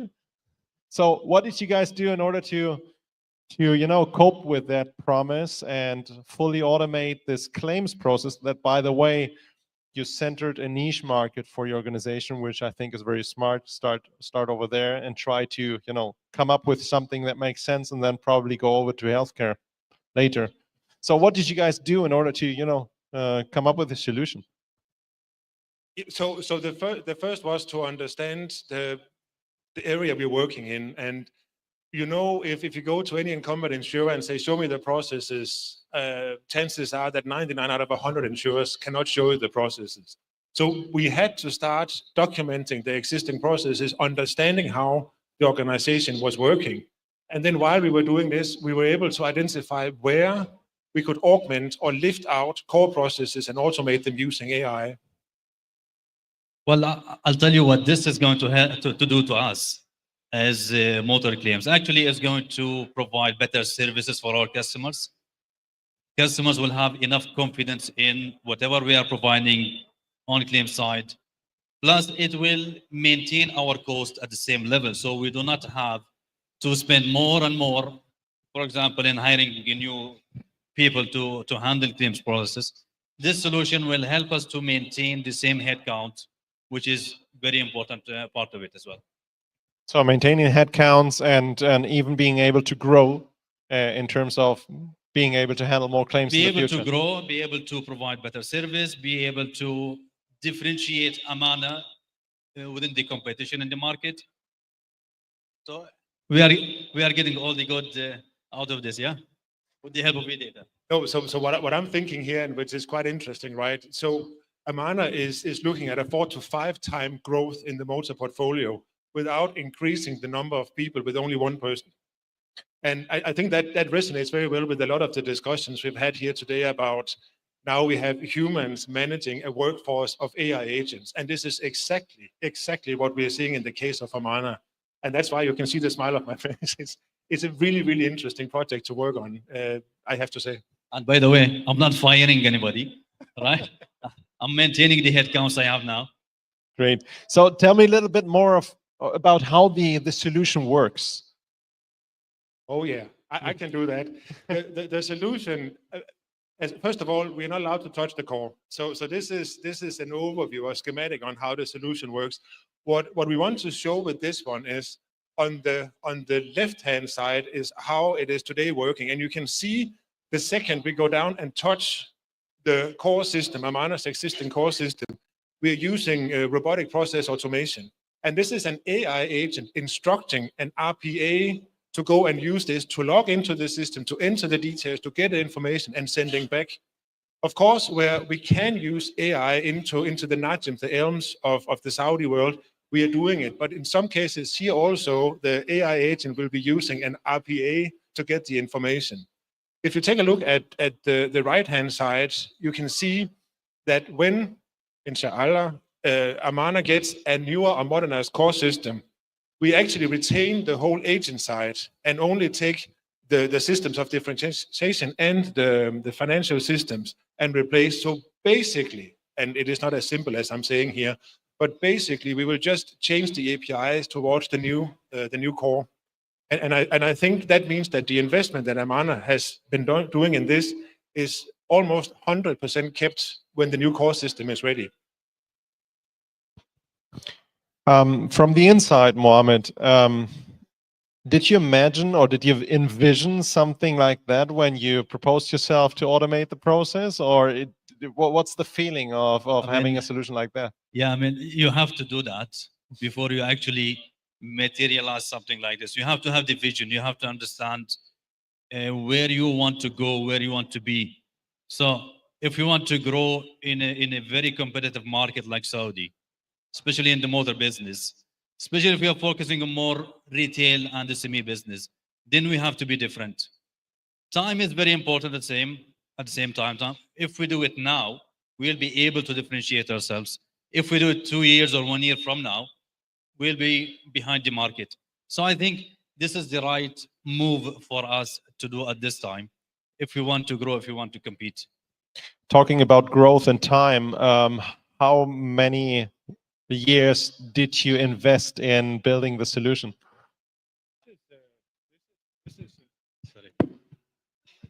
This is a 13-week project. 1-3. 1-3-week project. Because all the agents are built one agent at a time, so we can control it, we can run it in parallel. And maybe I should show you, because I have an overview, not this one, but this one. This is our AI agentic workforce. And as you'll see, there are 4 master agents or controlling agents, and then you have a long range of workers agents. The difference is that the worker agents are having a quite specific task that they can do, which makes them, quote unquote, easier to build and much easier to test. And those you can build in parallel. And then you have the master agents who are actually controlling the workflows. This is what you can see on your left-hand side. And on your right-hand side, you can see the tools that we are giving these AI agents to work with. And it is this whole ecosystem that makes it work, but also because everything is split up into these smaller modules, we could build it in that speed. So 13 weeks in order to make that running and digitalize or automate a process which was very manually adjusted before, gives you time, buys you time in order to work on your APIs in the backends. So in the future you can fully automate in a more process-driven way the architecture. Let's finish up with a little bit more of information about the results. About the results you're getting. You're saying you can do a larger amount of claims handling with the same people. What about the customer satisfaction? Did you get some details or some feedback from the customers on the fully automated way of handling their claims? Well, basically this is a new to Amana. So we did it during Q1. So we are still getting the results. So we are still looking at the results. We have to monitor this every day, every week. We have to look at trends. We have to look at feedback from customers as well. So we have to monitor each and every detail going forward for a certain period of time in order to really make sure that whatever we planned and we did is actually reflected in the results. Now I can say from now, we are doing good so far. Everything we expected is really moving as it should be. However, it is too early for us to say, well, these are the numbers. We did that, we did this last year. We are doing this now. It is too early to say that. However, I think we are on the right way. And just allow me to add one thing, because another thing, and this has to do with the way that we roll this out, is at any given point, we can have what we call a human in the loop. And while we are rolling out and testing, we are having humans in the loop in almost every loop. So we still have, in some of the cases where the AI agents will come and say, this is what I would like to do. Are you okay with me doing it? And yes, and then the agent does it. And as we get trained and as we see the results coming in, which we are now, we can allow them to run more and more. In the future, the concept of straight-through processing for claims is definitely going to be there. But today, the AI agents is handling everything until the very last second, where we have a professional human looking and saying, oh, this looks right, let's move on. But as the confidence in the whole system, internally also, because this is new to the organization, as the confidence grows, we also allow the AI agents to work much more. So at these kind of conferences, we usually speak about front-end applications, all the shiny and fancy stuff. All this is not working within the organization if you're not able to automate the process behind it. So that's a very, very interesting example of how to tackle the problems with the legacy systems. There's not much time left, guys. Thank you, Frederick. Thank you, Mohammed. And Thank you very much. Thank you.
Ladies and gentlemen, it's the end of the first day. Last but not least, we have one more discussion panel. I want to thank you very, very much for being here, for being attentive, for being a part of MENA Insurtech and MENA FinTech. Now, with the last panel of the day, titled From MENA to Africa, Building a Thriving Insurtech Ecosystem, I'd like to invite up to the stage Ms. Somia, Mr. Henry, Mr. Moses, Mr. Alexander, and Mr. Tunde. Welcome up to the stage.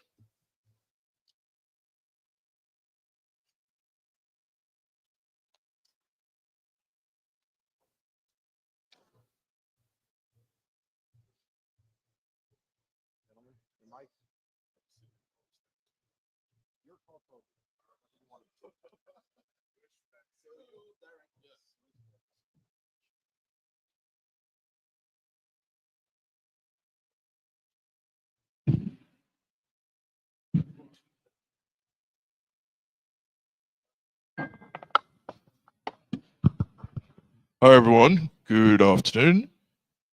We're going to try not to bore you to sleep because we know it's the last session of the day. Please bear with us. We'll keep it very brief, but we think this is going to be very informative. I'll start by introducing myself. My name is Tunde.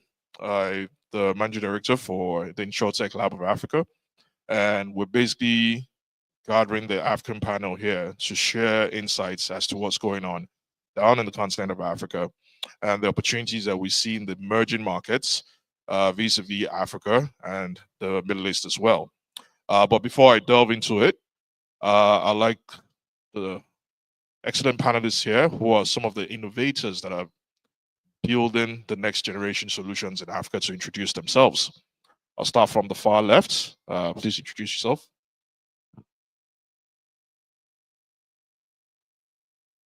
Can you hear us? Yeah.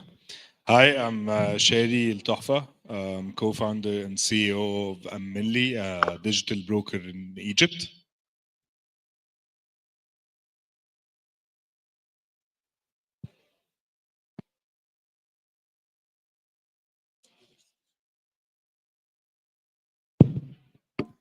Hi, my name is Moses Mukundi. I'm the founder of Eden Care. And at Eden Care, we're building a digital health insurance company that provides actual underwriting of health insurance risk on the continent with a wellness angle. And we're building the entire tech stack to run the insurance company internally. Hello everyone, my name is Alexandre Njore. I'm the founder and CEO of Digitech. Digitech has built reinsurance automation, aggregation, and underwriting platforms, which is basically being used currently by close to 200 companies over 14 countries. Awesome. So thanks, guys. To set the ball rolling, I think the first thing is when we look at a continent like Africa, right, vis-a-vis what's happening in the Middle East, Africa is home to close to 1.8 billion people. And interestingly, by 2030, when it's projected that we'll have about almost 10 billion people on the planet, right? Africa will also account equivocally to about 25% of that population. Now, what does the numbers, what does that do to the grand scheme of things, right? Where that comes in is, so when you look at the continent and you talk about what's going on, not only the arable land space, not only the volume or the number of people living there, but how it translates into new economies being unlocked, new economies being built. And when we piggyback on all of that, between now and 2030, right, like, because every 10 years, we're having this side conversation yesterday, like 10 years, things make major shifts.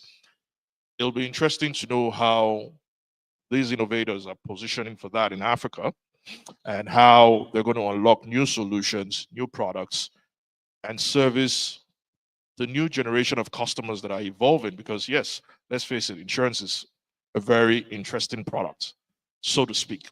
So I'd like to start with you, Shadi.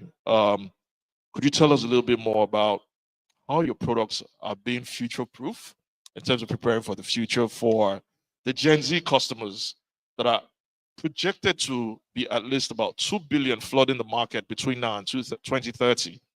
How's your company preparing for that, and what kind of products and solutions are you currently building? Sure. What we do is that we focus on solving the distribution problem in insurance geared towards individuals. So we focus on medical insurance and motor insurance for individuals, and we do the same thing for SMEs as well. I think what we're trying to focus on right now is that we want to build distribution channels that can speak to different segments.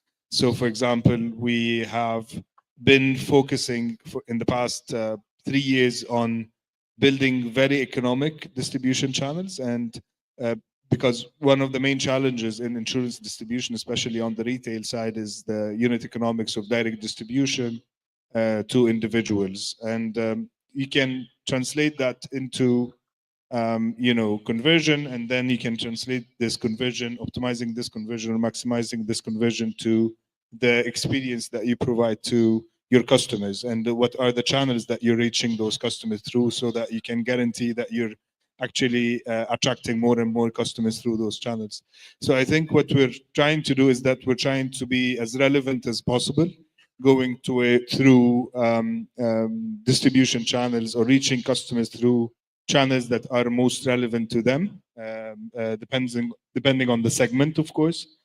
So, for example, we have our direct distribution through, digital advertising and so on. But this is a small part of it right now. We've been building for the past 3 years our partnership channel, which is our B2B2C. We do part of B2B2B as well. So we partner with platforms that, for example, work in investment, like Thunder in Egypt, which is the Robin Hood of Egypt, basically. And we try to offer insurance to the customers over there that usually are Thunder, for example, they attract a very specific customer segment at a very specific age bracket and so on. And we try to go there with the right products, with the right price points and so on. We're doing the same thing with a lot of other distribution partners like Etisalat in Egypt, for example, as well. On their app, we're present and we start gearing different product offerings to different segments that they have on their platform and so on. So I think this kind of channel approach of trying to build your channels in a way that you are targeting the segment, be it Gen Z or any other segment, and you're going through the relevant channel and you're trying to borrow from maybe the credibility of this channel or from the attractiveness of this channel and so on, because in the end you were selling insurance, so you're trying to affiliate yourself with something that is maybe more attractive to them, so that you can go there and you make the conversion happens. So this is our approach to it from a distribution perspective. Fantastic. It's interesting you mentioned credibility and the things that are attractive to them. I know in our car ride yesterday, we were talking about how behavioral economics matters in the grand scheme of things when you're selling insurance-related products, especially within emerging markets. And so if I come to you, Moses, what has been your experience, right? How are you distributing, and particularly what has been the experience, because you're focusing on medical insurance, and Moses operating 2 markets, in Rwanda and Kenya as at today. How's it been? And can you shed a little bit more light on that, please?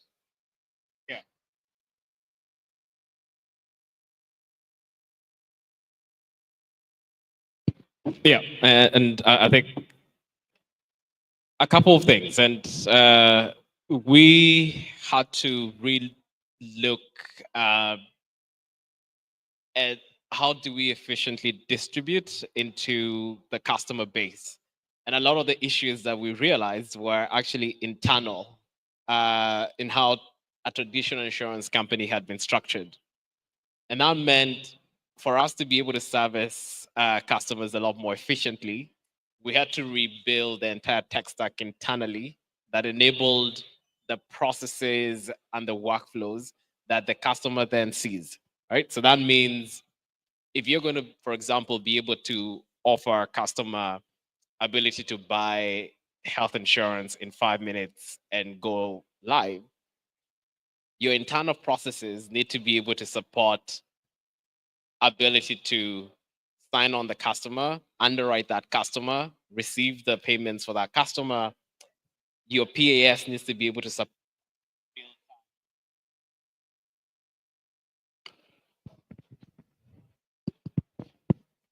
real-time integration of the customer, and then onboard that customer. So a lot of the processes that the customers are now seeing in that ability for someone to be able to go on our website, buy cover in under 5 minutes, it's a result of a lot of the effort that has happened internally, right? That also has meant that once we were able to fix a lot of the tech stack internally, we could offer the same to our brokers, right? So our brokers get a portal where they can, for example, customers, SME customers under 75, the broker can run the entire process on their side. We provide them a portal where that once they enter the customer information, the system automatically underwrites that customer. They give them the quote, they negotiate the quote, and onboard the customer, right? So those, how you distribute and how you make that experience a lot more accessible, a lot more delightful for the end customer, starts by fixing a lot of the issues that have plagued the insurance companies before. And I think the beauty of being a startup is the fact that we can build on the latest tech, and we also came in just as the AI sort of wave was coming on. So we have a lot of experiments that are a lot more advanced. Well, everyone is trying to run pilots now. We've had generative AI running in our business for a couple of for 2 years now, right? And that has been very helpful to get costs down, but also to build just a lot more personalization of the customer experience that has helped us build very high retention. So we have 100% retention of our customers, which is almost unheard of in insurance, but it's largely because the customer experience is so different from the people that we're competing with that customers don't want to leave, right? And I think when you think about that customer journey, right, it's how do you make that it delightful when the customer is getting onboarded, and then how do you make the customer life cycle with your business really delightful? And I think embedding tech at the point of intake, at the point of customer management, and the point of renewal has proven to be a really good investment. Yeah. Okay. Thanks for sharing that, Moses. Coming to you, Alex. You've been gathering data for about 6-7 years now, and your platform has, aggregated quite a number of, incumbents. And with your technology stacks and everything that you're layering on it, what are you seeing, right? Between now and 2030, how are you solving this critical mass problems that incumbents are facing with your platform? When you look at the reality, let's take just things from two perspectives. Of course, you need to look at the human beings in terms of policyholders, and AI is going to change all of this. Our vision is that you'll find insurance seamlessly integrated to everything that you do, from your healthcare, your health cover to your vehicle. You'll find sensors everywhere, and you'll find insurance embedded in everything that you do, facilitated by AI underwriting agents, okay? So for us, when you look at the SME perspective, because we enable insurance companies to be able to provide and to attack new specialty risk, all right? You name them: agriculture, cyber, climate risk, which are basically not being sufficiently addressed right now. Let me give you a number. Last year only, the whole world added $100 billion in terms of specialty risk, and the portion captured by African insurers was less than 1%. So for us, there's a tremendous opportunity in the next 5 to 10 years to come.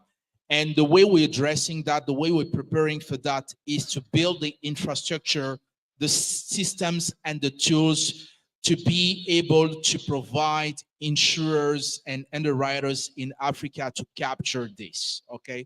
So we're massively investing right now into AI underwriting tools, which are going to be able to provide the cost of reinsurance down, which is ultimately going to translate into the cost of insurance down, and which is going to translate into being able to provide cover for those next 2 billion Gen Zs like policyholders and SMEs as well, right? Agriculture is a big thing. The whole world knows that Africa is going to feed the world.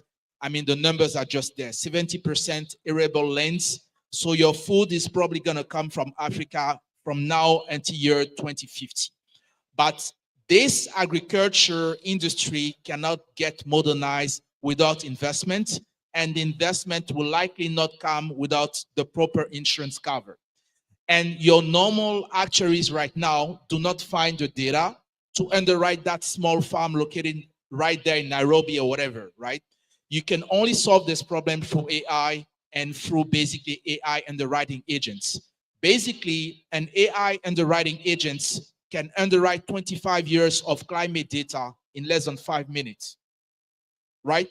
So that's basically what we're working on at the moment. And that would transform the way insurance and reinsurance is probably going to work in the next few years to come. Interesting you mentioned this. I'm going to stay on you, Alex, and then move that all the way.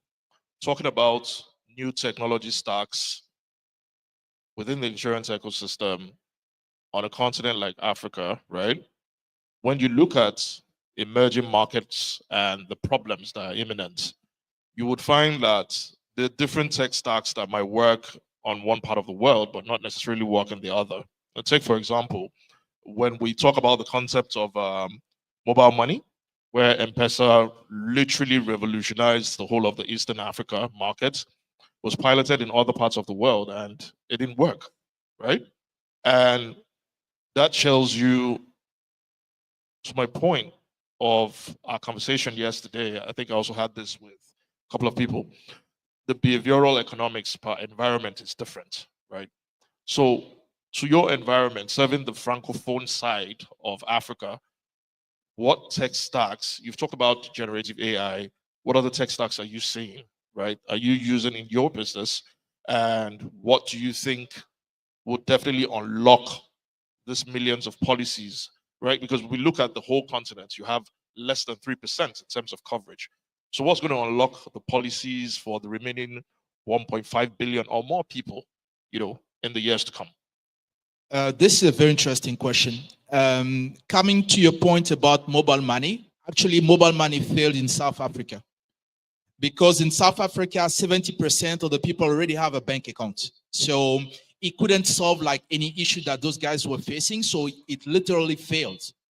But if you go to West Africa, mobile money is thriving, right? And everywhere else on the continent, mobile money is thriving. So the behavioral economics it is something that you really have to carefully look at. If you go to French-speaking countries, insurance companies have a lot of issues to solve. First is a trust issue, right? People don't trust insurance in general. There's an education issue. People are not really very well educated about what insurance can do for them. And then third thing, there is a bad experience issue, especially when it comes to pay claims. It can take weeks, ages, basically. So the way we think that technology is going to solve that is first of all by addressing the pricing issue, making it like really affordable, right? Because I mean, let's face it, some insurance products are still a luxury, right? If you go to my country, for example, health cover is less than 1.5% of the population, right? So it's still perceived as a luxury product, and it shouldn't be, right? Health cover should be widely available, and Gen AI and AI underwriting can do this, right? Making it available for everybody. Second thing, the channel distribution issue. You shouldn't have to go to a branch or to an office, whatever, to be able to get your health cover or to be able to basically get any type of insurance product. You can do that from any channel. So it should be an omni-channel distribution mindset thesis into building insurance products. And then, of course, claims resolution is a big thing. Claim resolution should happen in seconds, in minutes, the worst case scenario in hours, but not in days or weeks. So if technology is able to address those barriers in the customer's mind, then we hold the potential to unlock that opportunity, not only for individuals, but also for enterprises and SMEs. Well, thanks, Alex. To you, Moses, right? You know, some of the things we've seen work in different climes, right? Coming to specific countries within Africa, for instance, it will be completely different from the Middle East when we talk about distribution channels. So WhatsApp, for instance, is a key tool in driving any solution, right? Particularly in your own markets, Rwanda and Kenya. On top of that, what technology stacks are you layering, right? What have you seen with Eden Care at the moment? Yeah. We serve health insurance. And if you think about health insurance, it has two large markets. It's about 90% of that is driven by the corporate market. About 5 to 10% is driven by individual. I think there's still a lot of potential on both sides of the equation. There's still a lot of corporates that are starting to think about health insurance as a normal part of the employee package when they're signing them up. And that, markets such as Kenya, it's now becoming almost standard that even at an SME level, when you hire an employee, you provide them with health insurance. And that's going to unlock a very large portion of the market that wasn't able to afford before, but can now get employer provided cover. Now, on the sort of direct to consumer side, what we're seeing is you have to think about the segments of markets and sort of based on their unique factors. So, for example, I'll give an example of a product that we rolled out in Rwanda. We realized there's a lot of contractors that are working for American and European companies that operate in Rwanda, but they were having almost impossible for them to get covered by a traditional insurance company because you're coming in as a solo person, which means you're getting loaded. Your premiums are like extremely loaded. So we created an umbrella product where we essentially went and partnered with like co-working sites and brought them together and created an umbrella product. So when a contractor comes and signs up with a co-working site, they become part of that umbrella, and we treat it as a corporate, which makes it a lot more accessible for this person, which essentially that's how they should be treated, right? Which has actually unlocked like a completely new business side for distribution that we hadn't thought about before. So same thing, we went and created a product for universities. So no one had figured out how to cover university students before. And a lot of this, you just needed to understand, how does the money for a university student come in? When do they come in? Who collects that money? And then just embed it into the school fees. A lot of parents are actually willing to cover their children if you provide them with a properly priced product, as long as you figure out how you get the collections done. Right? And you needed to be able to there wasn't an actual product innovation. It was how you collect the money innovation. Like literally, that was it. And it's unlocked this. We're now covering about 6,000 students every 4 months, right? So in a year, you're doing about 24,000 students that didn't have access to covers before. And some of these things you're only able to, thank you. You're only able to do that because we have the tech that can run a non-annual cover, which a lot of traditional insurance companies, when you're doing this on paper, you can't because they don't know how to track payments and etc. And I think those are some of the advantages of technology in allowing you to unlock markets that a traditional insurance company can't cover, that we can cover very easily. Yeah. Thanks for sharing that experience, Moses. Coming to you, Shadi. When we talk about the different markets, right? You're in the north of Africa, but in the same vein, I know that you have inroads into the Middle East as well, and so some markets that you're trying to cover. What will you say the similarities are and the differences, right? Because at the end of the day, it's about, here's the new Africa that we're seeing evolve. The new Africa where products and solutions are not only being built in Africa, but they're being exported to other parts of the world, right? And we'll have the numbers advantage back home, right? And so we like to describe Africa as the fintech lab of the world. There's basically no financial technology solution that you bring that will either not fail or succeed if you bring it to a continent like Africa, right? So if you look at it from both sides of the market, you being almost in the Middle East and in the North, what are the similarities and the differences, and how do you think, this, what you're doing can promote a sort of like a universal growth on both sides of the sandbox? So a co-joint ecosystem, essentially. Very complicated question. I think I was speaking about this with Moses actually right before the panel a little bit, which is that I think the problems, and Alex has also explained that in the first question, if I remember correctly, that the problems, they always evolve around like three things. Distribution, you have a problem in penetration and accessibility of insurance across the continent, north or south. Even if you look at Latin America, if you look at Southeast Asia in some of the markets, if you look at India, Pakistan, it's always the penetration, accessibility, and the distribution.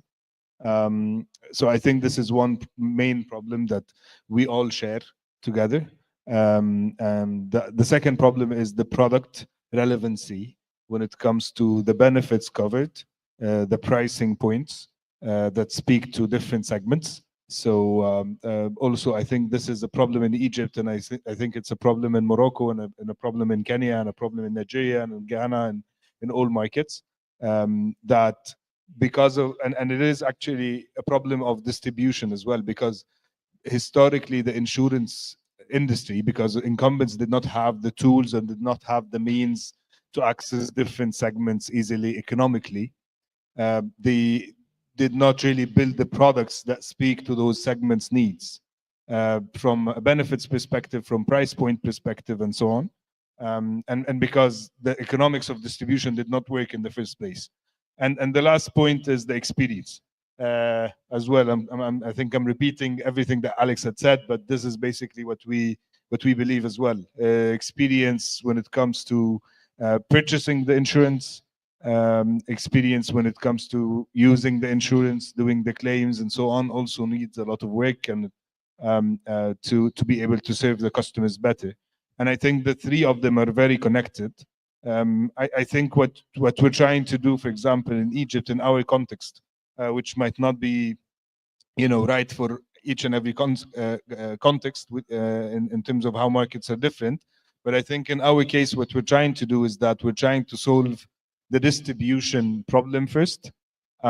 So because the economics, I think, is one of the main challenges that face any provider, be it broker, insurance company, and so on, the economics of distribution. So this is, I think, the first part that we should be cracking, and then after that, after building this distribution infrastructure, maybe focusing on some of the higher income segments, not the low income segment, but maybe in the mid income segments. We focus on the mid income segments because this is where we can invest and build products that we can get the profitability on the distribution side easily. And in the process, we build our distribution channels with either direct distribution channels or through partnerships like what I talked about with Etisalat. We have Etisalat Cash, which is the equivalent of M-Pesa in Kenya, for example. So we started building those things so that we can have a business case that can work from a financial perspective. And then after we get the pipes laid out, we can start working on the products, the offering itself. So starting to innovate on products, be it micro products or not, niche covers, and so on, so that it becomes easier for you to reach those niche segments economically as well. And I think after that, actually not after that, but I mean like throughout the process, you focus on providing the customer experience that you need to do. You keep the promises that you give to the customers so that you keep those customers going, speaking about insurance, and then growing the market. So I think in that sense, there are a lot of similarities between all the markets in Africa and even beyond Africa, in the sense of that, you're probably either, each one of us depends on the vertical or depends on what we're focusing on. We're trying to solve one of those three issues. I promise you we're wrapping up now, right? This is the final part. One of the startups here in the startup pavilion is originated from Tunisia, and he's solving a problem in the Middle East for the Tunisian populace, right? And what that tells us is there's a sort of like a silent shift in bilateral partnerships going on within the two continents, right? Moses, Alex, in no particular order, where do you see your business in the next 2 to 5 years, particularly with the opportunities that lie between this bridge that is between, you know, the MENA ecosystem and Africa as a whole? And where do you see, what direction do you see it going? Yeah, happy to take that because I think this has been very helpful to have conversations, especially here. One, I still think there's a lot of opportunities on the continent. And I think that's going to keep rolling across Africa. But one of the most consistent things that I've picked up from conversations in this conference is that even in the Middle East, access to data is still a big problem. One of the things that we've had to go do is build out the infrastructure that gets us the right data to build, you know, all these tools that we've then gone and built out. And I can see how, while certain parts of the stack is a lot more advanced, it still sounds like that infrastructure and that data is still a big component of unsolved issues here. And I can see how a lot of the stuff that we've built on the continent can be very useful to accelerate some of the tech adoption, AI adoption here, because we're then able to provide them with the infrastructure that gets them the data that can power all the innovative stuff that is being done on top of that data. I think that would definitely be something that I'd love to explore and see how that looks like here. I think the other probably interesting thing would be new distribution models that in Africa is a necessity, but here it is a niche group that hasn't been explored to before because it wasn't mainstream, right? So for example, there's a very large, you know, domestic workforce here that is coming from Africa that is used to a certain kind of distribution that you have to sell insurance into. It might not be the main market that you were focused on before, but that market is now becoming the remaining portion of the market to be attacked. But to distribute into that market, you have to go figure out, okay, how do they learn how to get distributed into in Africa, and then bring those tools here to be able to go after that last mile market that no one has gone after. So I think for me, the biggest takeaway from this conference has been there's a very big opportunity on the infrastructure and the data side, and also distributing into distribution channels into markets that haven't been a primary focus for the insurers in the region. Okay, ladies and gentlemen, thank you for not sleeping off. Thank you for listening to us. Thank you. Africa is open for business. Have a good one.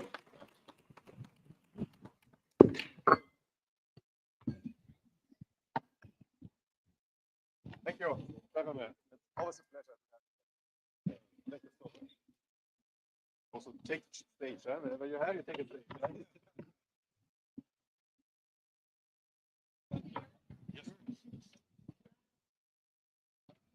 They take me.